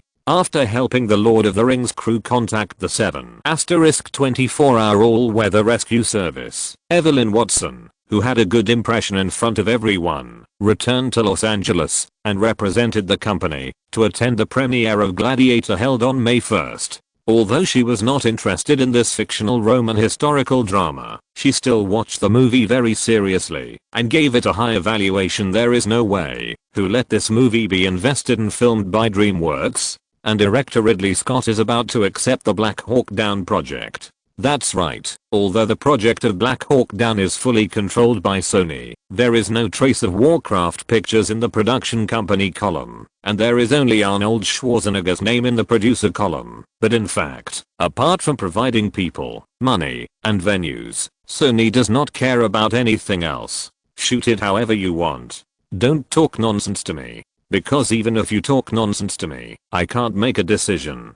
In this way, the whole project is actually equivalent to outsourcing. Sony is the nominal contractor, Warcraft Pictures is the actual contractor, and the team led by Ridley Scott is the contractor. In this case, isn't it obvious who is in control? After the release of Gladiator, Evelyn Watson invited Ridley Scott to a get-together, citing the excellent box office performance of nearly $35 million in the first weekend. When she mentioned Black Hawk Down, the old man, who had guessed her thoughts, immediately smiled and said, "I have studied the script. I know what you want to express.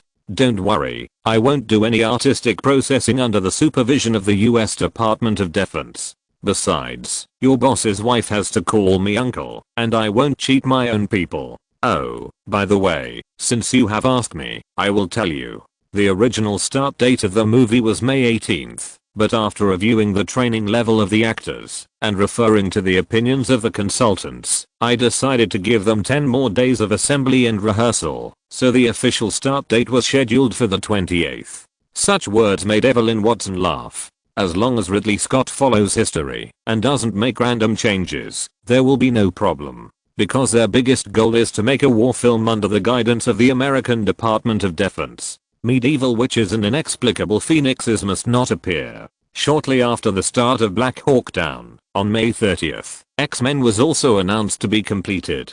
Just like the previous treatment of The Lord of the Rings 1, on the day of the completion of X-Men, Evelyn Watson also fulfilled her role as the spokesperson for Warcraft film and television, and personally went to the set to celebrate with the staff. However, this series is not a continuous filming, so after the celebration, everyone went back to their own homes the next day. As for Kevin Feige, of course, he was buried in the studio with the director and editor, trying to get a rough cut out within half a month, so that it could be handed over to Industrial Light and Magic Digital Domain and Weta Digital to make special effects. So far, among the 6 projects that Warcraft Films is operating, Memento is in the promotion stage, X-Men and Lord of the Rings 1 are in the post-production stage, Black Hawk Down and The Princess Diaries are in the shooting stage, and Harry Potter. Steven Spielberg has just finished filming Artificial Intelligence and needs to rest for 3 months. Therefore, the already prepared Harry Potter was scheduled to start shooting in October. As for why May plus March equals October, that's because the old man said that, since Roland is getting married, he will wait until his wedding is over before shooting. It's a shame that the whole group stopped working to attend the wedding after just a few days of shooting. Just when Evelyn Watson was ready to make a preliminary promotion plan for X-Men and Lord of the Rings 1, on June 1st, Intel also quietly threw an acquisition invitation to ATI. Such an abrupt move attracted the attention of the outside world. Everyone was wondering whether Intel wanted to monopolize the CPU and GPU markets at the same time, just like Microsoft did. But before some experts could come to a conclusion, ATI decisively refused. Such a fierce performance made the market relieved. No one wants to see the birth of a Roman empire that squeezes their living space. But just when those small capitalists were sighing that ATI still had backbone, on June 13th, The Ontario Securities Commission of Canada summoned at his management to ask them about the stock selling a few months ago. This abnormal behavior made the small capitalists who had just relaxed their hair stand up. Because they have seen this trick before. Intel, all in at the beginning. Unfortunately, even if their hair stood up like monkeys, it could not change the fact that Intel attacked ATI. Just when Intel used long-arm jurisdiction to force ATI's shareholders to change their leaders so that they could swallow the company, the recipients related to it did not expect it at all, because on June 16th, Frozen Planet was released. The agreement between Blue Sky Studios and Fox was invalid. Chapter 340 You are too young. No matter which market, the box office revenue generated during the summer season can account for 35% to 40% of the total annual box office revenue. It is a battleground for strategists, so no matter how cruel the external environment is, no company will give up on its own initiative. Therefore, even with the internet bubble in front of it, people's consumption desire plummeted, but the major Hollywood companies were still stubborn and pushed the prepared projects to the market as planned. First, Gladiator, which was released on May 5th, took in $34.81 million box office in the first 3 days of the weekend. Just looking at the data, hey, people's consumption level is okay. But looking at the market, damn, a movie is equal to the entire market. Because Jordan Maximum, which was also released on the same day, only closed at 578,000 in the first 3 days of the weekend. Although this is a documentary about Jordan's legendary experience in the 1998 playoffs, from a sensory point of view, it cannot bring greater expectations to fans. But Jordan's Space Jam in 1996, which collected $230 million box office.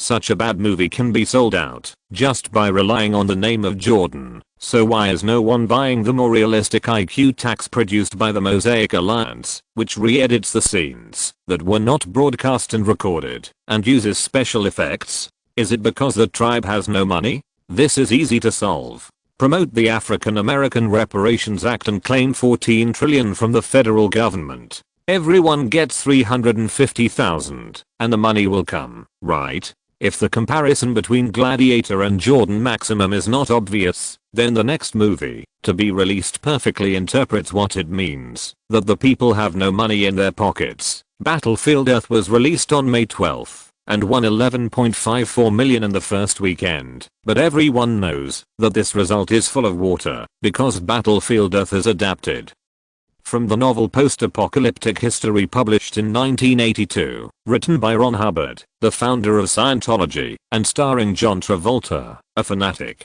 This terrible movie is only watched by their own people, so, after those devout believers saw it, the box office fell like an electronics factory that threw away certificates. It exploded directly. By May 19th, the animated film Dinosaur, that harvested children's wallets, and the fart comedy Hello that harvested young people's wallets did push the box office to more than $60 million, but compared with Mission Impossible 2, which harvested $57.84 million in the first weekend, their results were really not good enough. Shanghai Noon, released later, closed at $15.6 million in 3 days. Fat Lady earned $25.66 million in the first weekend. Gone in 60 Seconds, co-starring Nicolas Cage and Angelina Jolie, earned $25.33 million. Lush, starring the future director of SHIELD, earned $21.71 million. In this case, Frozen Planet earned $9.37 million in 3 days, which is actually a good result,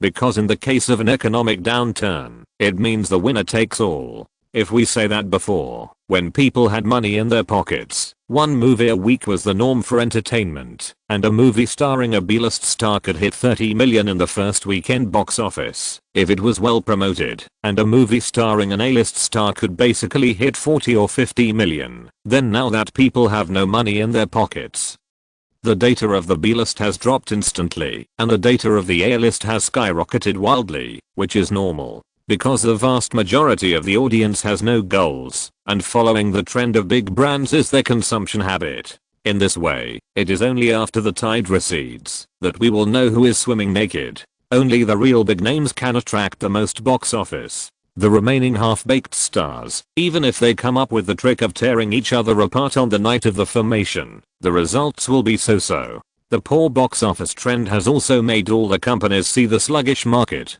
In the past, there would be 2 or 3 movies with a North American box office of over 200 million in the summer season, such as Men in Black and Jurassic Park 2 in 1997, Saving Private Ryan and Robbery in 1998, and The Phantom Menace, The Sixth Sense, and Austin Powers 2 in 1999. But now, it is the best result for Mission Impossible 2 to break 200 million. The upcoming The Perfect Storm, Scary Movies, and Dangerous, which are not likely to hit 200 million. But despite the general trend, Frozen Planet, which invested 75 million, is expected to have a box office of no more than 50 million, which also made Fox feel the pain of the referee who was hit by Djokovic with a tennis ball. Before, they had given up the idea of making animations on their own, and were ready to outsource. Now, since Roland wants Blue Sky Studios, then take it. Such poor outsourcing results made Fox not want to continue investing. As a result, when the Blue Sky Studios, which had been lifted from the ban, approached Warcraft Films, the acquisition negotiations were finalized very quickly. You are willing to sell 50% of the equity for 47 million, and take out the copyright and distribution rights of the company's works for the next 8 years in exchange for creative freedom, right? Evelyn Watson was still in charge of the negotiations. Yes, the production investment is not less than 80 million, and there are no more than 2 projects at the same time. Chris Wedge, the founder of Blue Sky Studios, nodded. If it were an animation studio like Pixar or DreamWorks, when negotiating with investors, they would all give a 5-year budget, and then let the investors squat aside, and wait for the results. But for Blue Sky, which has no results, it is impossible to stand up straight. An average investment of 40 million per project is already a bold result. After all, Toy Story, produced by its good friend Pixar, only cost 30 million. However, just when Chris Wedge looked at Evelyn Watson cautiously, hoping that the other party would not be angry because of his greed, Evelyn Watson, who had never handled a project below 100 million yuan, nodded directly and said, okay. Not only that, she also talked about the revenue sharing directly. 20% of the total box office is the income of Blue Sky Studios. Is there a problem? What? This result made Chris Wedge overjoyed, and he nodded quickly and said, no problem. Okay, sign the letter of intent first. Evelyn Watson didn't waste any words. I'll let the lawyer draft the contract, and you come to sign it next week.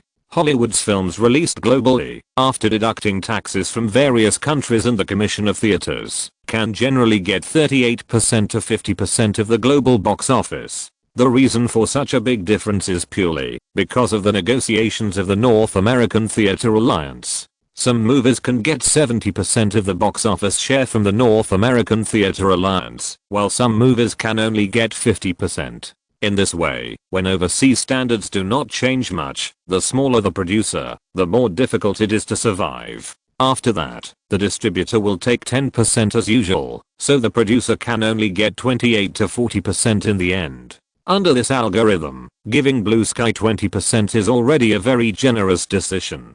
Because Blue Sky Studios does not have to bear risks, does not have to pay for production, does not have to worry about publicity and distribution, and only needs to focus on making animations. Of course, although it is 20%, only 10% actually belongs to the production team. There is no way who let Blue Sky Studios 50% of the shares belong to Warcraft Pictures. After signing the letter of intent, Chris Wedge did not leave directly, but rubbed his hands and said with a smile that, any other questions? Evelyn Watson, who was about to pack up the documents, stopped what she was doing. Yes, yes, yes. It seems that he does not want to take up his boss's time, but it seems more like he is eager to get investment. So Chris Wedge did not hesitate and directly took out a project plan from his handbag.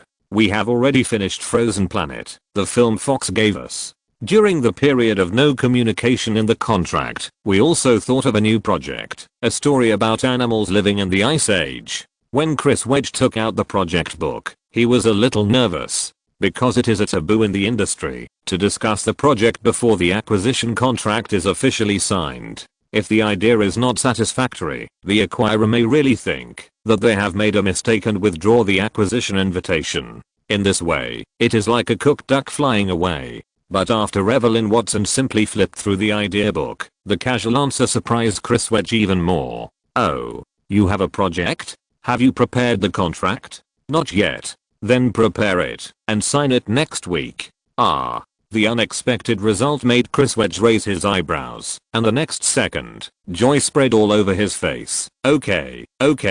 Although Chris Wedge used to be the chief painter of Disney, it was precisely because he had worked in the Big Six that he understood how difficult it was to approve the project budget. First reported to the headquarters, and after a round of internal competition, only after winning, can it be submitted to the green light committee of the headquarters. After approval by the review department, they will also give the standard score, based on market judgment, to the content president, and they will determine whether their project can get the money. In this process, if someone who doesn't like you deliberately blocks you, that's it, the project you proposed may fail. Such a bureaucratic style is the root of their hatred of the Big Six, and now, it's really good. Because of this, when Chris Wedge left, his uncontrollable happiness was naturally seen by Evelyn Watson. Although she understood why this guy was excited, she really wanted to say one thing. It's not that the company is optimistic about you, but that you are too young. That's right. After Evelyn Watson took over Warcraft Films, Ice Age was the smallest project she handled.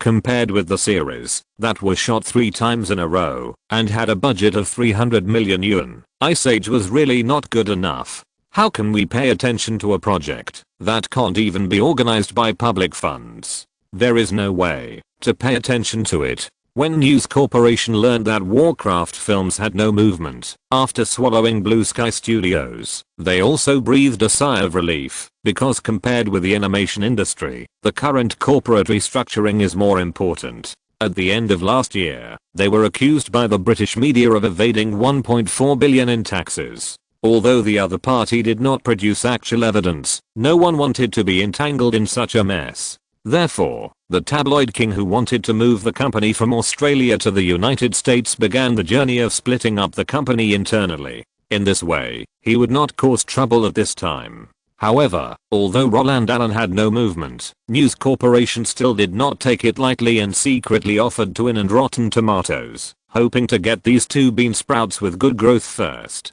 Such behavior naturally attracted the attention of peers, but unfortunately, no one could intervene in News Corporation's layout of the internet now, because Disney had just failed to enter the internet. Time Warner was still arguing with AOL, Viacom was trying to digest CBS, and Comcast was trying to acquire AT&T Broadband. So, this group of capitals who wanted to kill the thief, but could not save the situation, so they cunningly reported the matter to Roland Allen. Although IMB has been sold to Amazon by you, the problem is that you are still the second largest shareholder of Amazon. So, after seeing the momentum of Rotten Tomatoes, don't you have a sense of urgency? As the kings of the fire, they did not call Roland directly, but through business cooperation, using the excuse that Time Warner, Disney, and Paramount wanted to sell movies on Amazon and open official stores. They expressed their concerns that IMDb's influence might be surpassed by Rotten Tomatoes in the future. At the same time, they also intentionally or unintentionally leaked the news that News Corporation was connecting with Rotten Tomatoes and might enter the e-commerce industry in the future,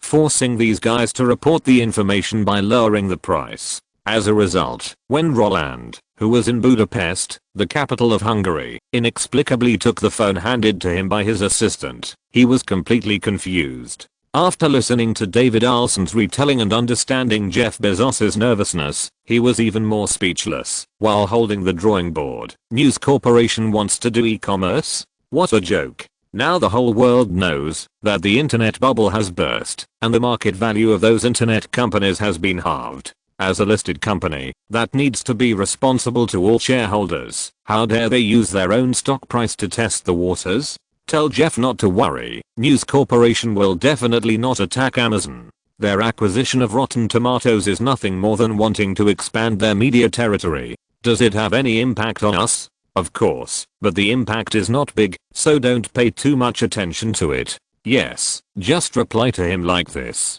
If he is still not at ease, just ask him, what fool would take the initiative to attack Warren Buffett's people? I have something important to do. See you later. Bye. Pop.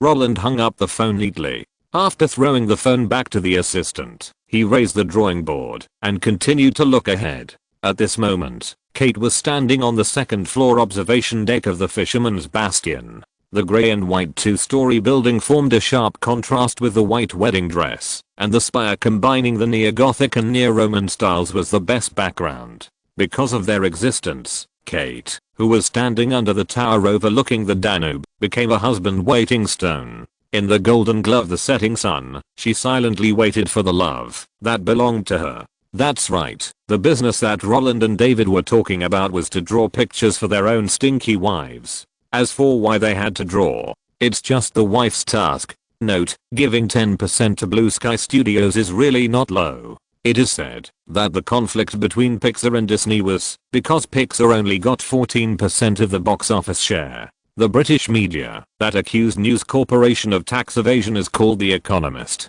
This is a media that likes to interfere in its internal affairs. For example, it gave Kashmir to India, attacked the ruling party of Singapore, and arbitrarily changed the Middle East ownership of the Persian Gulf. In 1999, they targeted News Corporation and wanted to disgust Murdoch through the tax scandal. Why? Because at that time, The Economist was a subsidiary of the Financial Times, which was a subsidiary of Pearson Group, which was controlled by Viacom, and News Corporation robbed Redstone's business in European acquisitions. Therefore, News Corporation, which has been operating in the UK for more than 10 years, has frequently exploded in the new millennium. Hit the snake at its weakest point. These big guys don't use normal means to compete at all. Chapter 341 Roland's Love. As the saying goes, once you say something, it's like spilling it. You have to pretend to be a boast, even if you have to kneel down to pretend it.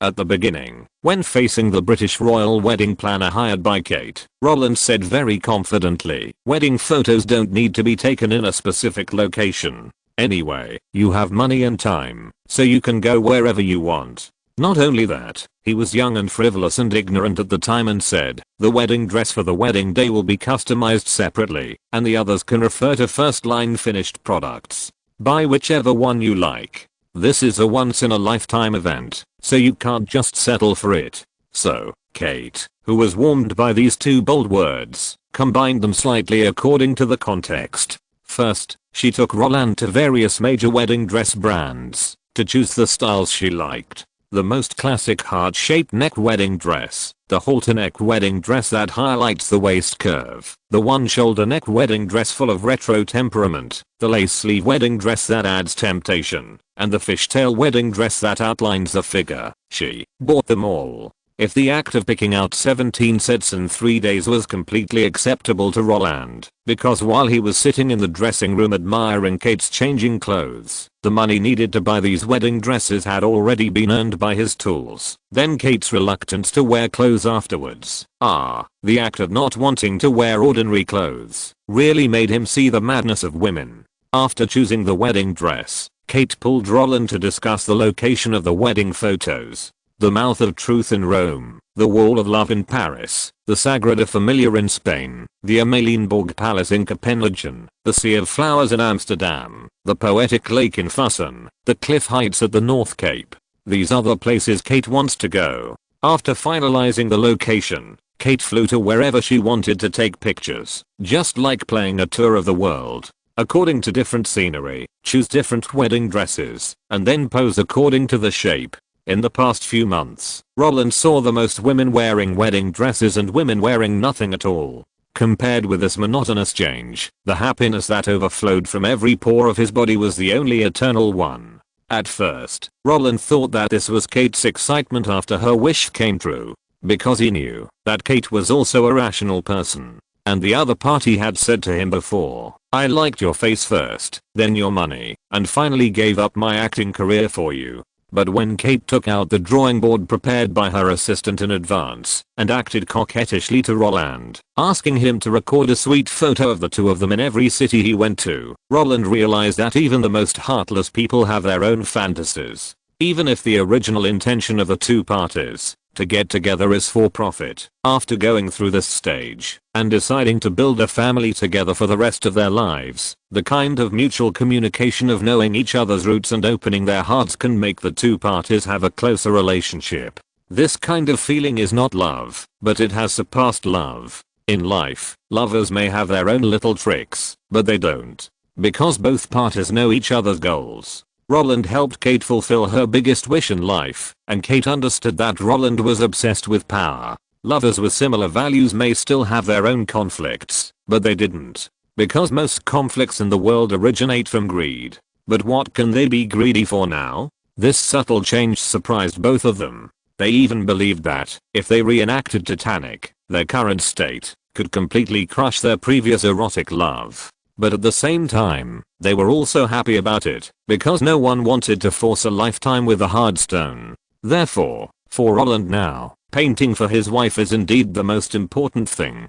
Because business is never finished, but people cannot be missed. As long as someone has connections, there is always a chance to remedy the unsuccessful business. But if the person in front of him runs away, where should Roland find someone to confide in? With the improvement of his status, what he desires most now is not money and love, but to confide and listen, because only this method can make him, who is lonely, feel warm. Finally finished. After Roland came to his wife with his masterpiece, Kate, who had been standing for nearly 3 hours, softened and leaned against her husband without any image. While supporting Roland, she bent down and kept slapping her legs with her hands. Ouch. It's so numb. If you're slower, my legs will probably break. Roland's crying complaints made him chuckle. Isn't this the pose you chose? I didn't ask you to do it. When the two arrived in Budapest, the capital of Hungary, Kate saw the fisherman's bastion and the Danube River, and wanted to take a theme photo of a girl looking at the distant battlefield,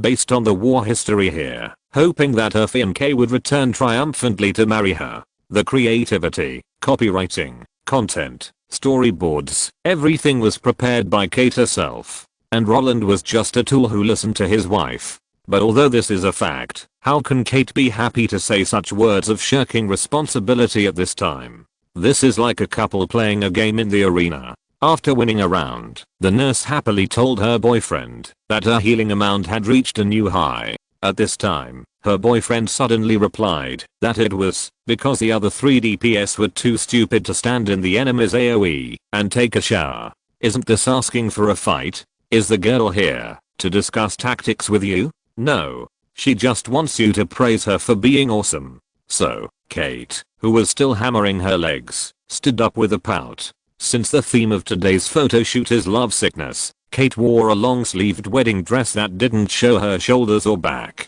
In order to reflect her longing for her lover and her loyalty to love, this wedding dress didn't have any complicated patterns. From top to bottom, it was pure white, extremely simple. Because of this, when Kate frowned and glared at Roland, her immaturity in the boudoir instantly broke out. And when she raised her hand to hammer Roland's shoulder, her temper made her look even more adorable. If you can't speak, don't speak. No one thinks you're dumb. What do you mean I chose the position myself? This is clearly the result of a discussion between you and me. Did I block your mouth during the discussion? From the beginning, I didn't deprive you of your right to make suggestions. So, you can't put the blame on me alone now. The sound of slap, slap, slap attracted the attention of the surrounding staff. Although the sound was loud, every slap of Kate's hand hit the shoulder pad of the suit. Roland's behavior of making a lot of noise, but not doing anything made him speak quickly, smiling. Oh, look at my memory.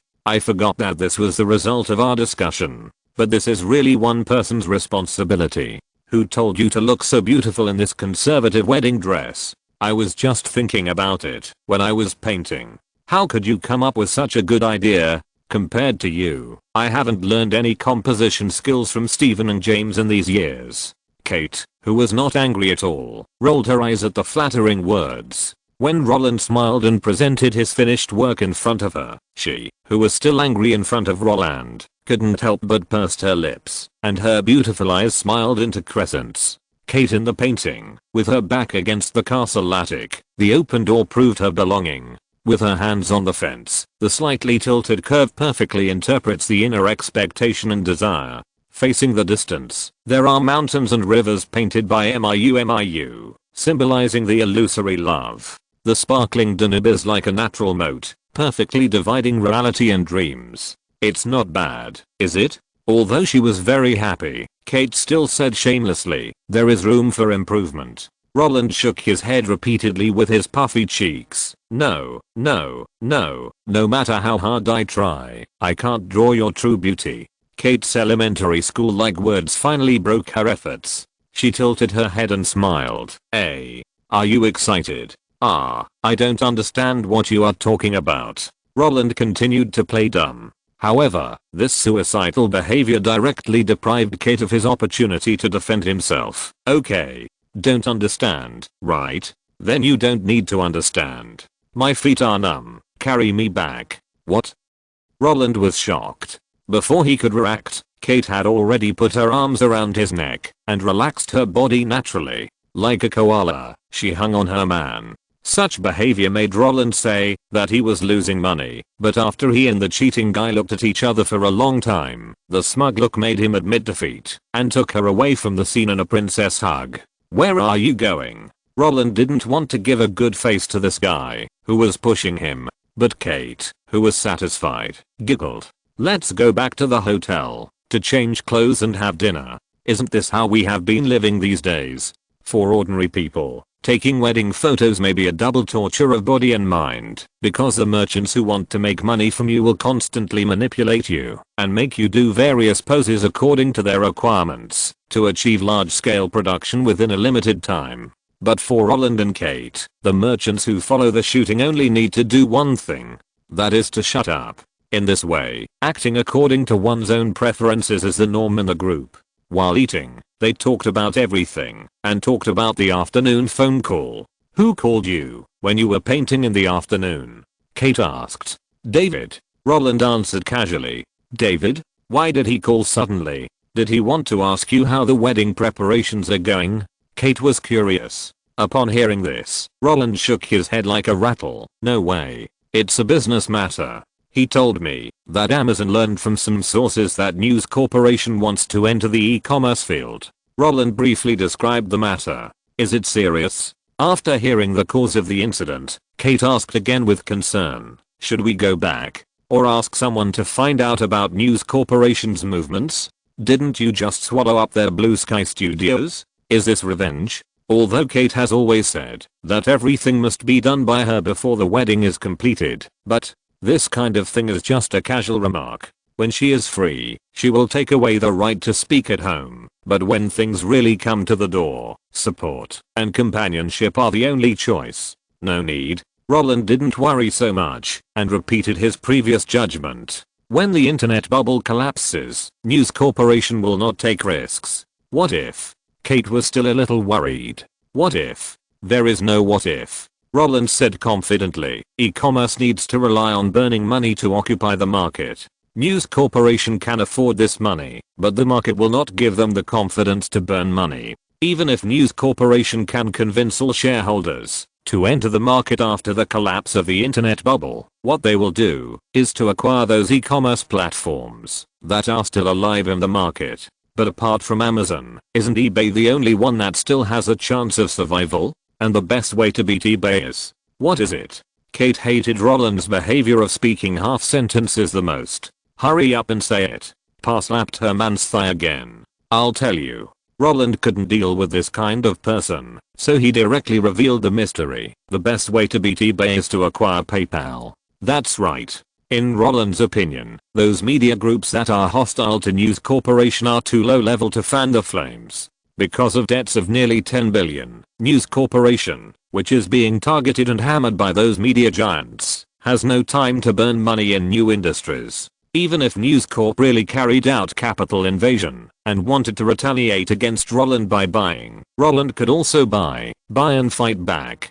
Because besides Amazon, only eBay is worth buying in the market. If JD.com copied Amazon, then Teo Bayo learned from eBay. As a B2C e-commerce platform, Amazon does not need the endorsement of a third-party payment platform, but as a C2C e-commerce platform, without the endorsement of a third-party payment platform, users would not dare to choose it at all. As the saying goes, B2C has three treasures: brand, channel, and good sales. C2C has three treasures: you open, I buy, and Alipay.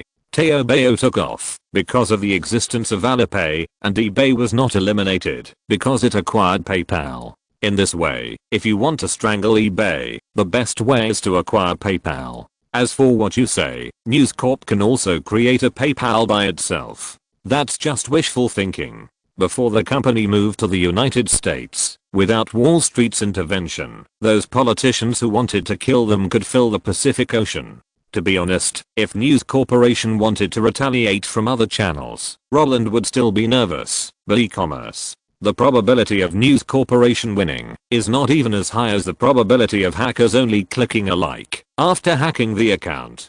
So you want to acquire PayPal? After hearing what Roland said, Kate relaxed again. And Roland's answer was even more casual: acquire. When we go back in August, let David acquire it. Although Roland was full of confidence, after making the mistake of arrogance last time, he still chose to be cautious. Regardless of whether News Corporation wanted to attack him or not, it would be right to acquire PayPal. First, after acquiring PayPal, it would be able to effectively threaten eBay and consolidate Amazon's position in the circle. Second, he is a major shareholder of Apple and Google after all. After acquiring PayPal, it can monopolize the entire third-party payment market. When Apple mobile phones are popular all over the world, Apple Pay will be directly cut off. When Android competes with it, Google Pay will be stillborn. Although credit cards are the mainstream way for people to pay, but there is no need for so many third-party payments. This kind of business is enough for one company to do, and it is better for Roland to do it himself than for others to do it. Just like Warren Buffett said, each of our companies, if we want to live longer and live more comfortably, we will eventually need to build our own moat. PayPal is a moat that can curb the development of competitors while strengthening itself. As for why this kind of thing was not mentioned before, it is because August.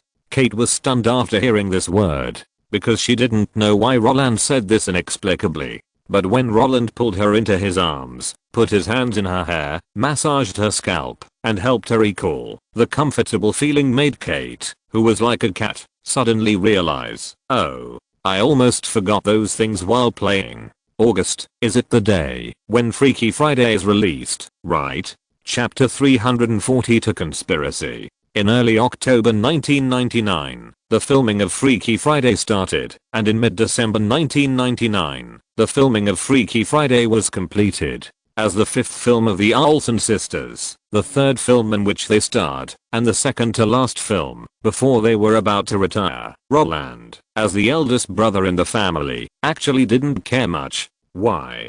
Because he didn't need to care. As the saying goes, the glory in front of people is vicissitudes behind the scenes. In front of the public, the stars are glamorous, but behind the scenes, that the public can't see, the stars are still at the bottom of the food chain. They can't say the truth they want to say, they can't do what they want to do. Even if they want to vent their inner dissatisfaction, they have to hide it, for fear of being discovered. Once discovered, the stars can only shirk responsibility and try every means to get themselves out of the whirlpool of critical public opinion. But when passing the buck, the stars have to carefully find someone to blame. If it is a social animal who is unable to shout, it can still have some concealing effect. If the blame is passed on to the capital, the blame phenomenon will occur. While the capital from all sides takes the initiative to take the blame, they will also personally go down and hammer these stars to the point that they can't take care of themselves. What a marketing account for 1,000 years. What don't want to be famous, but participate in variety shows. What a comminuted fracture, but can practice dancing after 5 days. Just beat them to death with sticks. In front of capital, stars can only be an obedient tool. In this case, Roland thinks it's okay for the Olsen sisters to shoot anything, because no matter whether it is word of mouth or performance, it can't affect them now. And they can control others. So, are you willing to give your fiancé a few days off? Roland rubbed Kate's head, as if pinching the face of a Shiba Inu. Oh, stop it. Kate wanted to slap Roland's hand away, but unfortunately, she struggled twice and couldn't escape. So, she leaned on Roland's arms and muttered, "No." "What?" This answer surprised Roland a little. "Why not?" "Because you said that you would listen to me during this period." Kate raised her right hand and shook her index finger in front of Roland. "So, if I want to give you a holiday, you will have a holiday. If I don't want to give you a holiday, you won't have a holiday, and now I don't want to." Such words made Roland frown. But before he could get serious, Kate had already turned around. Poking Roland's chest with his index finger, he said proudly, "But now I want to watch Olsen's movie, so not only do you not have a vacation now, but you also have to accompany me back to attend the premiere." Roland's godlike brain circuit made him frown. When he caught the smile hidden in Kate's eyes, he wanted to prove his position as the emperor of the family. He pressed Kate on his thigh like a chick. Then he implemented the family law without hesitation, hitting the soft peach. "I'll let you joke with me endlessly." Ah. Roland, stop hitting me. Kate struggled to escape in pain. "I'll let you joke with me endlessly. Help, help, help. My husband is abusing me." After failing, Kate shouted for help again. "I'll let you joke with me endlessly." "Woo woo woo honey, I was wrong." Kate, who couldn't struggle and had no one to help, admitted defeat. Such words also made Roland stop. "Will you dare to do it again in the future?" "No, no." Kate shook her head repeatedly. "Humph." Roland snorted and let go of Kate. When she got up again, her blushing cheeks looked like ripe peaches. Her upturned mouth could hang a bottle of oil. "Why are you staring at me?" After seeing his wife's unwilling behavior, Roland, who wanted to pretend to bully his wife and bring back the place he lost in the afternoon, asked in a timid manner, "Did I go too lightly?" However, before he finished speaking, Kate had stretched her neck, opened her bloody mouth, and bit Roland's shoulder directly. Then, there was a burst of ghost screams. "Oh oh oh. Don't bite. Don't bite. I was wrong. I was wrong." In addition to the acquisition of Blue Sky Studios, many major events happened in July. First of all, Crouching Tiger, Hidden Dragon, which Roland didn't care about at all, was finally released. After being screened at the Cannes Film Festival, Sony arranged for the film to be screened in Asia first. On July 6th, it was first screened in Malaysia and Singapore. On July 7th, the flame spread to Ang Lee's hometown. On July 8th, The Other Side of the Strait also screened the film. On July 13th, the headquarters of Anil Films also pushed it hard. On July 15th, Indonesia also saw this Western story in Eastern Skin. According to Sony's arrangement, the film will be screened in a regional rotation mode, first entering the market that can accept martial arts culture and using the performance in these regions to exchange for theaters in the Western world. Not only that, when it enters Europe and North America, they will not spread the film in a big way, but control the number of theaters where it is screened, exclude ordinary audiences, and attract film critics who can make up their minds to watch it first, and create a perfect publicity gimmick for this film through their mouths. When the storm of public opinion is formed, the screening market will be gradually expanded. At that time, regardless of whether ordinary people are interested or not, they will be attracted to the theater by the high reputation. If they understand it, everyone will be happy. If they don't understand it, the professional film reviews that have been circulating on major online forums for a long time can also teach them how to be a good person. To be honest, there is nothing wrong with this publicity and promotion model. But for Roland, it takes too long. Therefore, on the day when Crouching Tiger, Hidden Dragon was released in Southeast Asia, IMDb had already included its information. A week after the release, the 9.0 points scored by nearly 5,000 people attracted the attention of most people. Then, some netizens who had nothing to do after dinner pointed out that the film was suspected of brushing the score and took the initiative to report it to the authorities. After receiving the news, the authorities who regarded the user's reputation as more important than the sky intervened strongly and tried to eliminate the possible tricks in the background investigation and on-site investigation. Not only that, on the second day of the investigation, IMDb also issued a written result that most of the people who scored were indeed in the same region. Such a situation satisfied those netizens who were bored. They thought that such a score-brushing movie would soon get the punishment it deserved. But 5 days later, the report of the investigators who went to the screening location to watch the movie in person surprised them, because the 10 investigators selected by IMDb in 10 countries all gave a positive review of no less than 8 points. I don't understand martial arts, but I can see that this is a wonderful action-adventure movie. Crouching Tiger, Hidden Dragon is a fascinating action epic. It is not about the confrontation between two armies in boring action movies, but about the story of personal achievement, honor, and dignity. An action movie that breaks gravity. Incredible movie masterpiece. The Eastern Sense and Sensibility. Such comments made him views as unbelievable. Although there were only 10 investigators in total, these guys were all randomly selected by IMDb officials in Europe and North America. Many of them had received feedback emails from their registrations before, and their credibility was unquestionable. Not only that, before departure, the information of these people was also officially disclosed according to the process. After clicking on their homepage, everyone can see the efforts made by these users in the past few years to help the website improve the information database. The supplementary information recognized by the vast majority of people is an irrefutable fact. When these people think the movie is good, curiosity arises spontaneously, like a cat's claw, constantly scratching their hearts. Just when these guys were confused and decided to pay attention to a wave of movies and wait for them to be released at their doorsteps, when they tasted them personally, hey, countless reports related to them suddenly appeared on the homepages of MSN and Yahoo. Crouching Tiger, Hidden Dragon is the best movie at the end of the 20th century. An epic myth far beyond Star Wars, The Phantom Menace. A perfect love that crushes Titanic. A strong contender for the 73rd Academy Award for Best Picture.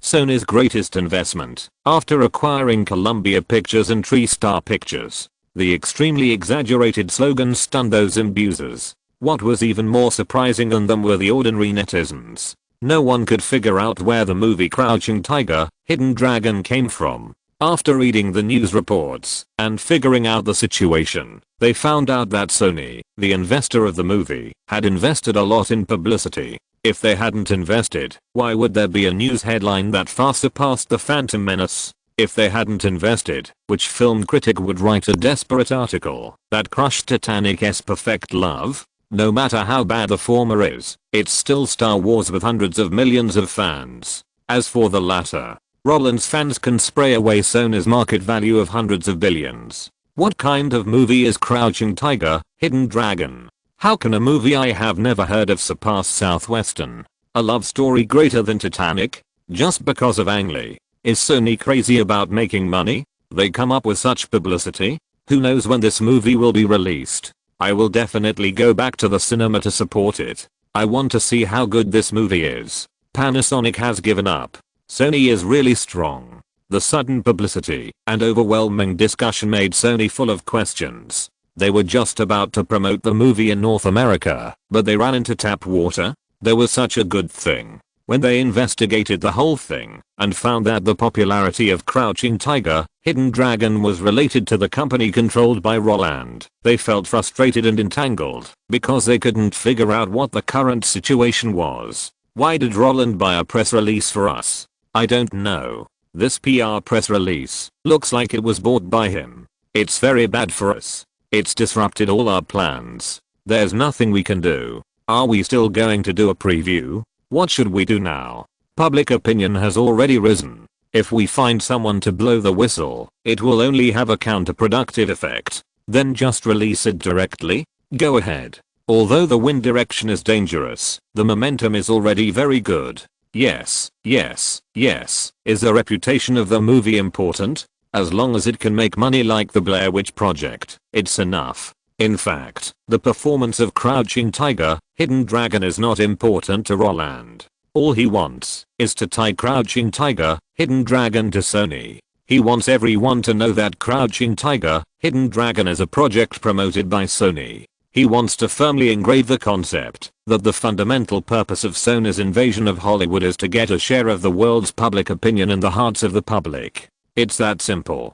while Sony was frantically preparing for the release of Crouching Tiger, Hidden Dragon. On July 25th, Roland, who was packing his luggage to leave Europe, heard an unexpected news. A Concorde passenger plane that was originally scheduled to fly from Charles de Gaulle International Airport in Paris, France to John F. Kennedy International Airport in New York, USA, crashed in Venice, a suburb of the city, shortly after taking off, killing all 100 passengers and 9 crew members on board, and causing the death of 4 people on the ground. Concorde is the world's only supersonic passenger plane, which can fly at twice the speed of sound at an altitude close to space. Before, Concorde was hailed as the world's safest and fastest civil airliner, but now, they are experiencing the first catastrophic accident in their operating career. After investigation, people learned that on the day of the crash, there was a long metal part on the runway that fell out of the number 1 engine of Continental Airlines' McDonnell Douglas DC-10 passenger plane. When the Concorde took off, the wheel rolled over the part, causing the tire to burst. The tire fragments shot towards the wing oil cylinder, cutting the cables of the landing gear, causing sparks to ignite the oil leak and fire. The point is that at the time, the air traffic control personnel and crew members had discovered this problem, but because the plane had to take off, because it had taxied to V1 speed, the captain wanted to fly to Paris Le Bourget Airport 5 kilometers away for an emergency landing, but the problem was that the number 2 engine of the plane had been shut down, and the number 1 engine was ignited, making it impossible for the plane to climb and accelerate. In the end, the tragedy occurred. This investigation result made the Concorde, which can fly at supersonic speed, the most dangerous civil airliner in the world. Because if this kind of thing happened to a subsonic airliner, they could definitely avoid it, because they couldn't accelerate. As a result, calls for airlines to stop flying such aircraft and to pay huge compensation to the victims intensified. At the same time, all major media in the United States revealed the dark history of Concorde. In June 1975, a tire burst occurred at Caracas Airport. In June 1979, a tire burst occurred at Dulles International Airport. A month later in July, the second tire burst occurred at Dulles International Airport in the same year. In August 1981, they continued to have tires burst when taking off from New York. In November 1985, they left Heathrow Airport because of a tire burst, which blew up 2 engines. In July 1993, when landing at Heathrow Airport, the tire exploded. In October of the same year, the same airport, the same explosion. When these facts were placed in front of the public, Concorde could only swallow its anger and say that it would compensate the victims. On the day they promised, Airbus's stock price plummeted. That's right. Concorde is an Airbus model. The reason why the American media attacked them was, firstly, to whitewash the engine parts that McDonnell Douglas left on the runway, and secondly, to make the whole accident a tragedy caused by product quality problems. This would not only hit Airbus market share, but also help Boeing get more orders. If the matter ended here, it would be a small victory. But the news that followed made Roland full of surprises. When he stepped on California land again, the first thing that appeared in his ears was the unified news from major media radio stations. The American Department of Justice has reached a settlement with Microsoft and withdrawn its antitrust investigation into Microsoft's Windows operating system. What Microsoft needs to pay is to stop interfering with the right of personal computer manufacturers to freely choose the system and to open part of the source code of the Windows software so that Microsoft's competitors can also write applications on the operating system. Not only that, at the same time as reaching a settlement, Microsoft also publicly announced that it would acquire Yahoo, and Ronald Perelman, who had kicked the founder out of the management and served as chairman, also announced that Yahoo was very willing to negotiate with Microsoft. When this news came out, the world was shocked. If everyone knows that under the trend of economic globalization, America cannot dismantle Microsoft and will only allow it to complete the monopoly, and the so-called split is just a show, pretending to be just, then what is the acquisition of Yahoo? Openly agreeing to industry monopoly? Then isn't this an act of imperialism? Imperialism is the highest and final stage of capitalist development, relying on capital export to make other countries work, change the economic life of other countries. Before, you at least put on a show. But now, you don't want to act anymore? Then isn't the next step to overthrow? While the world was shocked, the European Union also reacted. They were also investigating the suspected monopoly of Microsoft's Windows system, and stated righteously that they would never approve Microsoft's acquisition of Yahoo. They would never let Microsoft, which is suspected of operating system monopoly, continue to monopolize the internet. But soon after their statement was issued, the National Transportation Safety Board of the United States stated that after the bombing of Air France Flight 4590, they would immediately launch another investigation into the safety standards of the Concorde manufacturer. They had evidence to suspect that the safety standards of the Concorde manufacturer did not meet the passenger requirements, and once verified, they would include all the related manufacturers of the Concorde in the list of prohibited imports. As soon as this news came out, the EU was silent. Because this is an open conspiracy. Didn't the EU not approve Microsoft's acquisition of Yahoo? Then we will beat the shit out of Airbus, which has had a series of accidents. Aerospace and the internet, you choose one. Note, Crouching Tiger, Hidden Dragon was indeed screened all the way. In the United States alone, the media previewed 5 times. First, by media reviews, then show it in the region, exclude ordinary audiences through the weekday scheduling standards, and wait for public opinion to rise before large-scale release. In this way, anyone who says it is bad is either mentally retarded or a water army sent by the opponent. They are very skilled at this kind of marketing. Compared with them, our Navy can be beaten to pieces just by labeling. The IMDb score of Crouching Tiger, Hidden Dragon even reached 8.8 before the Oscars. This score is not exaggerated. IMDb must have rated it on a 20-point scale. During the new millennium, Sony's market value did exceed 100 billion, which was once higher than Berkshire Hathaway, and then it was destroyed by the United States. The crash of Air France Flight 4590 was really a tragedy. In the end, this model was directly withdrawn from the stage of history. And the United States did attack Airbus at that time, and they fought fiercely for the market. Chapter 343 My Lawyer Father. Great.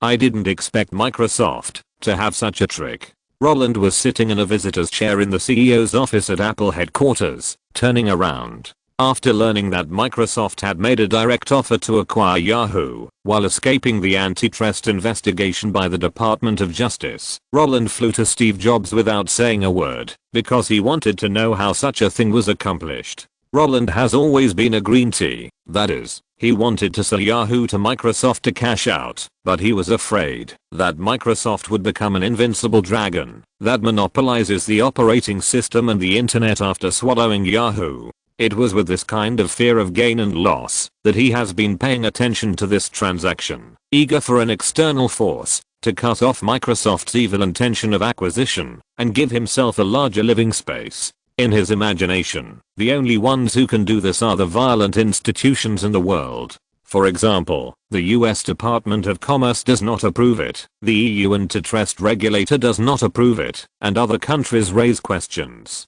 Among these violent institutions, the American Department of Commerce is obviously unreliable because it has become an indelible label that it wants to be a bitch and a saint. The doubts and accusations of other countries cannot hinder Microsoft. Even if the bear is willing to come out and shout a few times, it will be useless. Only the European Union can forcibly stop this transaction. But the problem is that the idea is beautiful and the reality is full. Before Roland could imagine the situation where the European Union would hammer Microsoft to death, Microsoft had already stood together with the American Department of Commerce and hammered the European Union to pieces. This situation was unexpected for Roland, and this speed made Roland even more difficult to understand. How can there be such a fast person in the world? If the crash of Air France Flight 4590 was an excuse delivered to the door, how to turn this excuse into a knife to attack the enemy in the shortest time? This transformation is the horror of capital.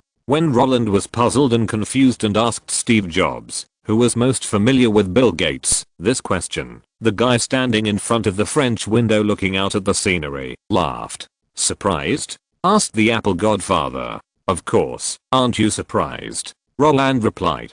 Oh, your state is really rare. Jobs turned around, folded his arms, and leaned on the windowsill. What can't you figure out? I don't understand why the National Transportation Safety Board suddenly helped Microsoft. Roland said bluntly, you know, even if the Department of Justice and Microsoft reached a settlement, it doesn't mean that the federal government has to help Microsoft. This change is too abrupt, making the previous targeting a big show.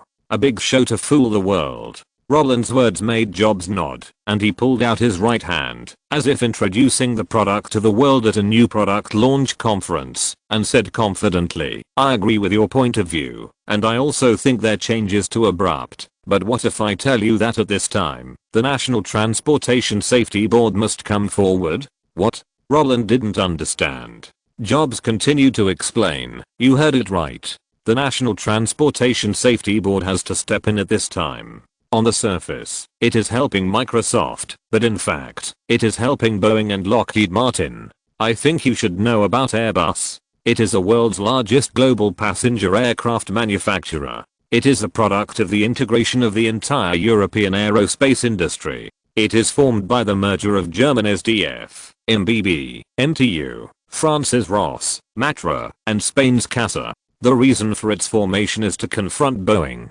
It is precisely because of their crazy mergers that Boeing's market share has been eroded, so they propose to acquire McDonnell Douglas. But you have to know that McDonnell Douglas is the largest military aircraft manufacturer. The F-4 retired in 1996, the F-15 still in service, and the C-17 that was put into service in the 1990s are all their products. So, after the acquisition of McDonnell Douglas, Boeing's history also changed. It once again entered the military market that it had been involved in before the 1960s. Not only that, the three markets of civil, commercial and military make it a direct threat to Airbus's position. So, in order to ensure its own market position, Airbus established an independent company, SAS, in January last year, which specializes in the research and development of military aircraft. Not only that, they also directly participated in NATO's A400M military transport aircraft research and development plan. The main function of the A400M military transport aircraft is to increase the tactical air transport capabilities of the country that uses it. Before they announced their independent research and development, this market had been occupied by Ukraine's Condor and Lockheed Martin's Hercules. If Airbus succeeds in its research and development, it will inevitably have a serious impact on these two models. So, after the crash of Air France Flight 4590, it was our National Transportation Safety Committee that had to stick to their safety standards. If Airbus safety standards were found to be problematic by us, then which country would be willing to pay for the A400M they developed except for themselves? For a company that makes civilian tires that frequently explode, which country would dare to use their transport aircraft to transport troops? At the same time, the small passenger plane A318 that Airbus is developing is aimed at Boeing's 737-600, which was only launched in 1998. In the words of Airbus, their goal is to seize the medium-range market below 4,000 nautical miles. In the face of such a plan, if our National Transportation Safety Board can smash their safety standards, Boeing's market position will be more stable. At this point, the Apple godfather stopped talking. He shook his eyebrows at Roland, and his knowing smile made Roland suddenly realize. It turned out that the original intention of the National Transportation Safety Board was not to help Microsoft acquire Yahoo, but to allow Lockheed Martin and Boeing to gain a larger market share from Airbus. But the problem is that you can understand it, but you can still be confused. After understanding the good intentions of the Federation, another question popped up in Roland's mind. If the Federation is not representing Microsoft now, then Microsoft, isn't it a case of tampering with porcelain? Tampering with the Federation's porcelain? Tampering with the EU's porcelain? And when these two companies react, Microsoft will inevitably face their counterattack. The EU will definitely hold on to the acquisition. After all, no one is a fool. 1 for 1 is a fair trade. 1 for 2 is a huge loss. The Federation will also continue to make trouble. Because they have been kidnapped by Microsoft. That means there is still a chance that Microsoft's acquisition of Yahoo will be rejected. As soon as Roland said this, Jobs immediately understood what the kid in front of him was thinking. He chuckled twice, walked to the water dispenser, and poured 2 glasses of water. When he came back and handed them to Roland. He muttered, "TSK, TSK, TSK, William may not know yet. The guy who took the initiative to sell Yahoo actually hates him." Such a teasing made Roland, who had perfect expression management, laugh. "No, I'm just concerned about my friends. I'm also concerned about myself." Concerned about friends? Are you concerned about whether Carl Icahn and Ronald Perelman will lose money because of this deal? Jobs didn't believe Roland's nonsense, shrugged and said, "Concerned about yourself? Are you concerned about whether your Blizzard Entertainment can still take advantage of Microsoft's bucks? I remember that your company has already obtained their test machine." Roland did not give a clear answer to this tentative inquiry. Of course, it was not that he didn't want to answer, but after Blizzard Entertainment got on the right track, he didn't ask about its development. Not to mention whether Blizzard Entertainment had obtained this box test machine. Even among the game projects that Blizzard Entertainment was developing, he only knew about World of Warcraft that David Olsen had talked to him about last time. Jobs saw the silence as a tacit agreement. He was too lazy to delve into the issue and said, "The Concorde is a supersonic aircraft. It was a project from the 1950s. From 1965 to 1979, they produced a total of 20 aircraft. According to the performance standards at the time, the tires of the Concorde were indeed qualified. After 30 years of development, the Concorde was already on the verge of being eliminated. Although it only takes 3 hours to fly from London to New York, which is the fastest in the world, the high cost has kept their ticket prices above $9,000. They were not aircraft for the general public, so after the air crash, giving up and retiring them was actually the most common choice. In this case, even if our National Transportation Safety Board has sufficient reasons to put Airbus on the list of prohibited imports, the EU can find an explanation clause to allow Airbus to continue to enter other markets. Hacking Airbus may really allow Lockheed Martin and Boeing to gain more market share, but if they are only hammered for a single market, it is not cost effective. So, Microsoft will take advantage. Oh my god. Can it be like this? Roland was shocked. He didn't expect that using Airbus safety standards as an excuse to let the EU approve Microsoft's acquisition of Yahoo was actually taking advantage. If Yahoo can be acquired painlessly just by taking advantage, then this advantage is too big. And, to be honest, Roland can't understand this kind of thinking of taking advantage. Because for the Federation, Microsoft's acquisition of Yahoo is unnecessary. Microsoft is an American company that has already monopolized the operating system market, and Yahoo is also an American company that currently occupies most of the internet portal market. In this case, their combination is a superposition of monopoly and monopoly. From the perspective of the Federation, it is a completely thankless case. Since both companies are American, there is no need for them to make any acquisitions. Because even if there is no acquisition, it is our Federation plundering the world. But this explanation doesn't make sense. Roland shook his head. If I were the Federation, I would definitely refuse. Because this acquisition will neither increase my profits nor reduce my market. Not only that, approving this acquisition will greatly damage our image. So, taking advantage is just an excuse. Hahaha. This analysis brought a smile to Jobs' face. He shook the water glass, looked at the vortex that suddenly formed, and denied, "No, no, no, you got me wrong. I said Microsoft took advantage, not William." Roland didn't understand. His confused look made Jobs shake his head. This situation made him stop keeping the secret. Microsoft took advantage of William. The William the first mentioned is not William Henry Gates III, but his father, William Henry Gates II. William's father is a lawyer, a very famous lawyer. He used to be the president of the Seattle Bar Association, and later became the president of the King County Bar Association, and then the president of the Washington State Bar Association. To put it bluntly, if you commit a crime in Washington State, as long as you hire William's father, there is no case that you can't win, no matter whether the guy suing you is an individual or the federal government. And you also know that in the federal government, guys in various positions are basically lawyers, not to mention the federal courts. Lawyers from Washington state are the largest faction in it, so from the beginning, we didn't think Microsoft would be split up, because if there really was a problem, his father would be able to find a way to replace the judge in charge of the split case. At this point, Jobs seemed to be envious, but more like helpless. He took a sip of water and complained, "Damn guy. When he started his business, his mother could help him get orders. When he monopolized the market, his father could help him solve all legal problems." Such words made Roland chuckle. After all, there must be people before there can be a society. This response made Jobs roll his eyes at Roland. "Oh, yes. You are such a person too. I still remember the Google incident. When I was your age, I could only be kicked out by Sequoia Capital, and you."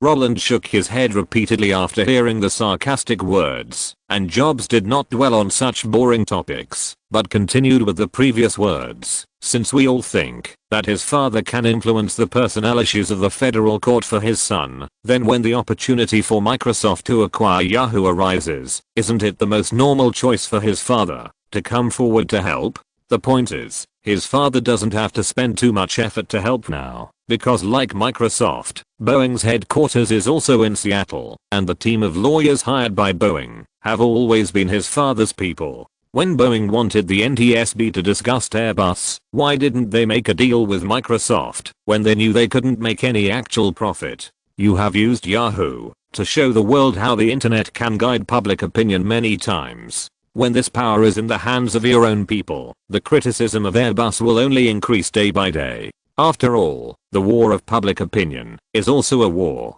Jobs winked at Roland. "Fuck. A kind of plant." Roland smiled on the surface, but he was empty in his heart. Since the old man has made it so clear, if Roland still doesn't understand, then he is a fool. Microsoft's shaking of the NTSB is actually very simple. It's nothing more than the most common routine in novels. After the younger one is beaten, the older one comes. I saw my son being targeted, and I felt so distressed. When I was about to help my son solve the problem, I suddenly found that in the process of solving the problem, I could also slap those guys who bullied my son. So, I took action. The Federation doesn't want to see Microsoft acquire Yahoo. It doesn't matter. The military-industrial complex just needs Microsoft to acquire Yahoo. Because when the tools of public opinion are in the hands of their own people, this camp will be stronger. As for whether the Federation is willing or not, in this case, they have to be willing, even if they don't want to. First, Airbus can't make any actual profits. Second, it can't refuse the capital kidnapping. And third, actually, after the internet bubble was punctured, Yahoo is not having a good time now. So far, they still haven't found a way to make large-scale profits. At this time, if there is a huge flow of funds to support them, then their chances of finding a profit model will also increase. Okay, I'm fine. Roland sighed and patted his body. At this point, he no longer has any illusions. Microsoft's acquisition of Yahoo is a foregone conclusion, and he personally created a unique dragon for himself. Oh, right. These things have nothing to do with us, right? Roland thought of his deal with Microsoft. After hearing his question, Jobs smiled and said, "Of course it matters. Money is not that easy to earn." Notes: the A400M military transport aircraft project that Airbus intervened in the late 1990s did make Lockheed Martin feel threatened, so they directly upgraded their own Hercules, drove out the Super Hercules, C-130 Joules, and officially delivered it to the US military in 2004. Which was also the reason for the death hammer on Airbus at that time. The A318 that Airbus wanted to compete with Boeing was a failed product. The reason for the failure was not that the aircraft had problems, but that the United States would never define it as a small passenger aircraft and had to charge various fees according to the standards of large passenger aircraft. Therefore, airlines bought it, which was equivalent to buying loneliness, with revenue plummeting and costs unchanged. In the Microsoft antitrust case, the Supreme Court replaced the judge. This matter has been mentioned before, and Gates' father did have a close cooperative relationship with Boeing. Among the government orders Microsoft received in 2003, the biggest breakthrough was that Boeing invited Microsoft to do system protection for military aircraft. Chapter 344 Life is like a play. It all depends on acting. If there were Instagram these days, Roland would be able to go viral on the internet just by publishing his daily schedule. At the same time, self-media favorite titles like A Happy Day for Billionaires. Self-discipline is the beginning of freedom. The real difference between rich and poor, the most terrible thing in the world, is not being poor, but people who are richer than you, work harder than you, etc., can capture the attention of countless netizens. Why? Because within 24 hours, Roland flew across 2 countries and 3 cities, flew more than 6,000 kilometers, and negotiated a 100 billion project. Okay, let's not talk about it anymore. Although Roland flew to Silicon Valley to verify the matter with insiders on the day he returned to China, and after the chat, he flew back home in the afternoon. This kind of flying life did make him physically and mentally exhausted, but compared with the intelligence he got, everything was worth it. Of course, what really affected his mood was not the real story like My Lawyer Dad, that was similar to the title of the composition, but the fight between the rich, that shocked the world the next day, after he returned home. The day after Steve Jobs told Roland that money is not so easy to make, Apple issued a public statement as soon as it got to work, saying that it was a good thing for the federal government to support innovation, and it was also a good thing that Microsoft could reach a settlement with the federal government. But at the same time as reaching a settlement, the disguised compensation related to the education industry in the compensation clause was actually a form of unfair competition. He hoped that the federal government would re-examine the settlement terms that were about to be finalized with Microsoft, and Microsoft should agree that the schools that received the donation could use all the unclaimed funds to purchase any technology products, instead of just choosing Microsoft. Just looking at the statement, no one could find the problem. Because as Microsoft's old rival, Apple is openly dissing the other party's monopoly. The grievances between Apple and Microsoft are all old melons. Not to mention that they are not sweet, even the skin has been eaten up. In this case, Apple's statement is an ordinary bombardment in the eyes of the public.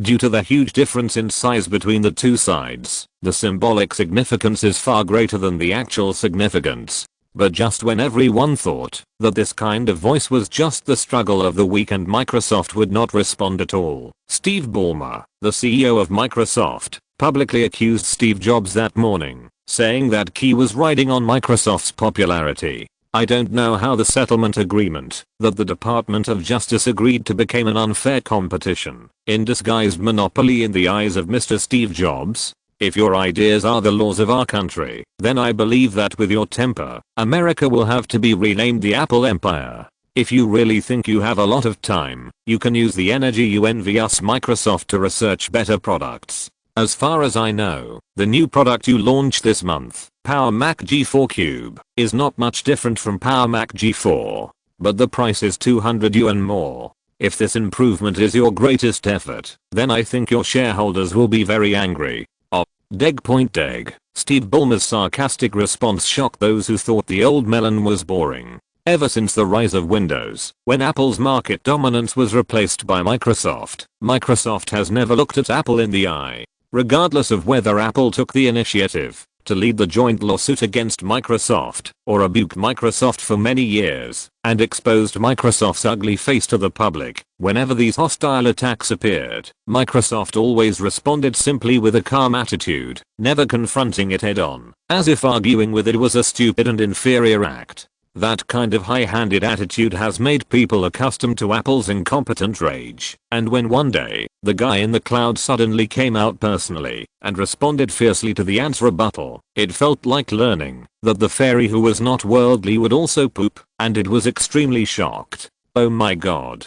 Microsoft actually responded to Apple's accusations? What's going on? I know Steve Ballmer is tougher than Bill Gates, but I didn't expect him to be so tough. Is this event, after reaching an antitrust settlement with the Department of Justice? It's going to be fun. Steve Jobs is also a hot-tempered guy. The mutual attacks between Microsoft and Apple instantly attracted the attention of countless people. While everyone was discussing how Steve Jobs would respond to Steve Ballmer's attacks, the CEO of Apple, who should have been extremely busy, gave the public what they wanted most at noon that day. So stating the facts is also a mistake. Isn't your real purpose to turn the settlement compensation into another means to monopolize the market? Moreover, Mr. Steve Ballmer, since you think our company's Power Mac G4 Cube is not good, then which of your company's products can form real core competitiveness? Wasn't the Microsoft DOS you originally wrote for IBM bought from Tim Patterson of Seattle Computer Co. Limited? Wasn't your Windows 1.0 copied from my Mac OS? Wasn't your data software service obtained through the acquisition of Fox? Didn't your IE browser buy Spyglass Mosaic? Wasn't your current email service developed through the acquisition of Hotmail? Since the founding of your Microsoft company, you have never launched a product that truly belongs to you. The Department of Justice feels that you are in line with the development concept of promoting innovation, so it did not split you up. But what is the fact? You never expand the market by yourself, you just wait for others to do it first, and then follow suit to acquire.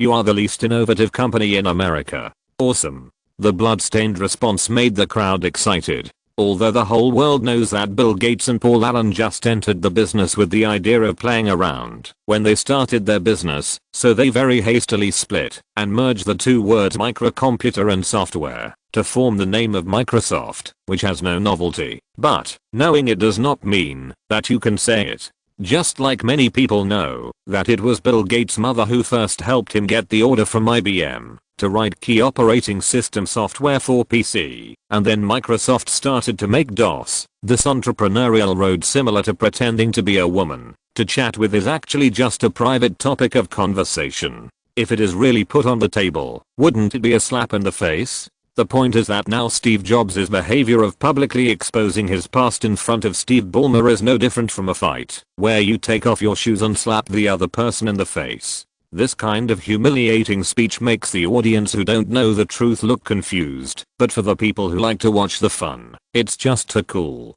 This kind of pleasure does not come from the verbal battle between the two sides, nor from the two people exposing each other's past, nor from the dissatisfaction with Microsoft's safe passage through the antitrust case and its acquisition of Yahoo, but from the billionaire's low-profile rogue, who is Steve Jobs, the godfather of Apple, the owner of Pixar Animation, a billionaire with a net worth of over $1 billion, who is Steve Ballmer, the first business manager hired by Bill Gates himself, the current helmsman of Microsoft, a billionaire with a net worth of over $1 billion. When successful people who are unattainable in the eyes of the public roll up their sleeves and punch, open their mouths and spit out foul language, even if they curse at things that people have already known, they can still make the front page headlines of major media. So, that night, all media companies released the news that Apple and Microsoft had a big fight.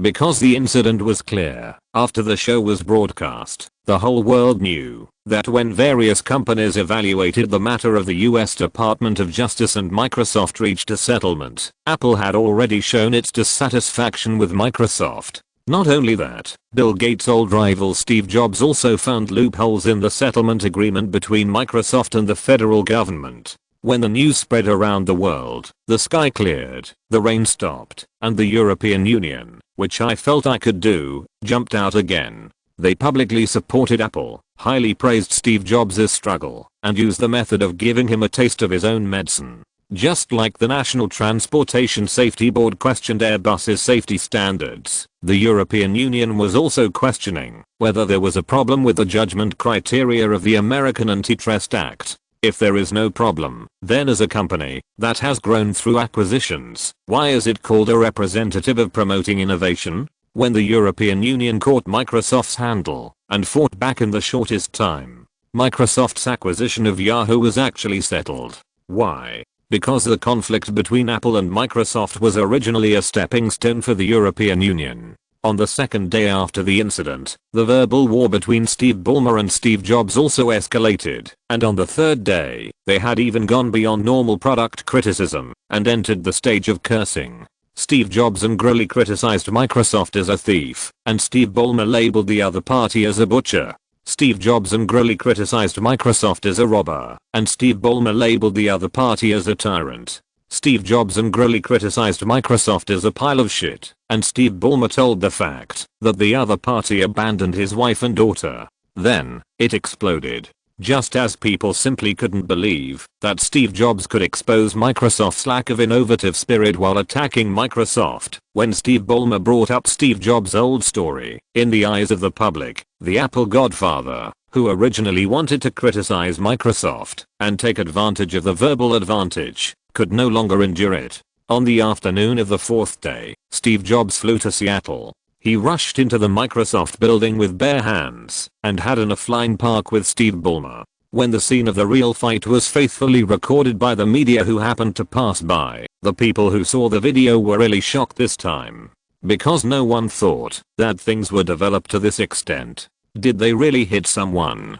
Jobs bought a plane ticket to Seattle just to kill Ballmer? It's so cool to hit someone without beeping. Just when people were wondering how this farce would end, the Seattle police who intervened in the investigation also issued an incident report, which stated, Steve Jobs felt that the settlement agreement submitted by Microsoft to the Department of Justice contained implicit misleading clauses, and those clauses did not conform to the spirit of fair competition in the market, so he made accusations, and after encountering Steve Ballmer's nonsense, he felt angry and came to Microsoft headquarters. At first glance, this is just an ordinary description of the incident, but a closer look shows that the words are full of partiality that overflows the report. On the surface, the Seattle police did not make any judgment on the settlement agreement reached between the Department of Justice and Microsoft, but in fact, they explained everything with Steve Ballmer's nonsense. Even they thought that the acquisition just after the settlement was too outrageous.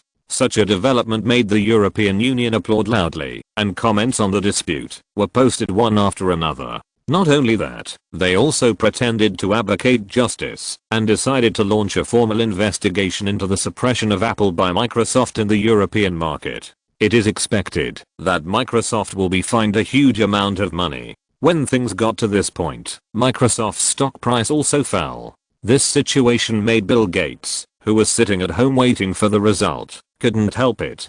He stood up and said that he hoped Steve Jobs could calm down quickly. We have known each other for so many years, and we can sit down and talk properly. But how could such an excuse be accepted by the tyrant? Steve Jobs, who had returned to Silicon Valley, directly rejected Bill Gates' proposal and then sent a letter to the Department of Justice, hoping that they would re-examine the settlement terms submitted by Microsoft. When the ball was kicked to the Ministry of Justice, the farce came to an end. When the Ministry of Justice invited Steve Jobs to the headquarters to listen to Microsoft's number one enemy's views on the whole matter, it learned that Apple felt that the clause personal computer manufacturers can freely choose operating systems did not meet the survival needs of companies like Apple that produce their own computers, and did not consider the influence of a company that only sells software on this clause. The Ministry of Justice invited major computer hardware manufacturers to hold a discussion meeting.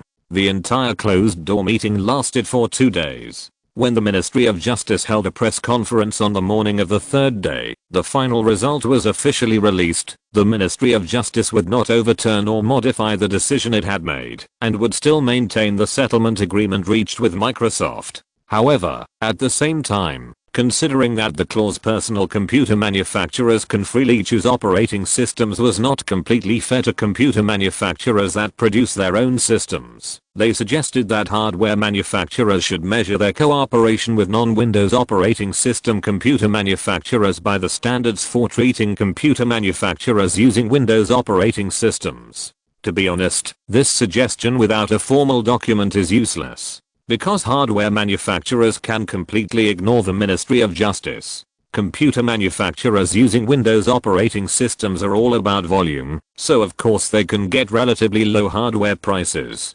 Since computer manufacturers without Windows operating systems cannot sell in volume, it is okay to increase the unit price accordingly. But just when everyone thought that Apple was just arguing for nothing, Intel, which has maintained a good cooperation with Microsoft for many years, suddenly announced that it was willing to treat Apple with the same standards as computer manufacturers using Windows operating systems. They can sign a 5-year supply agreement with Apple. In the next 5 years, the CPU price Apple gets will be the same as other manufacturers selling in volume. Such a response caught everyone off guard. Later, Intel announced that, if they successfully acquired ATI, they would also be able to reach a supply agreement with Apple on the graphics card project, and provide innovation support at a fair price. Not only that, they also decided to give up the idea of acquiring all of ATI's shares, and invited Apple's largest shareholder, Watch Venture Capital, to invest together to complete the acquisition, to ensure the effectiveness of the agreement. If Intel's coming forward made people look confused, then when Steve Jobs readily accepted Intel's kindness and announced to the world that Apple would release the world's first Mac OS X based on the FreeBSD system next month to challenge the market position of Windows, and made a bold statement that he would personally end the mistakes he had made, the EU was already dumbfounded. Why doesn't the EU want to see Microsoft acquire Yahoo? It's because of the operating system monopoly and the internet monopoly. As long as these two are there, they will not unconditionally agree to this acquisition. But the problem is that monopoly can actually be solved, because there is more than just Windows operating system on the market. When Apple got Intel's low-priced supply order under the mediation of the Ministry of Justice, although the fact of monopoly was not solved, Apple's chance of challenging Microsoft has been infinitely raised. At the same time, Apple also got Intel's graphics card supply commitment after acquiring ATI, so the pressure is actually on the EU side. Yes, we did not solve Microsoft's monopoly problem, but through intervention, we helped Apple, which has the greatest chance of challenging Microsoft in the market, to clear the cost obstacles. We are working hard to create a company that can compete with Microsoft. In this case, will you approve Intel's acquisition of ATI? If you approve, then you are supporters of orderly market competition like us. If you don't approve, then you are the devil who supports market monopoly. While Microsoft has lost its price advantage over Apple, is it still a problem to acquire Yahoo?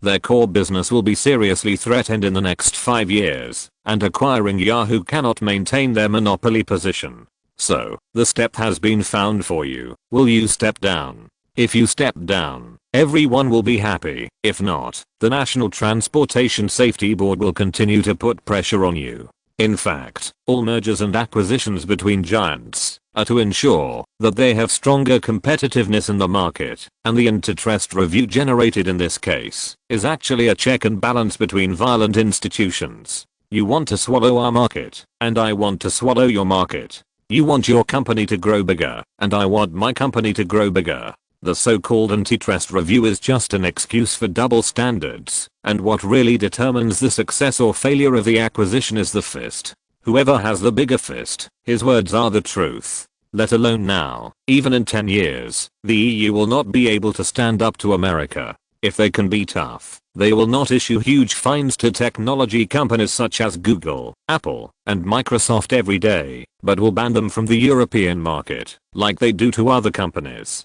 But the question is, does the EU dare to do it? No. It's a waste. When America is unable to be tough, Microsoft's acquisition of Yahoo and Intel's acquisition of ATI instantly entered the prudent review stage. Similarly, the National Transportation Safety Board of the United States also formed an investigation team and invited technicians from various countries to investigate the safety standards of Airbus. If nothing unexpected happens, the results of these 3 things will be born on the same day. The fuss lasted for 7 days and seemed to have no results, but Roland knew that he had made a fortune. In order to swallow Yahoo, Microsoft must establish an enemy that seems to be fully capable of defeating itself on the surface. In order to make this enemy a threat to oneself in a short period of time, it is necessary to continuously increase the stakes. Therefore, while Apple was full, Roland, as the largest shareholder of Apple, enjoyed a generous dividend. This dividend was a temporary binding of Microsoft and a forced swallowing of ATI. When all the businesses were connected, Roland finally understood what it meant to say that life is like a play, and it all depends on acting. Compared with these old capitalists who drive wolves and tigers for the market, the actors on the screen are the group of people with the worst acting skills. Because if the latter loses, at most they will change their careers, but if the former loses, that means they lose everything. Note, Bill Gates' mother was interviewed by USA Today when Windows 3.0 was released on May 22, 1990. She said at the time, "This is the greatest day in his, Bill Gates, life. he can no longer rely on IBM. Unlike all entrepreneurs, others first have products and then sell them, while Microsoft first has orders and then buys finished products for modification and research. Without Bill Gates' mother, there would be no Microsoft, because it was his mother who first helped him get orders from IBM, and then they thought about receiving finished products for modification. That's why the article says that it is the least innovative company in the United States, and this is also the reason why Bill Gates was criticized so harshly. People used to think he was a genius, but later they knew that this was destined by heaven. Steve Jobs is an old actor. When he had a conflict with Disney, it was either you or me, but as soon as Disney changed its leader, he sold it immediately. When he found out that Google was researching Android, he directly said that, even if he burned all of Apple's money, he would kill Android. But the problem is that Andy Rubin, the father of Android, originally came from Apple.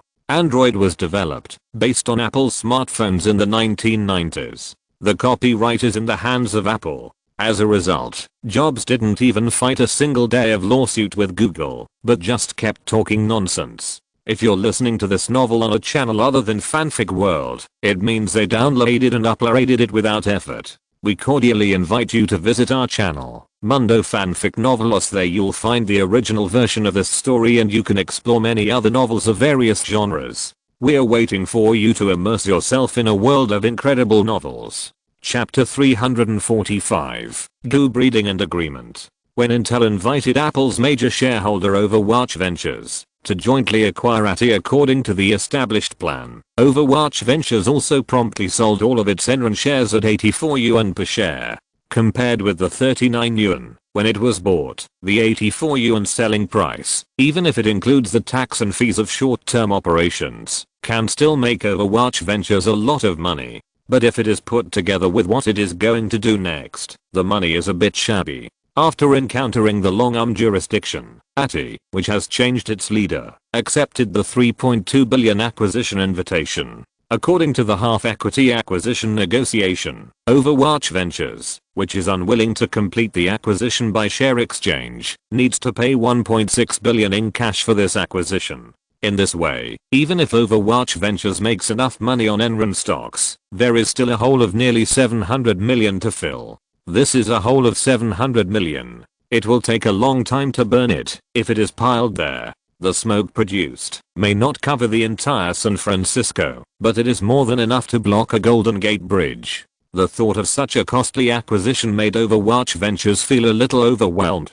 In addition, what made Overwatch Ventures even more anxious was that their boss also had his eyes on PayPal, so they also needed to prepare a sum of $500 million to $1 billion in cash to acquire part of the equity of the company that had merged with X.com, founded by Elon Musk. Yes, at the beginning, Roland did want to make PayPal a wholly owned subsidiary of Overwatch Ventures, and to complete the transaction, he would need to pay $1 to $1.5 billion in cash, but after seeing the big show of Microsoft and Apple, Roland changed his mind and decided to acquire part of PayPal's equity and then sell it to eBay to gain the right to speak within eBay. This is not because Overwatch Ventures could not take out $1.5 billion in cash to acquire PayPal while acquiring AT&T, but because Roland wanted to learn from Microsoft and create friendly merchants in a single market. Yes, it is the merchants with friendly relations mentioned by Lei Jun. Indeed, after acquiring PayPal, Roland could indeed try to use Warren Buffett's relationship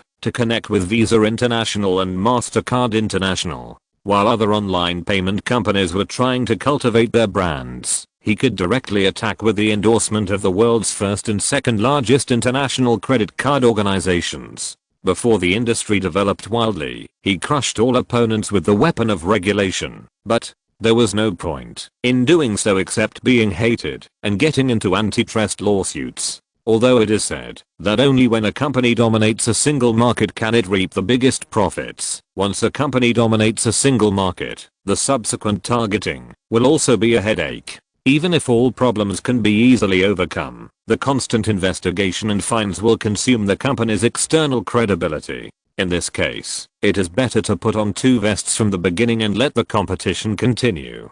Just like Microsoft needs Apple, Amazon also needs an eBay. Just like Bill Gates needs Steve Jobs, Jeff Bezos also needs an Elon Musk. Roland may never have the chance to be Bill Gates' boss, but he still has the chance to be Jeff Bezos and Elon Musk's boss. In this case, even if the two sides fight each other, it is a good thing for him. First, it avoids legal issues. Second, it can truly monopolize a market. Under this favorable situation, acquiring a certain amount of PayPal shares, thereby entering eBay and joining the other party's board of directors, has become Roland's real idea. After watching the farce, this not only provides Amazon with a better growth space, but also guards against the invasion of News Corporation. After all, when I have cleared out all the companies in the entire industry, if the enemy still wants to enter, it will have to violate the principle of cost effectiveness and start burning money crazily. Once this step is taken, the stock price will teach the listed company a lesson. Of course, although the penguin goo breeding plan is indeed simple and clear, if it is really implemented, the twists and turns in it will be very troublesome. But it doesn't matter, because there is no shortage of people working in this world. When Roland told David about his feelings and experiences, he felt that there was no problem and asked the CEO of Watch Venture Capital to come to receive the order. Yes, after the major companies under Roland's name split and reorganized in order to avoid the risk of listing, David, who had limited energy, also began to use tools. In addition to retaining the position of chairman of each company, all other positions were recruited from outside. As for the operating risks of the company after the increase of outsiders, this kind of thing does not exist at all. Because the operating model of the company under Roland's name is no different from Berkshire Hathaway, all of them are a core with octopus tentacles, so the recruited employees only need to concentrate on their work, and they don't need to do market analysis at all. After all, even the most powerful market analysis cannot defeat the whispers between capital. Just like Disney put the blame for the failure of Mulan on its rivals, and Microsoft criticized someone for hacking the American election, the media will only let people see what they want people to see, and if they really manipulate these news, it's better to draw lots to decide everything. After all, the latter is still God's will. So, you suddenly came back to ask me to continue to help you acquire the company? David and Roland, wearing helmets, walked in the mud. The mountain breeze blew up the fragrance of the earth. The earthy smell in the air was a bit pungent, but when mixed with the grass fragrance on the side, the feeling was like herba fresca launched by Goulet in France in 1999. Sweet but not greasy, and astringent but not twisted.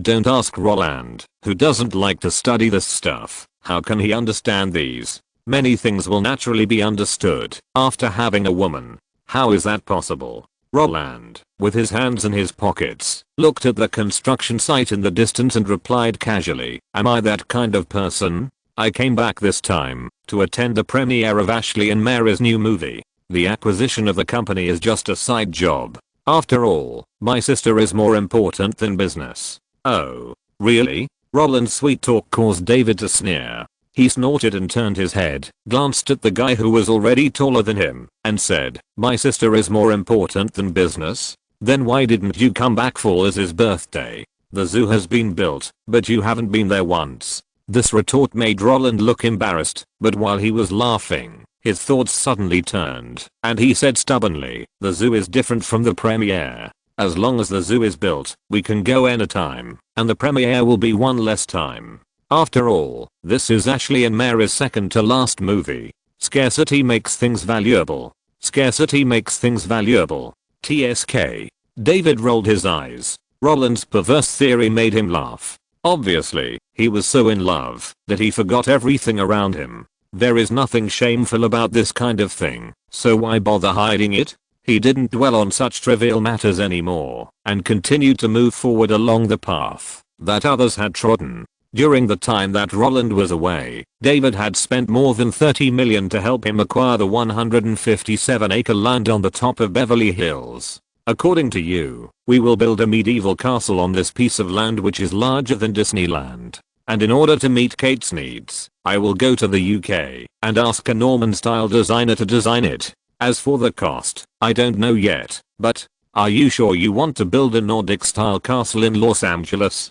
Don't you think this behavior is strange?" When David took out a map and pointed out the area where the castle could be built, he also expressed his doubts. "If you want to build a castle, can't you buy land in the UK and build it? Why do you have to build it in the coastal city of Los Angeles? As soon as these words came out, Roland immediately spread his hands and shrugged, with helplessness on his face, that only men would understand. David, this is not a question of whether I want to build it or not, but a question of having to build it. Oh, David stretched out his voice and showed a knowing smile. Is it Kate who wants it? Are you annoyed by her pestering you? I understand. Your aunt is like this sometimes. However, just as David raised his hand and patted Roland on the shoulder, wanting to show his empathy and understanding, Roland shook his head and denied it. No, Kate didn't say that, but I think I might need this castle.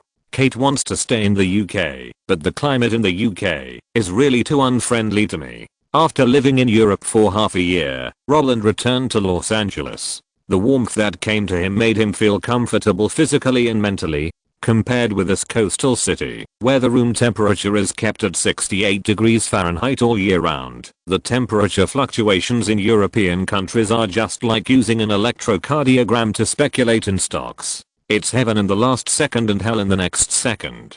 Take London for example. At the end of December last year, the highest average daily temperature was only 44 degrees Fahrenheit, while in Los Angeles, the lowest was 50 degrees Fahrenheit. Such a huge change made Roland, who likes to wear slippers, but doesn't like to wear socks, very upset, because in London, if you don't wear socks, you will definitely freeze, but in Los Angeles, you can walk around in slippers at noon. In this way, when everyone outside was fighting for their lives, what Roland wanted to do most was not to continue to build his own business empire, but to figure out how to coax his wife to stay in Los Angeles better after marriage. Just like Tom Hanks immigrated to Greece for his wife, but did not give up his American citizenship, Roland could go home with Kate to stay for a while, but it would be better not in winter, because it would be really cold.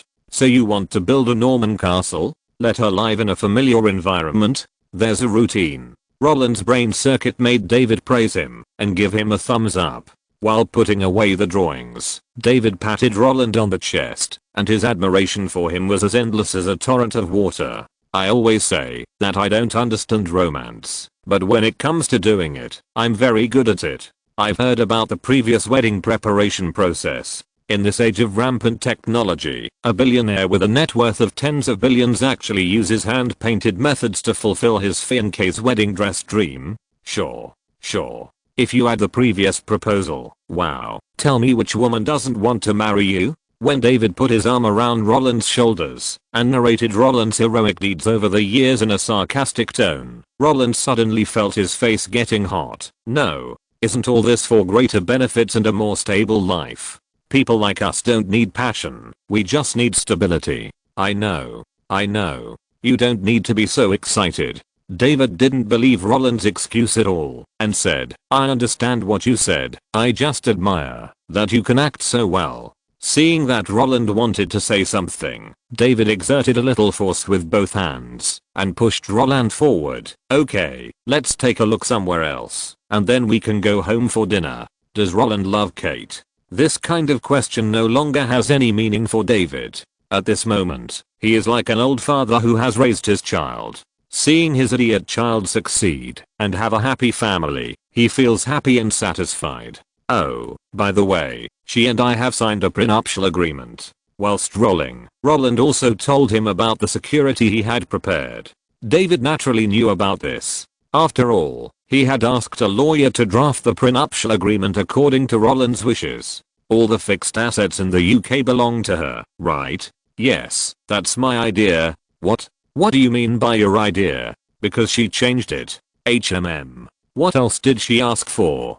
David, who was still smiling, frowned when he heard Roland say this. The slightly doubtful inquiry fully reflected the doubts in his heart, and at the same time, he shook his head and said, no, in the newly revised prenuptial agreement, she doesn't want a penny after the divorce. Then what does she want? If she is the party at fault, then she will leave the house with nothing. If she is not the party at fault, she wants custody and guardianship of all the children. Without her consent, I can't see the children. When David heard the word custody and guardianship, his forward steps suddenly paused. After a few seconds, when Roland was about to turn his head to investigate, David, who had recovered his normal pace, took 2 steps instead of 3 and caught up.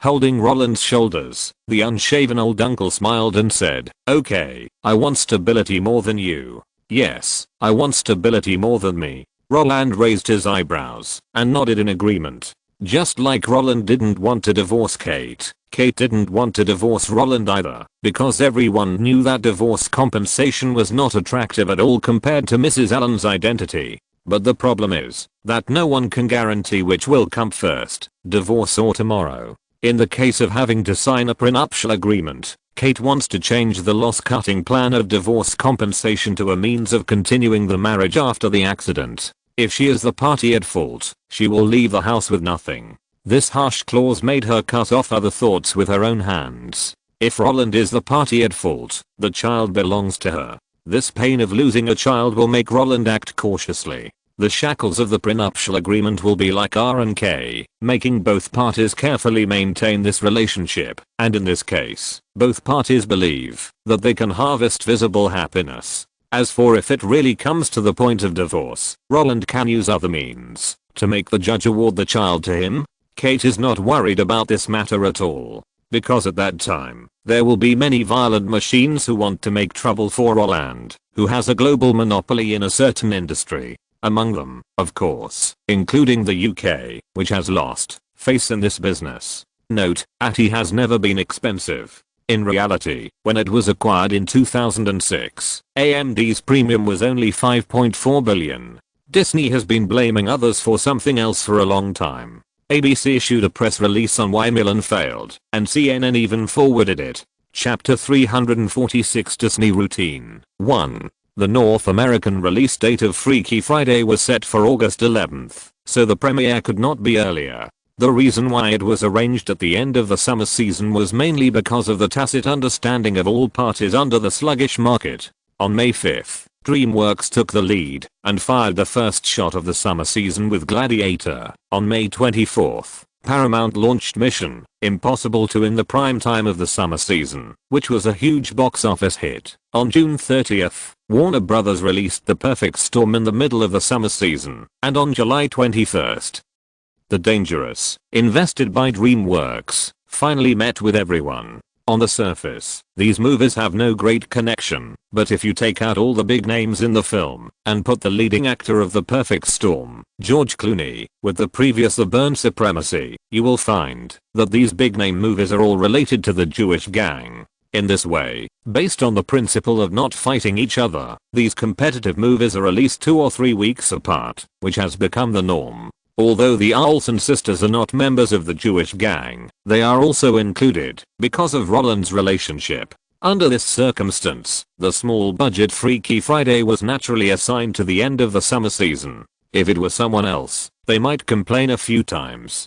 But for Roland, it doesn't matter whether it is May, June, July, or August. Because this pair of sisters are originally idols, and like him, they rely on their faces to make a living. In this case, as long as they have faces, they don't have to worry about the movie not selling at the box office. Of course, self-confidence does not mean arrogance. When the world premiere was held in Los Angeles on August 9th, in addition to the full attendance of the main creative team, major media that had received writing fees also came in droves. More than 100 reporters led by Variety, Empire and The Hollywood Reporter squeezed the premiere red carpet full of money, and the stars who came to support were countless. In addition to Roland's old acquaintances, Disney also brought those Mickey Mouse Club talent shows to promote. Okay, Disney's official statement is to help with publicity, but in reality, these guys are no different from just riding on the popularity. Take Ryan Gosling for example. The movie The Notebook he collaborated with Rachel McAdams was a real hit, but that is still too early, and he is just a fledgling newcomer now. Although Christina Aguilera, the future sister of the current actress, sang Reflection, the theme song of Milan, and won this year's Grammy Award for Best New Artist, her popularity is still lower than that of the Olsen sisters. Justin Timberlake. His greatest achievement now is just to hook up with Britney Spears, and Britney Spears, the youngest female singer in history to get a diamond record, is now holding an autograph book, carefully walking around the venue, asking for autographs from the big names present. Oh, Ms. Foster. I really like your performance in The Silence of the Lambs. Can you give me an autograph, please? Mr. De Niro. I'm looking forward to your collaboration with Stiller in Meet the Fokers. Can you give me an autograph, please? We're keen. We're keen. Your commodus is so cool. Can you give me an autograph? The excited and enthusiastic words made Zhao Xianchen gain the favor of the public, and just as she was satisfied, Roland, who heard the voice and looked at the four people who were working together, laughed unexpectedly. What's wrong? Kate asked, who was holding his arm and greeting the acquaintances who came to support him. Nothing, I just think Disney has a good eye. Roland shook his head. Disney has a good eye. Kate repeated Roland's words, and after she saw the appearance of the four people clearly, she agreed and said, yes, the four people selected by Disney Mickey Mouse Club are all very talented. If Disney relies on them to enter the record industry, then these four guys may make their performance soar. Maybe in a few years, the pattern of the record industry will be rewritten by them.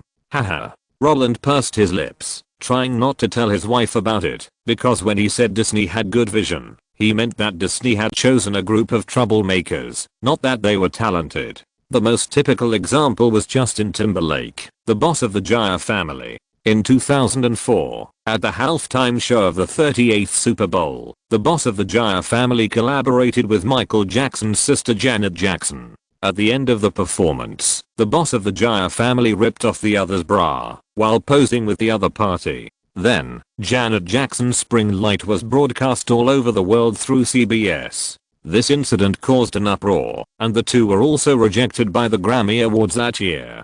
Not only that, they also became the #1 in the hot search list that year, and in 2007, the Guinness World Records even issued them the world's #1 record certification for online hot searches. In addition to him, the incidents of Dam ***** and Zhao Xianchen being controlled by their parents were big melons that lasted for many years, and Commander Gao was directly criticized for distorting history because he did not take out the stars and stripes in First Man on the Moon, and his national popularity fell into the abyss. Any one of these four guys is a tough guy, but if they are put together, Disney is done for. Because they will be so upset if they have to clean up their messes. Hey, what are you doing hiding here? Just as Roland was wondering how Disney was so lucky that they could choose these four guys without being dragged down by them, a wretched voice suddenly entered their ears. Looking up, the truck driver was hugging SYNOPSIS and grinning at the two of them. What do you mean by hiding? James, what you said is really rude. Roland was full of disgust. This is my home court. Isn't it normal for me to appear anywhere? On the contrary, why didn't you invite me when you got married this year? That's right, James Cameron got married again this year, and the time was June 4th 2 months ago. If they followed the previous arrangement, they would hold a simple wedding in their hometown and enter the palace of marriage again with the blessings of relatives and friends. But not long after Roland went to Europe, he suddenly learned that the scale of the wedding was reduced. Except for his closest relatives, he did not invite any friends. For this reason, Roland could only send his blessings from afar. However, just when Roland pretended to question him, James Cameron turned the tables. Didn't I just suddenly hear that you were preparing for the wedding? It's so big. No matter how much I prepare, there's nothing special about it. Oh, so you're such a formalist. Roland smiled and dissed. I didn't realize it before. But, doesn't this also prove that you love Sissy very much? If not, then you definitely wouldn't care about how the formality makes her feel. The two sides did not hide anything when communicating, so their words were naturally heard by the two ladies. After discovering Roland's implicit praise, SYNOPSIS, who played Ruth's granddaughter in Titanic, smiled brightly. While leaning towards her husband, she replied, does this also prove that you love Kate very much? If not, why did you arrange the wedding on Kate's birthday? Of course Roland naturally accepted this association shamelessly. But when he just turned his head and left a mark on Kate's red lips to prove his joy, James Cameron deliberately snorted and said, TSK, you are wrong about this.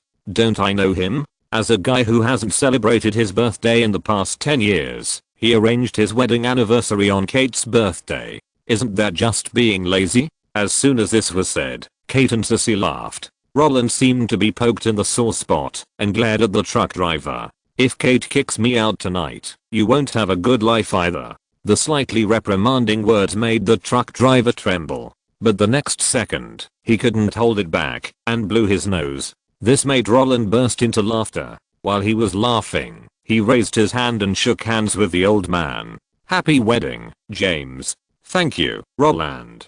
After a brief chat, the call to enter came from the other side. He found his seat familiarly. When Roland sat down, Kate suddenly turned around and whispered, "Is it true?" "What?" Roland didn't react for a while. "Is what James said true?" Kate emphasized again. "Fuck." Roland smiled bitterly after understanding it. Although he knew in his heart that he arranged the wedding anniversary on Kate's birthday because he was afraid that his wife would target him if he forgot it in the future, how could he admit such a question? So, he shook his head and said, "You listen to his nonsense. I just can't remember my birthday." "Can't remember my birthday? Isn't your birthday on January 1st? Kate frowned in confusion. However, when she figured it out, she slapped Roland on the arm with joy. "Get lost." While the two were whispering, the main creative team had already come on stage to give their speeches. The official rhetoric and the actors in the audience cooperated well. In less than 10 minutes, all the links were completed. The scene gradually became quiet, and the lights dimmed. When the screen lit up, the Disney logo with white letters on a blue background slowly appeared. Like all Disney live-action movies for teenagers, the movie directly cut into the theme with a brisk music, and through the game of all parties when getting up in the morning. The relationship between the people in a single-parent family was introduced clearly. When the alarm goes off, Anna, played by the Olsen sisters, wants to stay in bed, while the mother, played by Jodie Foster, hopes that her daughter can be self-disciplined. During the back and forth wake-up calls, the mother becomes more and more impatient with her daughter's performance. In the end, she directly takes action, hoping to pull her daughter off the bed. Anna, who wants to fight, grabs the head of the bed and refuses to let go until her brother comes with a loudspeaker to stir up trouble. She is annoyed by the noise and jumps out of bed. When the simple family conflict is imprinted in the minds of the audience, the camera turns along with it. When the mother, played by Jodie Foster, sends the daughter, played by the Olsen sisters, to school, the ensuing campus relationship is also presented to the public. As soon as Anna gets off the car, she meets her mortal enemy who is wearing the same clothes as her. The helplessness of wearing the same clothes makes her embarrassed. The next second, the picture flashes and Anna is complaining about the pain just now to her two best friends and venting her dissatisfaction. In just 3 sentences, she has brought her extroverted personality and masculine words and deeds to the screen. If this progress is extremely fast, then next, when Anna goes to the classroom, she meets the male protagonist she likes again. After entering the classroom, she receives another English test paper with an F at the end of the class. She goes to the teacher to argue, but because the teacher thinks she is talking back, she is punished to go to the confinement room to calm down. When she goes to the confinement room to eliminate the punishment, she has an unscrupulous conversation with the supervisor, which shows the familiarity between the two parties. When these plots are finished, the movie is only 5 minutes long. Yes, it is so fast. Not a trace of water. In just 300 seconds, the audience has seen Anna's self and rebellion. She does not obey her mother's discipline, does not listen to the teacher's teachings, has a bad relationship with classmates in school, and is a frequent visitor to the confinement room. This series of labels makes her a problem girl, and in the next 5 minutes, this point is magnified. The camera turns, and the mother, a psychologist, is busy at work. She is equipped with 5 mobile phones and takes turns to answer calls from different patients. After briefly introducing her mother's hard work, the scene of returning to school again can make people angry. Because in physical education class, Anna was hit on the head by a volleyball many times due to poor skills, she retaliated against others, and was locked up in the confinement room again. When she came out, she pretended to be nothing, and communicated with the boy she liked, and contradicted the teacher. If it were just these, it would be fine. After returning home, when she found that her electric guitar was taken out and hit by a bear kid, Anna retaliated with a bad means, wrapped the other party's head with her underwear, and covered her brother's eyes. No matter how the other party shouted for mercy, she ignored it. Not only that, she also pretended to be nothing and went to the garage with her guitar to practice with her bandmates. The point is, it's okay to practice, but the noise that followed made it impossible for the mother to communicate with her brother, and the grandfather could only speak to everyone at the top of his voice. When the stepfather yelled to celebrate the big sale of the mother's book, Anna, who was practicing guitar in the garage, became more and more arrogant. Later, when the mother forcibly turned off the power and forced them to come out, the dispute between the two sides made the self-esteem and rebellion of young people fill the entire screen. It is no exaggeration to say that Anna at this moment is a representative of young people. The spirit of a newborn calf not afraid of a tiger makes people happy and disgusted. The film critics sitting in the venue were also muttering, "It seems that Disney hasn't made such an anti-type youth film for a long time. They can certainly please young audiences by making such movies with trendy thinking, but aren't they afraid of causing dissatisfaction and backlash from parents? This kind of tit-for-tat may teach children bad things.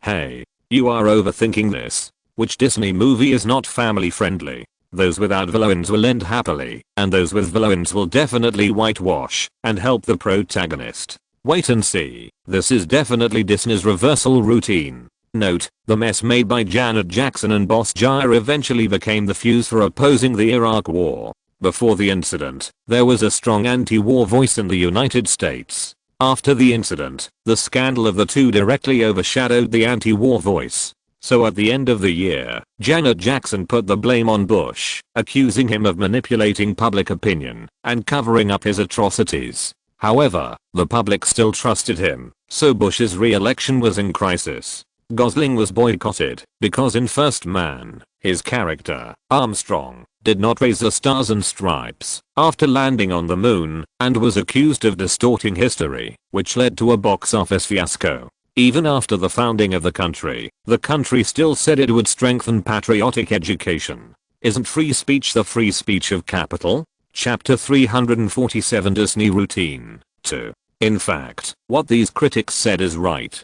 Compared with the other 5 companies' imaginative filming ideas, the ending of Disney movies is the easiest to guess, because in the past few decades, they have only used one routine, that is, family fun. Either justice defeats evil, or the villain is finally whitewashed. There is no third result. Take Maleficent for example. Maleficent was an innocent fairy in her childhood. She grew up freely in the forest until one day she met the human boy Stefan, became friends with him, and eventually fell in love with him. In order to obtain the throne, Stefan cut off Maleficent's wings one night and presented them to the king. While his succession order soared to the first place, Maleficent also turned black. But these things are not important to Stefan. He became the king and married his queen and had a daughter. When the princess was born and the whole country celebrated, Maleficent, who was hurt by Svant, came uninvited and cursed the little princess, saying that on her 16th birthday, she would fall into a permanent sleep because of touching the spinning wheel.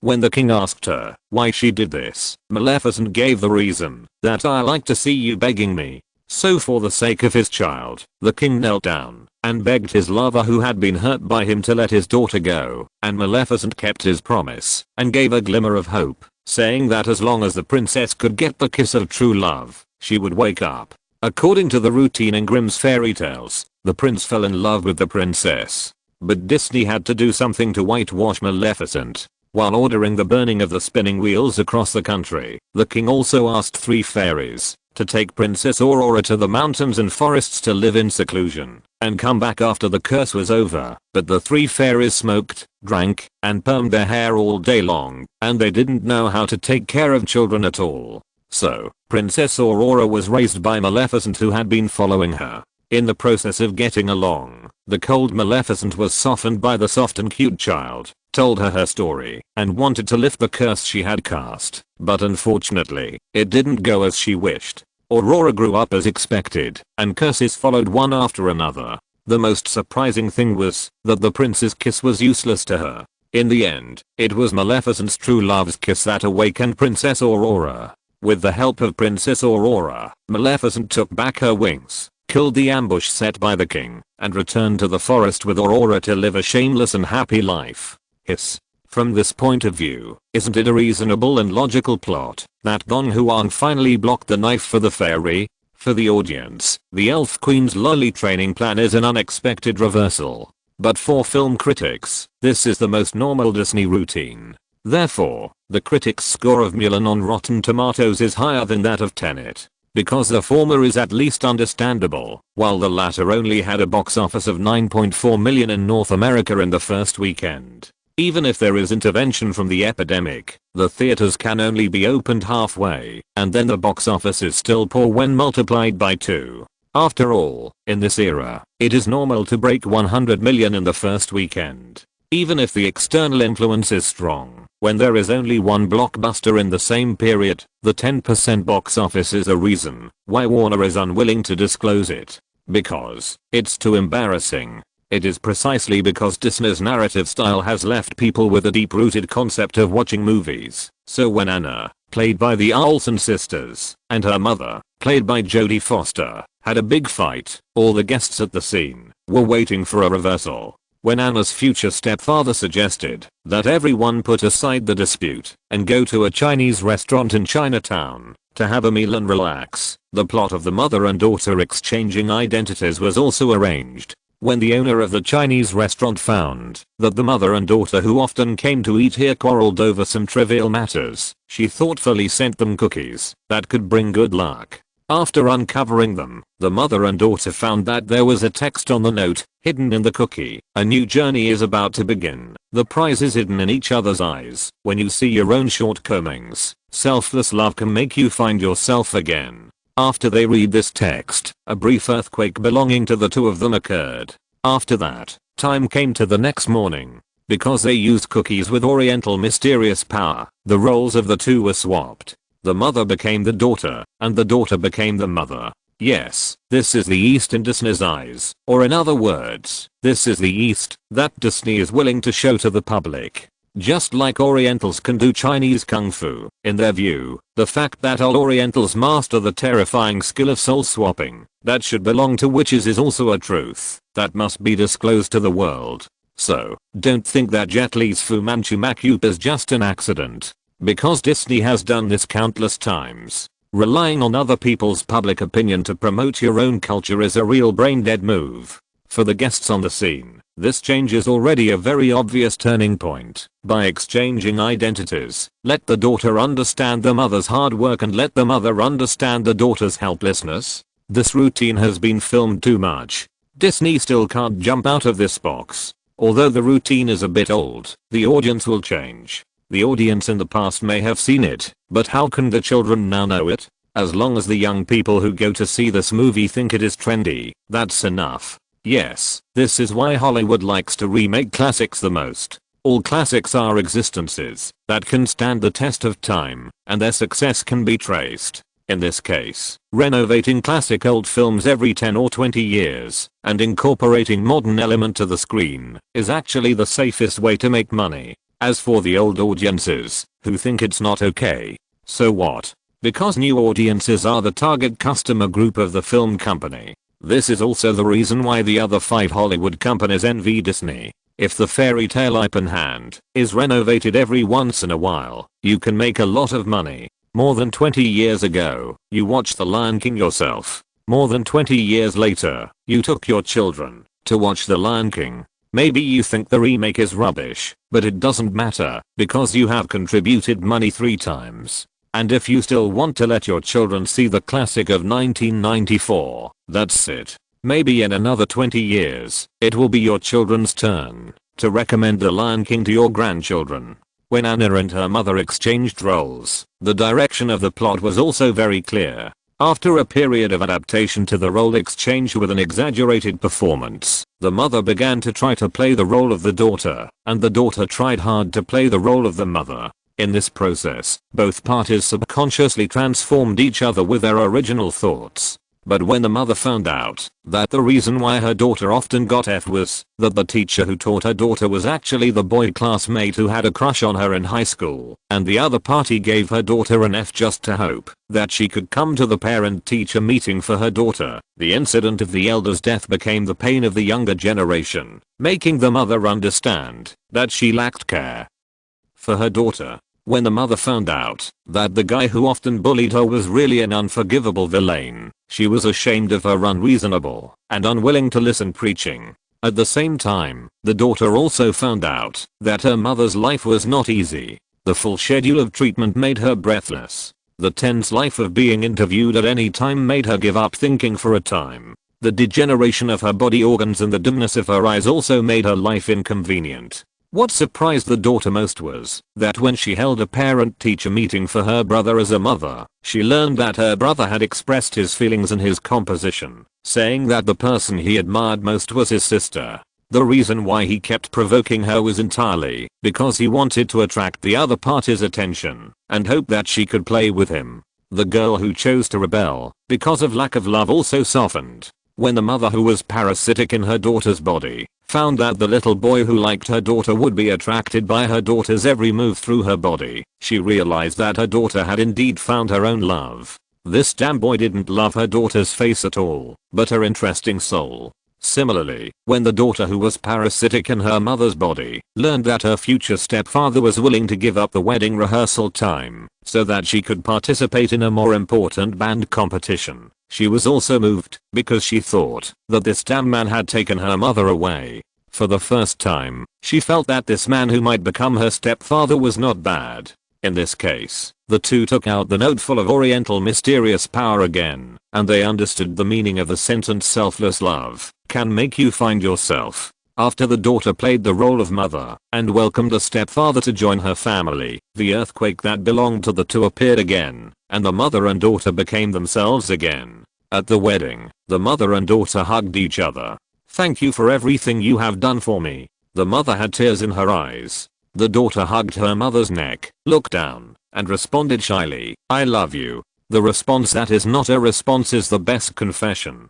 The mother stared at her daughter and opened her heart. "I love you too." The plots of Disney movies are not complicated. After all, they are for children to watch. The ending full of warmth is the finishing touch, just like defeating the moon worshipper with Love Unlimited. Even without censorship, Disney still has to convey the company's brand image to children. Truth, goodness, and beauty. As the lights came on, familiar applause rang out in the venue.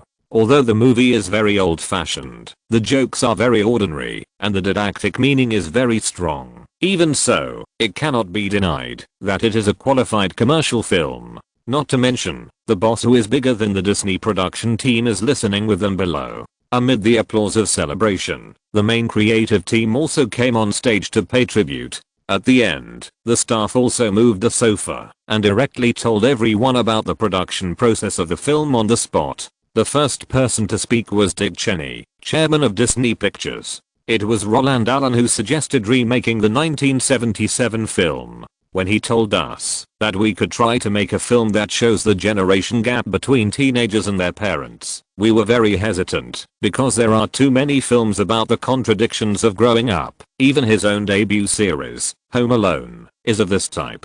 But when Roland talked about the idea of mother and daughter swapping identities, the idea of letting the mother and daughter experience each other's difficulties in person, we became very interested, because this is what many people dream of when they are young. When we were teenagers, we had all kinds of conflicts with our parents, but were not understood by them. How much we longed to drag our parents, to witness our experiences with their own eyes. When we became parents, we wanted our children to know how hard we worked and lived in our daily lives, and hope that they could be quieter. The real conflicts that happened to us prompted us to make this film. We don't expect this film to be accepted by everyone, but as long as a mother and daughter, a father and son can empathize and make changes after watching the film, that would be the most meaningful thing. Ouch. Roland wanted to laugh when he heard this. Obviously, the purpose of making movies is to make money, but when promoting them, they use the banner of humanism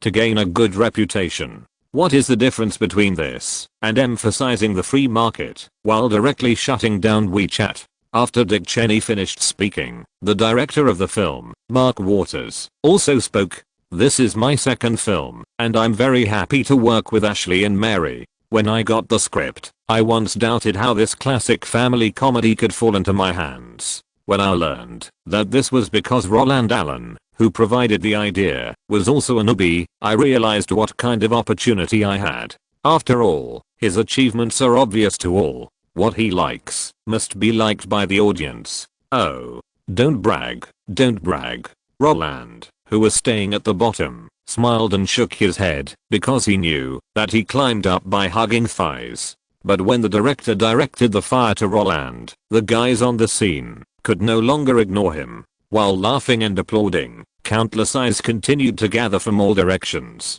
There is no way.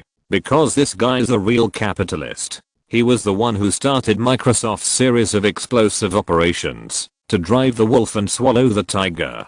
Compared with entertainment projects that cost tens of millions or hundreds of millions of yuan, this guy's now playing in the market of hundreds of billions of yuan. How many of the media present here are here for his face? Otherwise, how can you attract hundreds of reporters in the industry just by relying on a Disney family movie? Isn't this just a foolish dream? In the past, they would not even look at such movies with a straight face, but now, Freaky Freak is the most meaningful youth movie in recent years has been established by them. Oh, the face-saving fruit given by money power is really useful. Since both parties have a tacit understanding, the production introduction did not last too long. After briefly explaining the birth process of the film, the rest of the time was given to reporters by the production team, allowing them to ask questions on their own. The intention of doing this is actually very simple, to let the media come up with their own titles to avoid collisions. In this case, magazines such as Variety and Empire, which are particular about the style, started with the generation gap between teenagers and parents, and asked a few questions emphasizing family harmony, while various newspapers were superficial, and asked about the funny things about the filming of comedy clips. But when they asked a circle and the entire media exchange meeting was about to end, these media raised their hands again and gave their doubts very considerately. Well, based on what we just learned, we can indeed write a good manuscript, but if we send it out like this, it can only be considered mediocre at best. Because all the content is an introduction to the movie, and there is no explosive news about the leading actors. After the public reads our manuscript, the most that comes to their mind is the concept of the Olsen sisters have a new movie again, and then further, the Olsen sisters' new movie this time has received a lot of praise from professionals, and there is no other eye-catching content. So, can you provide some other news? News that can make the public remember your new movie. After all, we can't make up things, right? Such words made everyone laugh. This is the paradise of the rich. If it were any other actor, these media would have used their imagination to write their own stories. But the Olsen sisters, no one would have a problem with their work. But sometimes, you really can't write about things like breaking news randomly. Even if you want to make a boast, you have to make a boast about facts that have already happened. Otherwise, when the mobile internet era comes, those guys with nothing to do will let celebrities know what cruelty is. And the Olsen sisters in this life really don't have much to break. They have a harmonious family, a happy life, are busy with work, and have no love affairs. At this time, even if they are paired with the male lead in the play, it will not have any publicity effect. So when this serious problem arises, the two little guys sitting in the center of the stage immediately cast their eyes on their older brother. Then, why don't you write that Ashley and Mary try to play the role of mother in this movie, and their acting skills have improved by leaps and bounds? Roland, who wanted to get the microphone, provided an idea to the surrounding reporters. However, denials came one after another. This topic is too common. Yes. Emphasizing acting skills is not suitable for them. That's right. Ashley and Mary are both idols. If they emphasize acting skills blindly, they may be criticized by the audience. After hearing this explanation, Roland curled his lips and gave another idea. Then, why don't you write that Ashley and Mary broke the news at the premiere that they are not going to make movies anymore? Unfortunately, this explosive point was still not recognized by the media. The problem is, this is not their last movie. Yes. We can't promote it as the second to last movie, right? This is too deliberate. Yes. Although Ashley and Mary's fan base is large, it is far less loyal than your fans. If they really hype it with this title, they will probably be ridiculed by countless audiences. The second wave of opposition made Roland frown. This is not to express dissatisfaction with the media, but he can't think of a good promotional gimmick. After all, the Olsen sisters movie is different from his movie. It was not shot at the forefront of technological development. In the absence of absolute advantages, no matter which point is exaggerated, it will cause criticism. Just when Roland was thinking about whether to just stop promoting it, he suddenly remembered the ending of the movie. So, with inspiration bursting out, he snapped his fingers and directed the scene. Ashley, Mary, Dick, all of you come down and sit down again. Move the movie to the end, which is when Anna's mother marries her beloved man. Raise your cameras and shoot. Shoot in your own seats.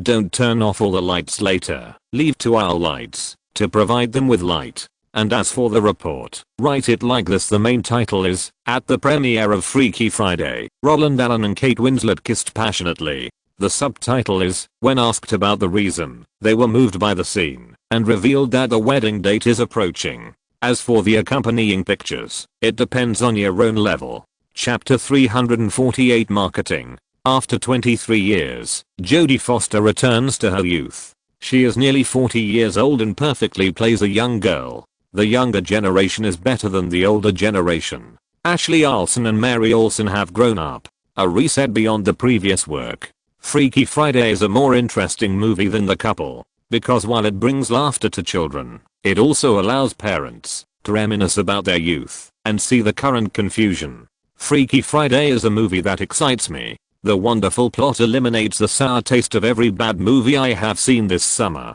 It provided us with an expected fantasy before the release, but the final effect is more charming and wise than we expected. The day after the premiere, the overwhelming publicity was like a dark cloud, obscuring people's sight. The Olsen sisters are already extremely popular. After Full House, their cautious way of joining films also maintained their reputation. Not to mention that they have blockbusters to their credit, such as Jurassic Park, Sleepless in Seattle, and Jumanji, which cleared all obstacles on their road to transformation. And then The Perfect Match, which took the lead, made them stand firm in the circle with a box office of over 100 million yuan. So, when the overwhelming praise of Freaky Friday appeared, no matter it was the fans who already paid attention to them, or the masses who knew them, all cast their eyes on them. Ashley and Mary's new movie is finally released. Wow. Go and watch it. The speed at which they release movies is really too slow. Which other popular stars don't release 3 movies a year?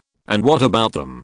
Don't even say 1 movie a year. 1 movie every 2 years is the norm. Ashley and Mary's speed of producing movies is normal. Who lets their family have a good role model? Yes. Even Roland can't do 1 movie a year. How can we expect them to speed up? Unfortunately, the celebration that was like the new year did not last long. After simply reading the news reports, the public and fans alike calmed down. Oh, by the way, what is this movie about? It's not going to be about family like The Perfect Match, is it?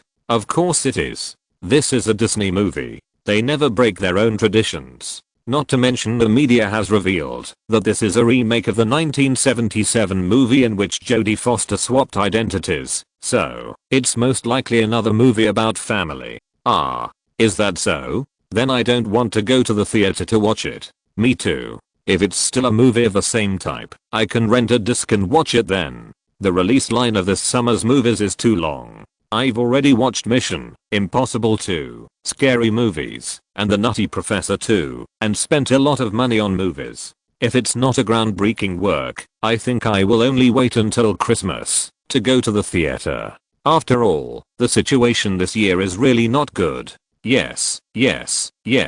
Those guys who quit their jobs to trade stocks now want to come back to work. And our boss is thinking about reducing staff. If it's still the same old routine, we can only say to Ashley and Mary that there will be a next time. I hope her next movie will be more interesting. This is why the media wants to promote a hotspot. The internet bubble in the millennium not only triggered an economic crisis, but also caused a sudden decline in people's quality of life. The simplest manifestation is the corresponding rise in prices and housing prices, and the soaring unemployment rate. When the rate of wage increase cannot reach the average consumption level of people at present, entertainment, the most easily abandoned consumption, has become the most popular thing for people to abandon. In the summer of 1999, The Phantom Menace and The Sixth Sense together swept away 750 million yuan, and the remaining Austin Powers 2, Tarzan, and The Pretender made a lot of money with the same comedy mode. Not only that, even The Blair Witch Project can cheat nearly 150 million yuan in box office. But by 2000, the 200 million yuan reached by Mission Impossible 2 was already the ceiling of the current market, and the subsequent Gladiator, The Perfect Storm, Crisis. None of them could break the routine.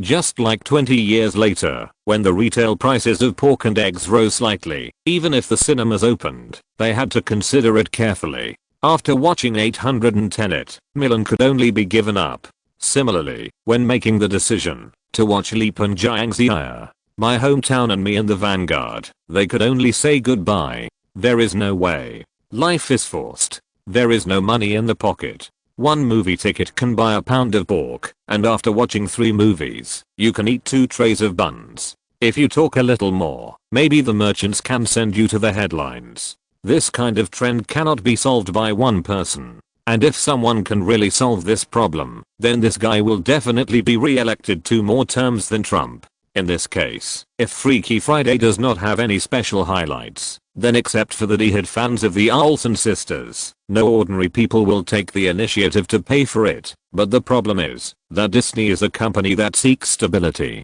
So, a vicious circle appears. Disney will not take the initiative to create memes. The Olsen sisters, who have not become little gangsters in this life, have no memes themselves. In this way, the negative effect of negatives can only be saved by external forces, and the only one who can make the influence of Freaky Friday crush the movies of the same period is Roland himself. On the first morning, all the media released orthodox publicity news. When the news that Freaky Friday was about to be released spread, the media, which could not use technology to monitor public opinion feedback like in the mobile internet era, took the initiative to give up the fermentation of the news and directly put the photos taken at the premiere the night before on their own evening news releases. So, that night, the wedding news everywhere caught the people who had already made their choice off guard. The main title and subtitle requested by Roland were faithfully recorded by the evening newspapers, but for the sidelines of those media companies, the elegant titles did not meet the standards of tabloids, so the content such as at the premiere of Freaky Friday, Roland Allen and Kate Winslet kissed passionately. When asked about the reason, they revealed that their wedding date was approaching, was replaced by Them in Due Time. And the new title was concise and clear. Well, in fact, it was a group of pen holders who were allowed to make unlimited nonsense within a limited scope. 2 years of preparation. Jack officially married Rose. Roland Allen revealed the wedding date at the premiere of Freaky Friday. After 865 days, Roland Allen and Kate Winslet finally entered the marriage hall. The enviable love of the century. Amazing live proposal. The grand wedding that people look forward to. Top 10 screen classics of love due to acting. Titanic ranked first. When these news suddenly appeared, the public was all stunned.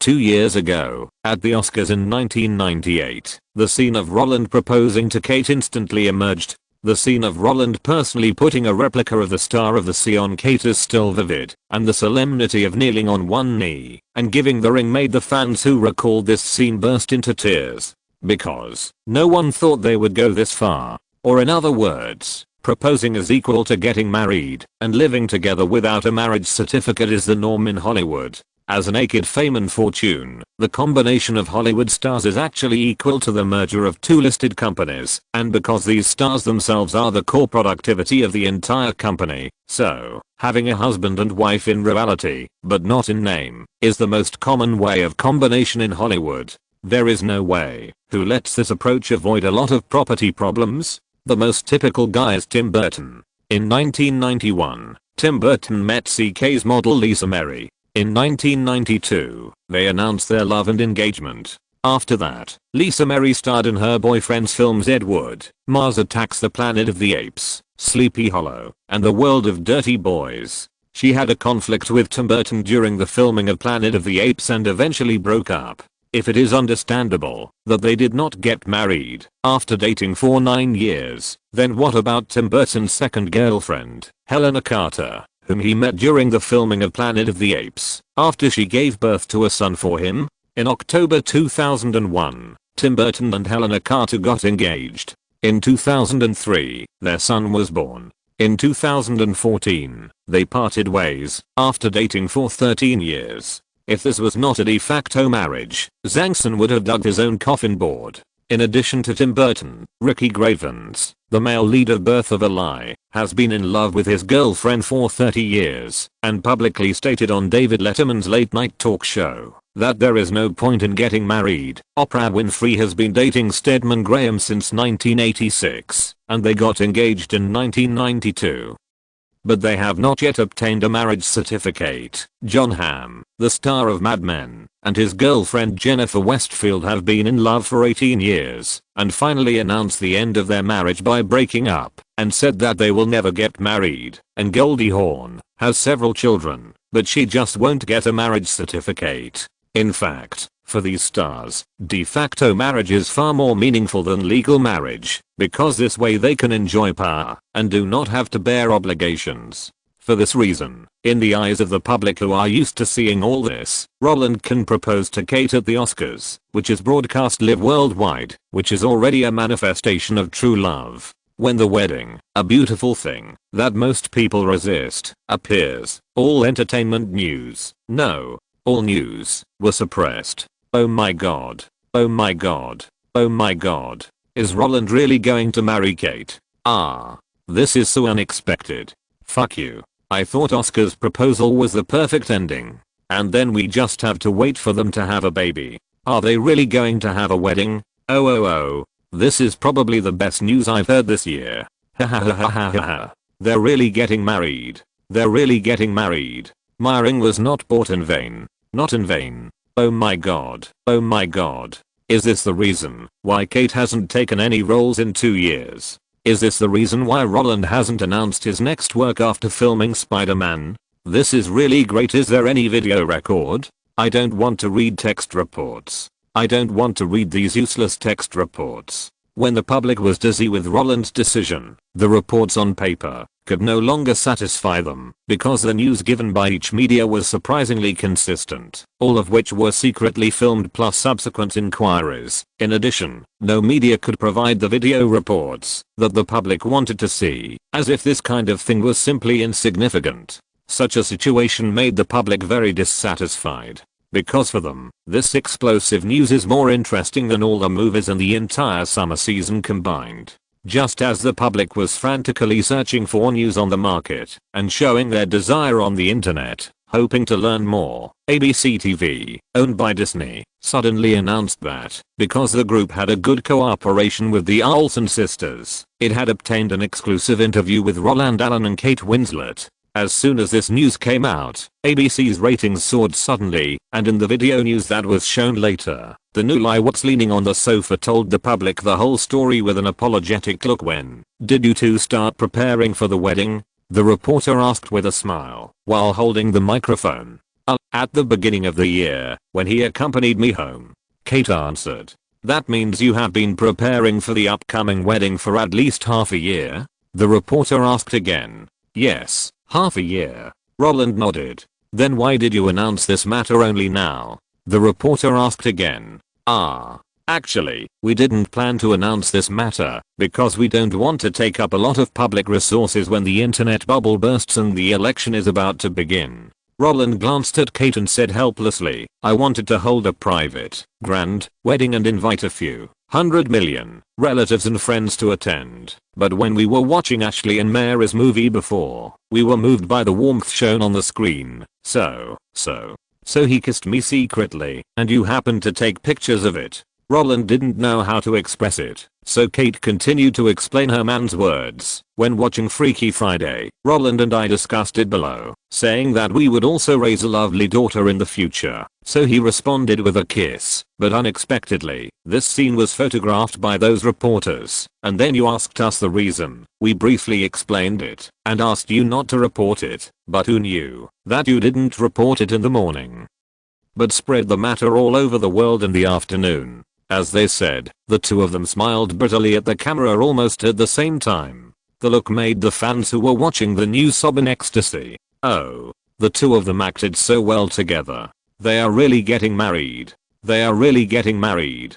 Don't want to disclose the wedding because of the real environment.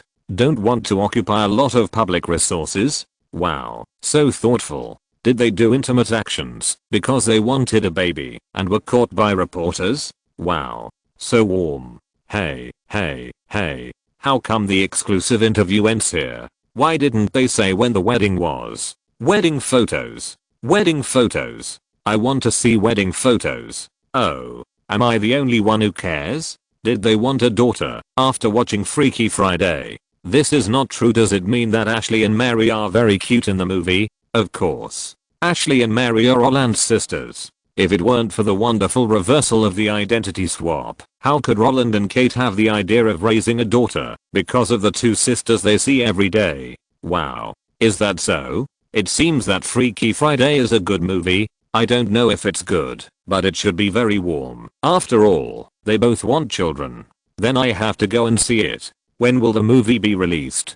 It seems to be tomorrow. Publicity and promotion, isn't it marketing? And the essence of marketing, isn't it to create a gimmick that can attract all the audience? According to past situations, if a movie wants to create more attention in the same period of competition, there are actually only two ways. Either make a big melon like Captain America's private photos to grab everyone's attention, or step on one and praise the other. Brag about your own work and step on everything about your opponent. But these two methods are not applicable now. So, stepping on everything and praising one has become the only choice. Once the wedding news came out, all the entertainment news on the market had to give way.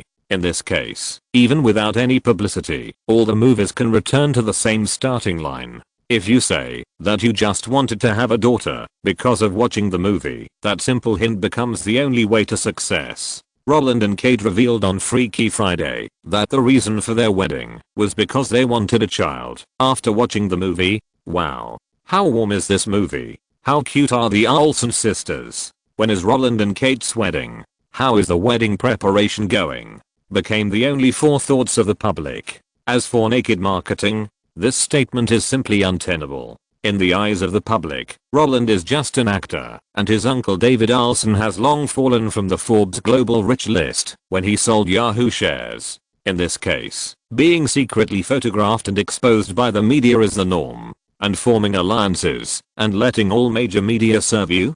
Do you think it's possible? Are all those media tycoons so easy to communicate with? Who do you think you are? So, when Roland decided to help the Olsen sisters, because David had taken care of her for so many years, the ending was already doomed. When the movie was officially released, the first weekend's performance of 41 million made Disney extremely happy, because it was the second highest opening movie of this summer, only lower than Mission Impossible 2. Note, the Rotten Tomatoes critic score of Fast and Furious is 88, and the praise written in the article is all taken from it. I feel awkward myself, because I don't know how those film critics who talk about connotation can like this movie. In the late 1990s, when the internet was booming, many Americans chose to quit their jobs and invest in stocks, but after the collapse of the internet bubble, these people all became leaks. Not only that, when people found that they were fish on the chopping board because of asymmetric information when following the trend to invest in stocks, many retail investors' funds flowed into real estate, thus accelerating the outbreak of the subprime mortgage crisis.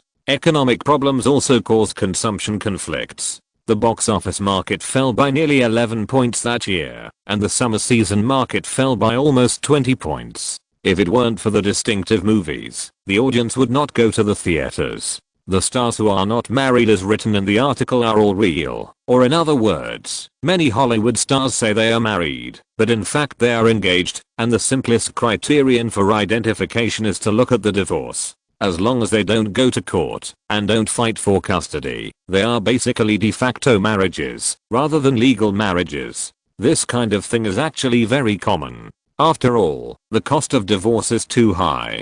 Those who get married without considering other things are basically wealthy people, not because they are rich, but because they have lawyers.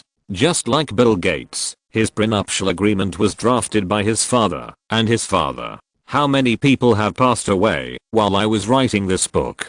Gates' father passed away today, Ray Stone passed away last month, and then there is Kobe who is criticized every day. Holy shit. Chapter 349, Disney's Crazy Swing. 41 million. This should be our best opening performance so far this year. At the Burbank headquarters, Disney's local tyrant Michael Eisner looked at the box office data submitted by Dick Cook, and his face showed joy. With more than half of the millennium over, Disney has launched 10 movies, but unfortunately, no matter whether it is a small budget test or a big budget box office guarantee, none of them is successful. Gone in 60 Seconds, starring Nicolas Cage and Angelina Jolie, only earned 25 million in opening performance with an investment of 90 million. Dinosaur, which used computer special effects and real backgrounds for the first time, did not become a pig in the wind. The investment of 127 million only earned less than 40 million in the first weekend. Mission to Mars, which burned 100 million, could not even make back the cost. And Turning Point, starring Bruce Willis, the star of The Sixth Sense, only earned 12 million in 3 days.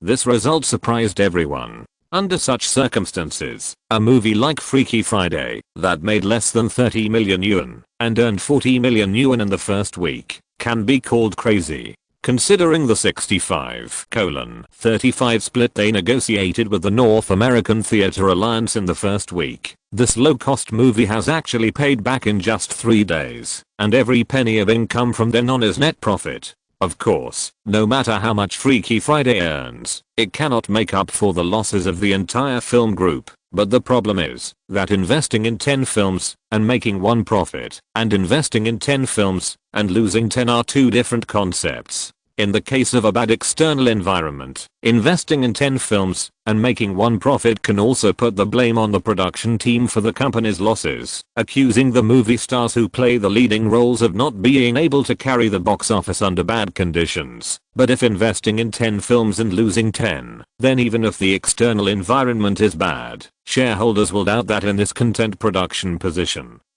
Hiring a person and tying a pig have the same effect. Therefore, the more Freaky Friday earns, the happier they are. Because this can prove that their development policy is not wrong, and the problem is that most movie stars cannot go against the current. Yes, according to our prediction, the box office of the movie Frenchmar will reach 200 million at any rate. Dick Cook, chairman of Disney Film Group, said with a smile, "This is also the best result for Ashley and Mary so far. Of course, I mean, if we only count the starring movies." Such words made Michael Eisner laugh. As the local emperor of Disney, how could he not hear the meaning of Dick Cook's words? Isn't this implying the Olsen sisters? After all, except for Full House, which reached its peak at the debut, the other works of the Olsen sisters are backed by others. No matter how bad it is, it can't be that bad. Unfortunately, this kind of success can't be replicated at all. After closing the report that he had just flipped through, Michael Eisner said with regret, "Although there is no data to prove it, I can guarantee that at least half of the 41 million are Roland's fans. Or, those people chose to go to the cinema after hearing Roland's revelation that he wanted to raise a daughter. But no matter what the reason is, we made money anyway, didn't we?"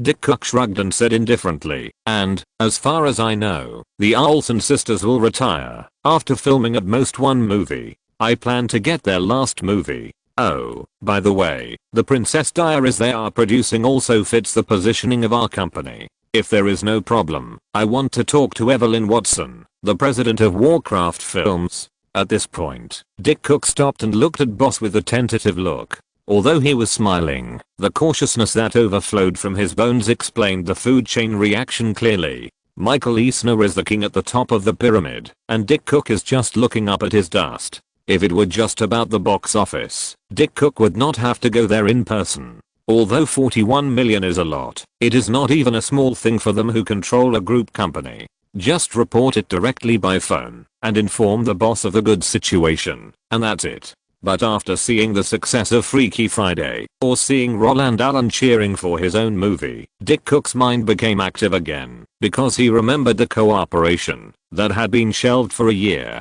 Last year, after the filming of Spider-Man 3 was completed, the first thing Roland did, after choosing to retire, was to contact Disney and want to jointly develop several movies. But at that time, Michael Eisner rejected this proposal because he couldn't figure out Roland's way. But now, Dick Cook feels that the situation is clear. Roland forced Black Hawk down to Sony, maybe with other intentions, but the cooperation between them should be just for his own development. Last year we thought that Roland might have other goals, but now it seems that our original judgment may have been wrong, because after we rejected them, they did not stop their plans, but increased their investment in various aspects. Seeing that the boss didn't say anything, Dick Cook gritted his teeth and expressed his judgment. First, we pulled John Landau to make The Princess Diaries. Second, we acquired Blue Sky Studios, which was supposed to belong to Fox, through Steve Jobs' relationship.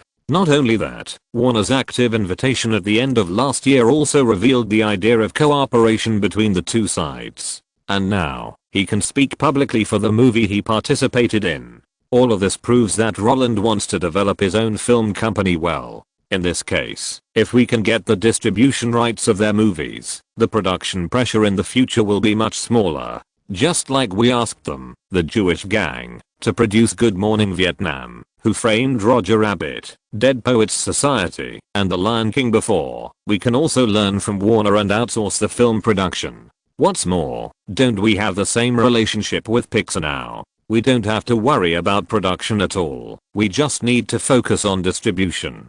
Capitalists who don't want to suck blood are not good companies. After seeing the high box office of Freaky Friday, picking peaches and shirking the blame became the only idea in Dick Cook's mind. The so-called picking peaches, that is naturally to cooperate with Warcraft Films and outsource the live-action film business. As long as it is successful, that is their performance. And the scapegoating, that is naturally to throw out the production responsibility after a failure. Protect yourself. Although this behavior is a sophistry, how many shareholders really understand this industry? In the case that 99% of shareholders only look at financial reports, it is normal to only look at the results and not the process. What's more, when cooperating with the Jewish gang, there is only the right to invest, but not the right to advise. Isn't it something that the whole world knows? As long as they are pulled, how can the shareholders not believe it? After listening to Dick Cook's idea, Michael Eisner smiled, folded his arms, rested his elbows on the table, and swept his eyes up and down with a playful look, taking in this subordinate who was promoted by him, and asked in a calm tone, "Want to learn from Warner?" Yes. Dick Cook, who was in charge of distribution, nodded bluntly. Outsourcing has the lowest cost. Okay, outsourcing has the lowest cost. Michael Eisner agreed with Dick Cook, but at the same time, he also raised his own doubts. But have you ever thought about what the significance of Roland's doing this is? The companies willing to undertake outsourcing projects are all small companies. They only have production teams, no production funds, and no distribution channels. So, they can be controlled by us. Like Warner's New Line, Legendary, or Miramax. But what about Roland? He obviously has his own channels, but he chooses not to do it himself. Isn't this behavior very weird? As the helmsman of the media group, Michael Eisner simply could not understand Roland's behavior. In his opinion, capitalists would only make counterintuitive choices when they could only get the most out of giving up the benefits that were within their reach. Now, he couldn't see the greater benefits that Roland could get, so he hesitated. As for the idea of cooperating on a whim, that's nonsense. How could a guy who could help Microsoft swallow up Yahoo do something on a whim? But when Dick Cook heard that old-fashioned argument, he, who was well prepared, breathed a sigh of relief. As long as Michael Eisner didn't refute it, it proved that the matter could be discussed. Michael. Dick Cook took a deep breath. HMM. Michael Eisner answered, and stood up to pour 2 glasses of water. If you have any ideas, just tell me directly. I chose to promote you, because I believed in you. Dick Cook nodded his head after hearing these words. When he took the glass of water handed to him, He also said, if we didn't understand Roland's behavior last year, the situation is very clear this year. After selling all of his Yahoo shares, Roland's influence on public opinion has dropped sharply. Before, when he was in control of Yahoo, he could convey his ideas to tens of millions of netizens through the largest portal on the internet without any media. Now, after Microsoft acquires Yahoo, his control over public opinion will be greatly weakened. And in this case, holding on to the channels of Sony, Amblin and Warcraft films will not be of much use to him, because Sony also has no media network, and is a weakling in terms of public opinion. So, they choose to cooperate with us now. In fact, they want to use our channels. As soon as these words came out, Michael Eisner raised his eyebrows. He stared at his subordinates, as if he wanted to drill a hole in them. The idea of using the power of the media was indeed a good one.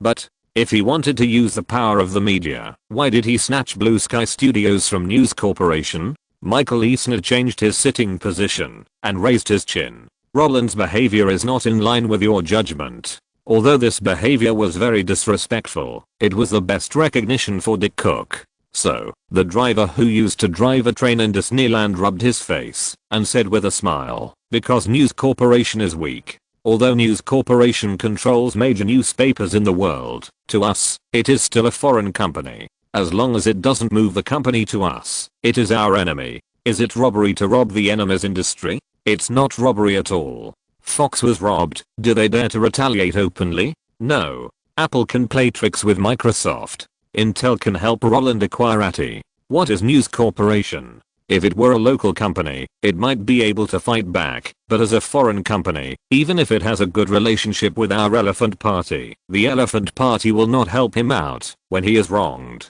Or rather, his backers will applaud Roland's behavior. As long as News Corporation can move to America, it will be a political achievement for the Elephant Party, and Roland's robbery of him is just a means to enable News Corporation to better embrace America. Since you know that the other party dare not retaliate, then why not do it, Papa? Michael Eisner clapped his hands. His eyes were filled with joy. Michael Eisner was an ambitious man. Although he was an employee hired by Disney, he once wanted to turn Disney into his own kingdom. He carefully protected his rights and strengthened them in various ways. He liked to let 2 or 3 people manage a department together and encouraged internal competition by blurring the authority. His stinginess with power made him unwilling to train successors, but he was extremely tolerant of Dick Cook, who he promoted. Because among all the positions in Disney, only Dick Cook's position had no internal struggle. After Michael Eisner was driven out of Disney, Dick Cook was also kicked out a few years later. The reason is said to be that Robert Iger, the then chairman of Disney, learned that in 1994, when Michael Eisner was in danger of his life and had to choose a successor, the envelope that could only be opened after his death had Dick Cook written on it. Good analysis. Michael Eisner smiled and said, "Do you think we need to cooperate with Roland now?"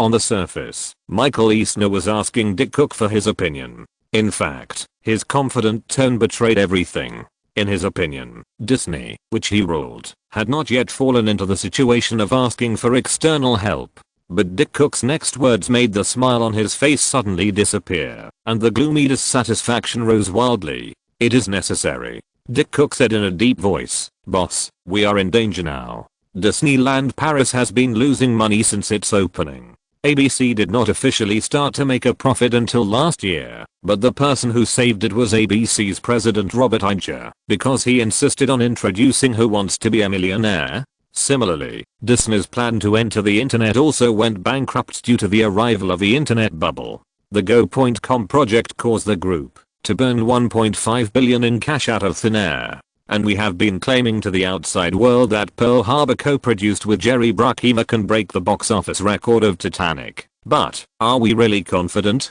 Can Michael Bay really be compared with James Cameron? Will Ben Affleck really have the box office influence of Roland Allen? Although the cooperation with Roland cannot solve all problems, it can allow us to put aside one problem and concentrate on solving other problems. In this case, his existence can help us bear some of the pressure from shareholders. Enough. Michael Eisner yelled. He pointed at the door and shouted, "Get lost." The sudden change made Dick Cook, who was explaining the facts, Shudder. After seeing his boss's face, that looked like a black pot, he sighed, stood up silently, and walked towards the door. He didn't try to explain, because he knew that he had touched his boss's sore spot.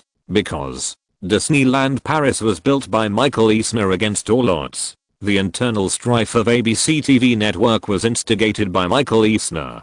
The Go.com project was proposed and required by Michael Eisner. And Pearl Harbor was also decided by Michael Eisner. It is no exaggeration to say that while expanding Disney, Michael Eisner, who wanted to keep his position, mixed into all of Disney's industries, and under his interference, all industries suffered a certain degree of loss. Disneyland Paris has never made a profit since its construction. ABC TV network directly approached Warren Buffett, hoping to be repurchased by Berkshire Hathaway.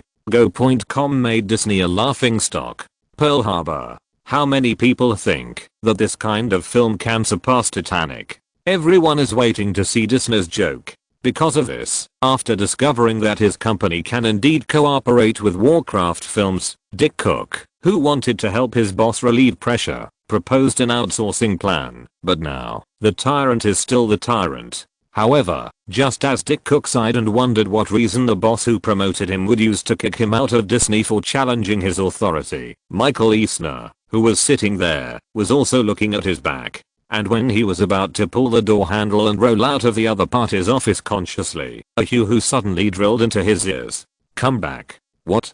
Dick Cook paused, and he suspected that he had heard it wrong. Come back. Michael Eisner saw that he didn't understand, so he raised his voice. This situation made Dick Cook turn his head unexpectedly. When he found that Michael Eisner was looking at him with a frown, he felt a little surprised and happy. What are you looking at? Come here. Michael Eisner was a little impatient. Hey. Dick Cook, who had reacted, ran back to the other party. Before he could figure out whether Michael Eisner had taken the wrong medicine, the tyrant in front of him had already spoken. What I heard from you is that you don't think highly of Pearl Harbor? I was very optimistic before, but not now. Why? Because there isn't a single person in the entire production team who can increase the box office of a movie by 20 million with just a click of his tongue. Dick Cook told the truth. Besides, hasn't Jerry Bruckheimer been learning from Roland Allen? He is good friends with Ernest Dell, the president of Zine Maximum Media, and has also invested in Zine Maximum Media. As a guy who is learning from Roland in his career, it would be better for him to work directly with the original than to hire this copy to make a movie. Michael Eisner's eyelids twitched when he heard the reason. That was not a reason. Just when he was about to scold him, Dick Cook regained his composure and said, in fact, whether I think highly of Pearl Harbor or not, I hope you can seriously consider working with Roland. Because it is beneficial for us to hand over the project to them, or to distribute their project. As a pillar of reputation in the industry and outside, shareholders will not hold us responsible, whether we do a good job or a bad job. And in this case, we can also free up our hands to save other industries. The honest words made Michael Eisner sigh and look at the other party calmly. After capturing the sincerity and truth on the face of his subordinate, the tyrant finally let down his guard and nodded. Okay, I know, you go out. This response made Dick Cook a little disappointed, and just as he was about to go out, he heard the word coming from behind. I received his invitation, and will attend his wedding. The response that was not a response made Dick Cook laugh. Without looking back, he went straight out of the other party's office, but when he left, his steps were much lighter. For the outside world, the performance of Fresh and Furious at 41 million in the first weekend may be a surprise, but for Capital, the influence that affects the box office is the real terrifying thing. In this case, if the public knows that Warcraft Films is Roland Allen's industry, the joy will also be transferred. Although this inheritance is insignificant, no matter how small the support is, it is a guarantee of success. In this way, when Disney is in trouble, letting it take the blame is Dick Cook's real idea. Similarly, for Michael Eisner, this is indeed the best way to regain the trust of shareholders. I can't make a movie, so I asked the box office record owner to make it. I'm trying to fix all of this, and you have to give me time. Hey, it's really troublesome. When a bang sounded, as the office door closed, Michael Eisner also muttered, talk about outsourcing with Warcraft Films. Dick can think of it. Note, when the external environment is not good, throwing the pot of loss to the actors to save themselves is the most common behavior in Hollywood. When the hacker scandal broke out in 2014, Sony released the 2010 blame shifting document. Sony Pictures was hit hard by the financial crisis that year, but the management shifted the blame to Angelina Jolie and others, saying that they charged high prices and could not carry the box office. The big investment and zero return of Salt and the Tourist were a microcosm of the entire company. These greedy movie stars should be held primarily responsible for the company's losses. The losses of Disneyland Paris, ABC, the failure to enter the internet, and the sudden collapse of the box office made Michael Eisner suffer from the accusations of Disney shareholders since the 2000 fiscal year. These things have been written in detail before, so I won't mention them here. At that time, Disney was indeed very miserable. The reason why Jerry Bruckheimer is said to be learning from Roland is because he is also a game developer. Zeni Maximum Media is the parent company of Bethesda, and Jerry is a shareholder and director. He invested in the series starting with Fallout 3, and he also made Elder Scrolls V. Baidu Encyclopedia says that Hollywood's gold medal producers are shit. They make several times more money from making games than from making movies. Basically, all the big Hollywood companies make games. In terms of profitability, movies are really a little brother.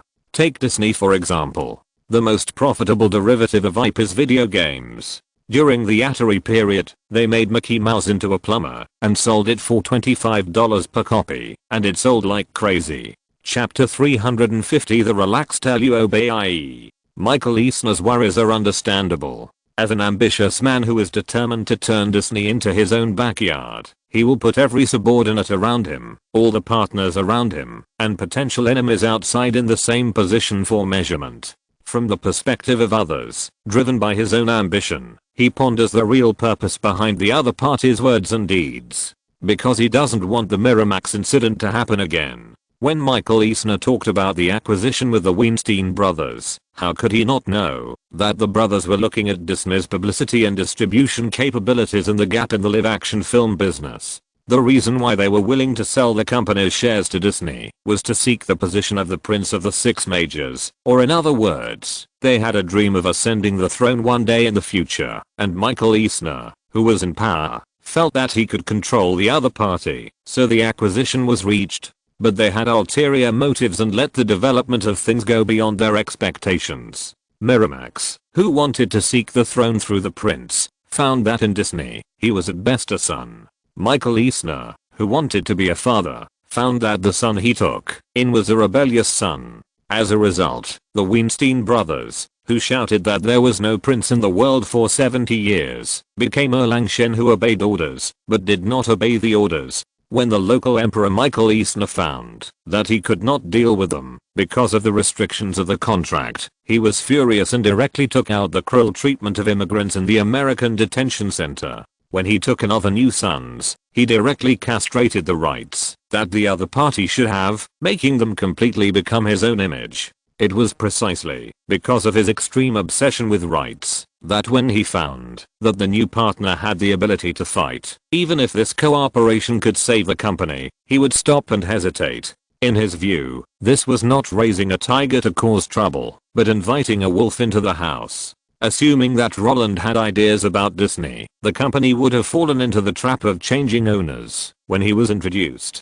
Of course, no matter what Michael Eisner thought, the outside world would not stop responding because of his concerns. After earning $41 million in the first weekend, the performance of Freaky Friday in the second week dropped directly, closing at $24 million in 7 days, pushing the total box office in North America to $65 million. According to experts' calculations, the total global box office of this movie is at most $200 million. If it is unlucky, it is very likely to stop at 1.8 or 1.9. Such a result makes those who are used to seeing $500 million start a little regretful, but if you think about it carefully, it is actually normal. When a bunch of influencing factors such as social factors, schedule factors, and style factors are intertwined, it is already a very remarkable achievement to get nearly $200 million in the box office. When everyone is pounced, you can still jump around, which is already awesome. What's more, the audience reputation of Freaky Friday is not very good. Those audiences who were pulled into the theater by the overwhelming publicity did not give the movie a biased score because of their love for Roland. The score of 7.0 on IMDb proves everything, and the negative reviews in the message area are surprisingly consistent. Some comments, such as the whole movie is full of cliché jokes, formulaic movies make people numb, and although the movie is interesting, the deliberately contrived jokes and the unchanging preaching make people feel bored, make the whole movie look like a model play on an assembly line. This kind of real argument without control of the comments made all kinds of investors amazed, and also made the Olsen sisters feel bad. After browsing the bad reviews on the internet, they were in a good mood because of the soaring box office, like wilted bean sprouts. At dinner the next morning, they asked their brother and sister-in-law directly, "Did we really act that badly? Ah. What did you say?" Roland, who didn't react, looked puzzled. Others at the table also cast puzzled eyes. "I say, is our movie really bad?" The sisters sighed and repeated the question. When everyone learned of their concerns, denial, and support enveloped the restaurant. "No, you guys acted pretty well," Roland said. When Roland was your age, he acted in Jurassic Park, which was really exaggerated. Kate directly exposed the truth. "This movie is really funny." The youngest Elizabeth gave the most sincere evaluation. "Baby, you are the best," Ganetti said with a smile. Although David did not speak, he rubbed his daughters' heads and refilled their juices. Blindly approving made them look distressed as they were about to become adults in a few years. "But if we have no problems, why do they blame us?" The Olsen sisters tilted their heads and looked at their family. The pouting mouths and frowning brows showed the cuteness of adolescent children.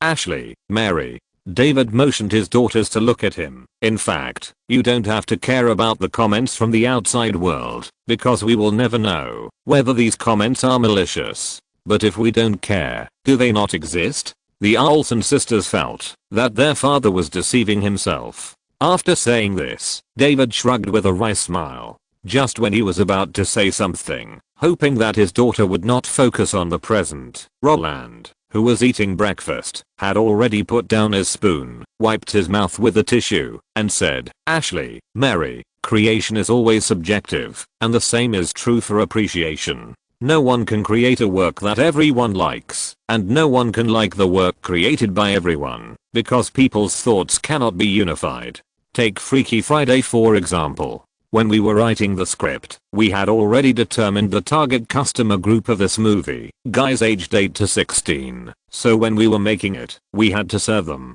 However, after the movie is released, for the sake of profit, we can't just invite guys aged 8 to 16 to watch it, and it's impossible to achieve precise segmentation in publicity and promotion, so attracting more audiences is the only option. In this case, how many adults will like movies that children like to watch? Therefore, differences arise. For guys between 8 and 16, this might be a heartwarming movie that could win an Oscar, but for guys of other age groups, this movie simply doesn't meet their movie watching standards. So, giving it a bad review is the only thing these consumers can do. The existence of these bad reviews is reasonable, and David's telling you not to pay attention to them is also reasonable. These words gradually softened the Olsen sisters' expressions, but even so, they were still a little unwilling as they were in adolescence. "Then your movies basically stay above 8 points. Ha ha ha." The slightly complaining rant made everyone laugh. Before Roland could say anything,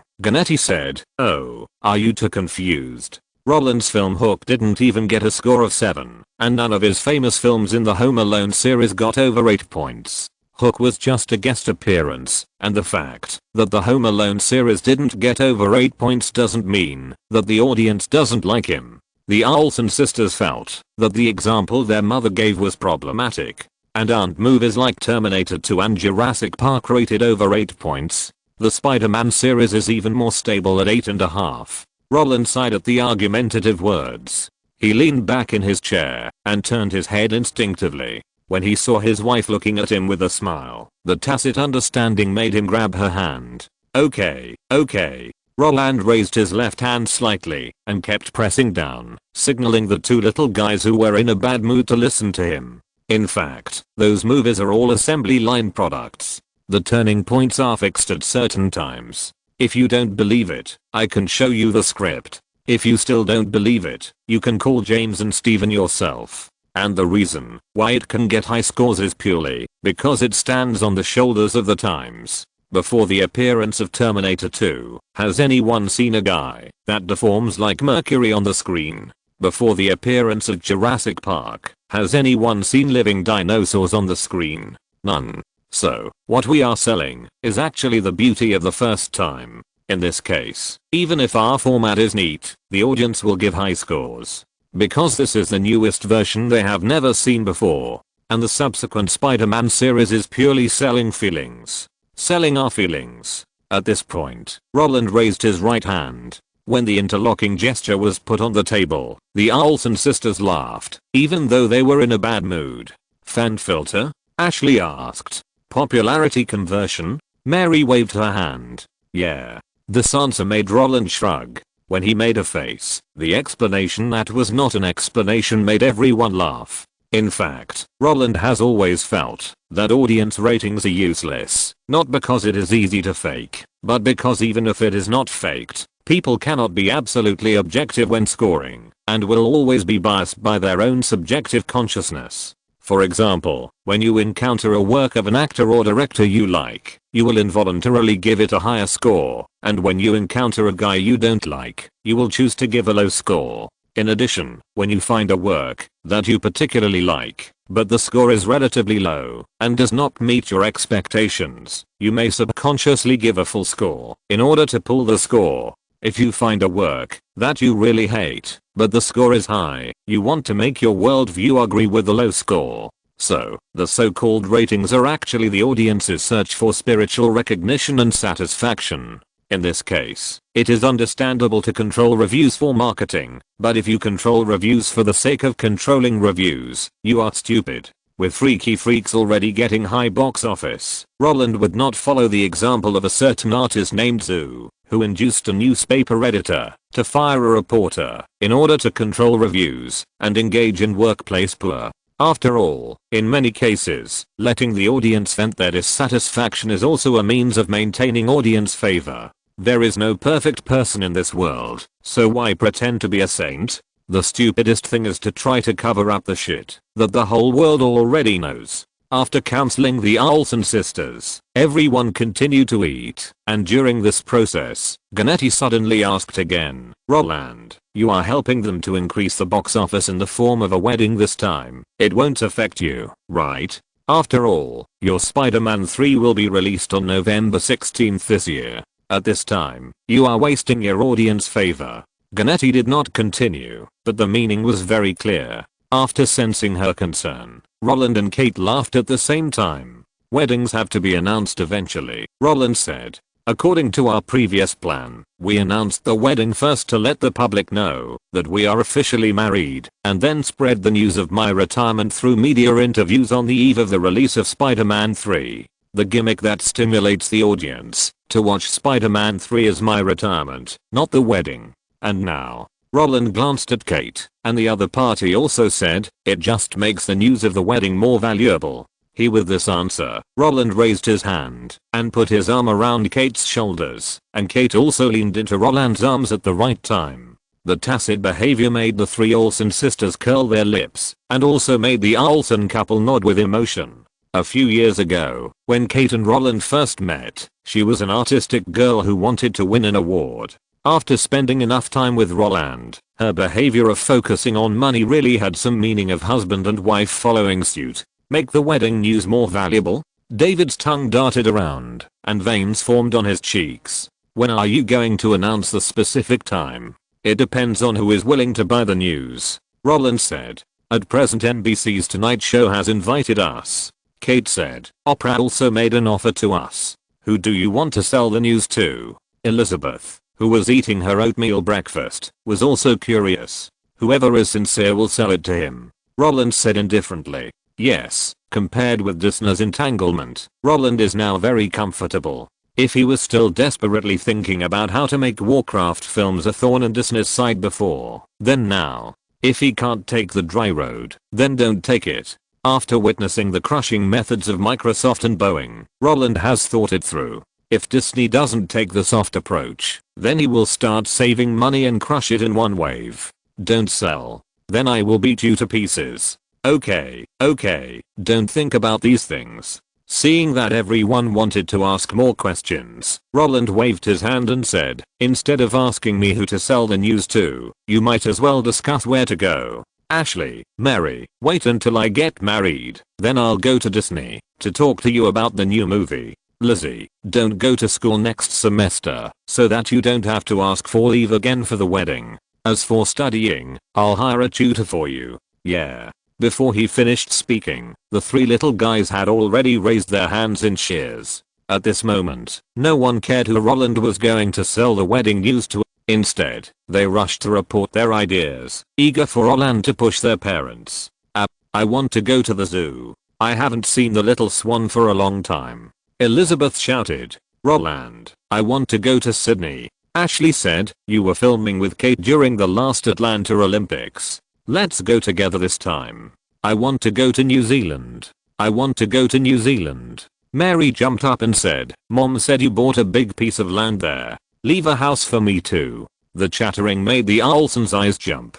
Just when they wanted to speak, Roland had already agreed. Okay, then we'll all go. And the house. No problem. Kate knew what Roland wanted to say, so she agreed. The self-willed behavior made the Olsens' heads hurt, but when they saw their three daughters jump off the seats and hug the two of them to celebrate, they felt helpless and smiled bitterly. Okay, the children have grown up. We have also grown old.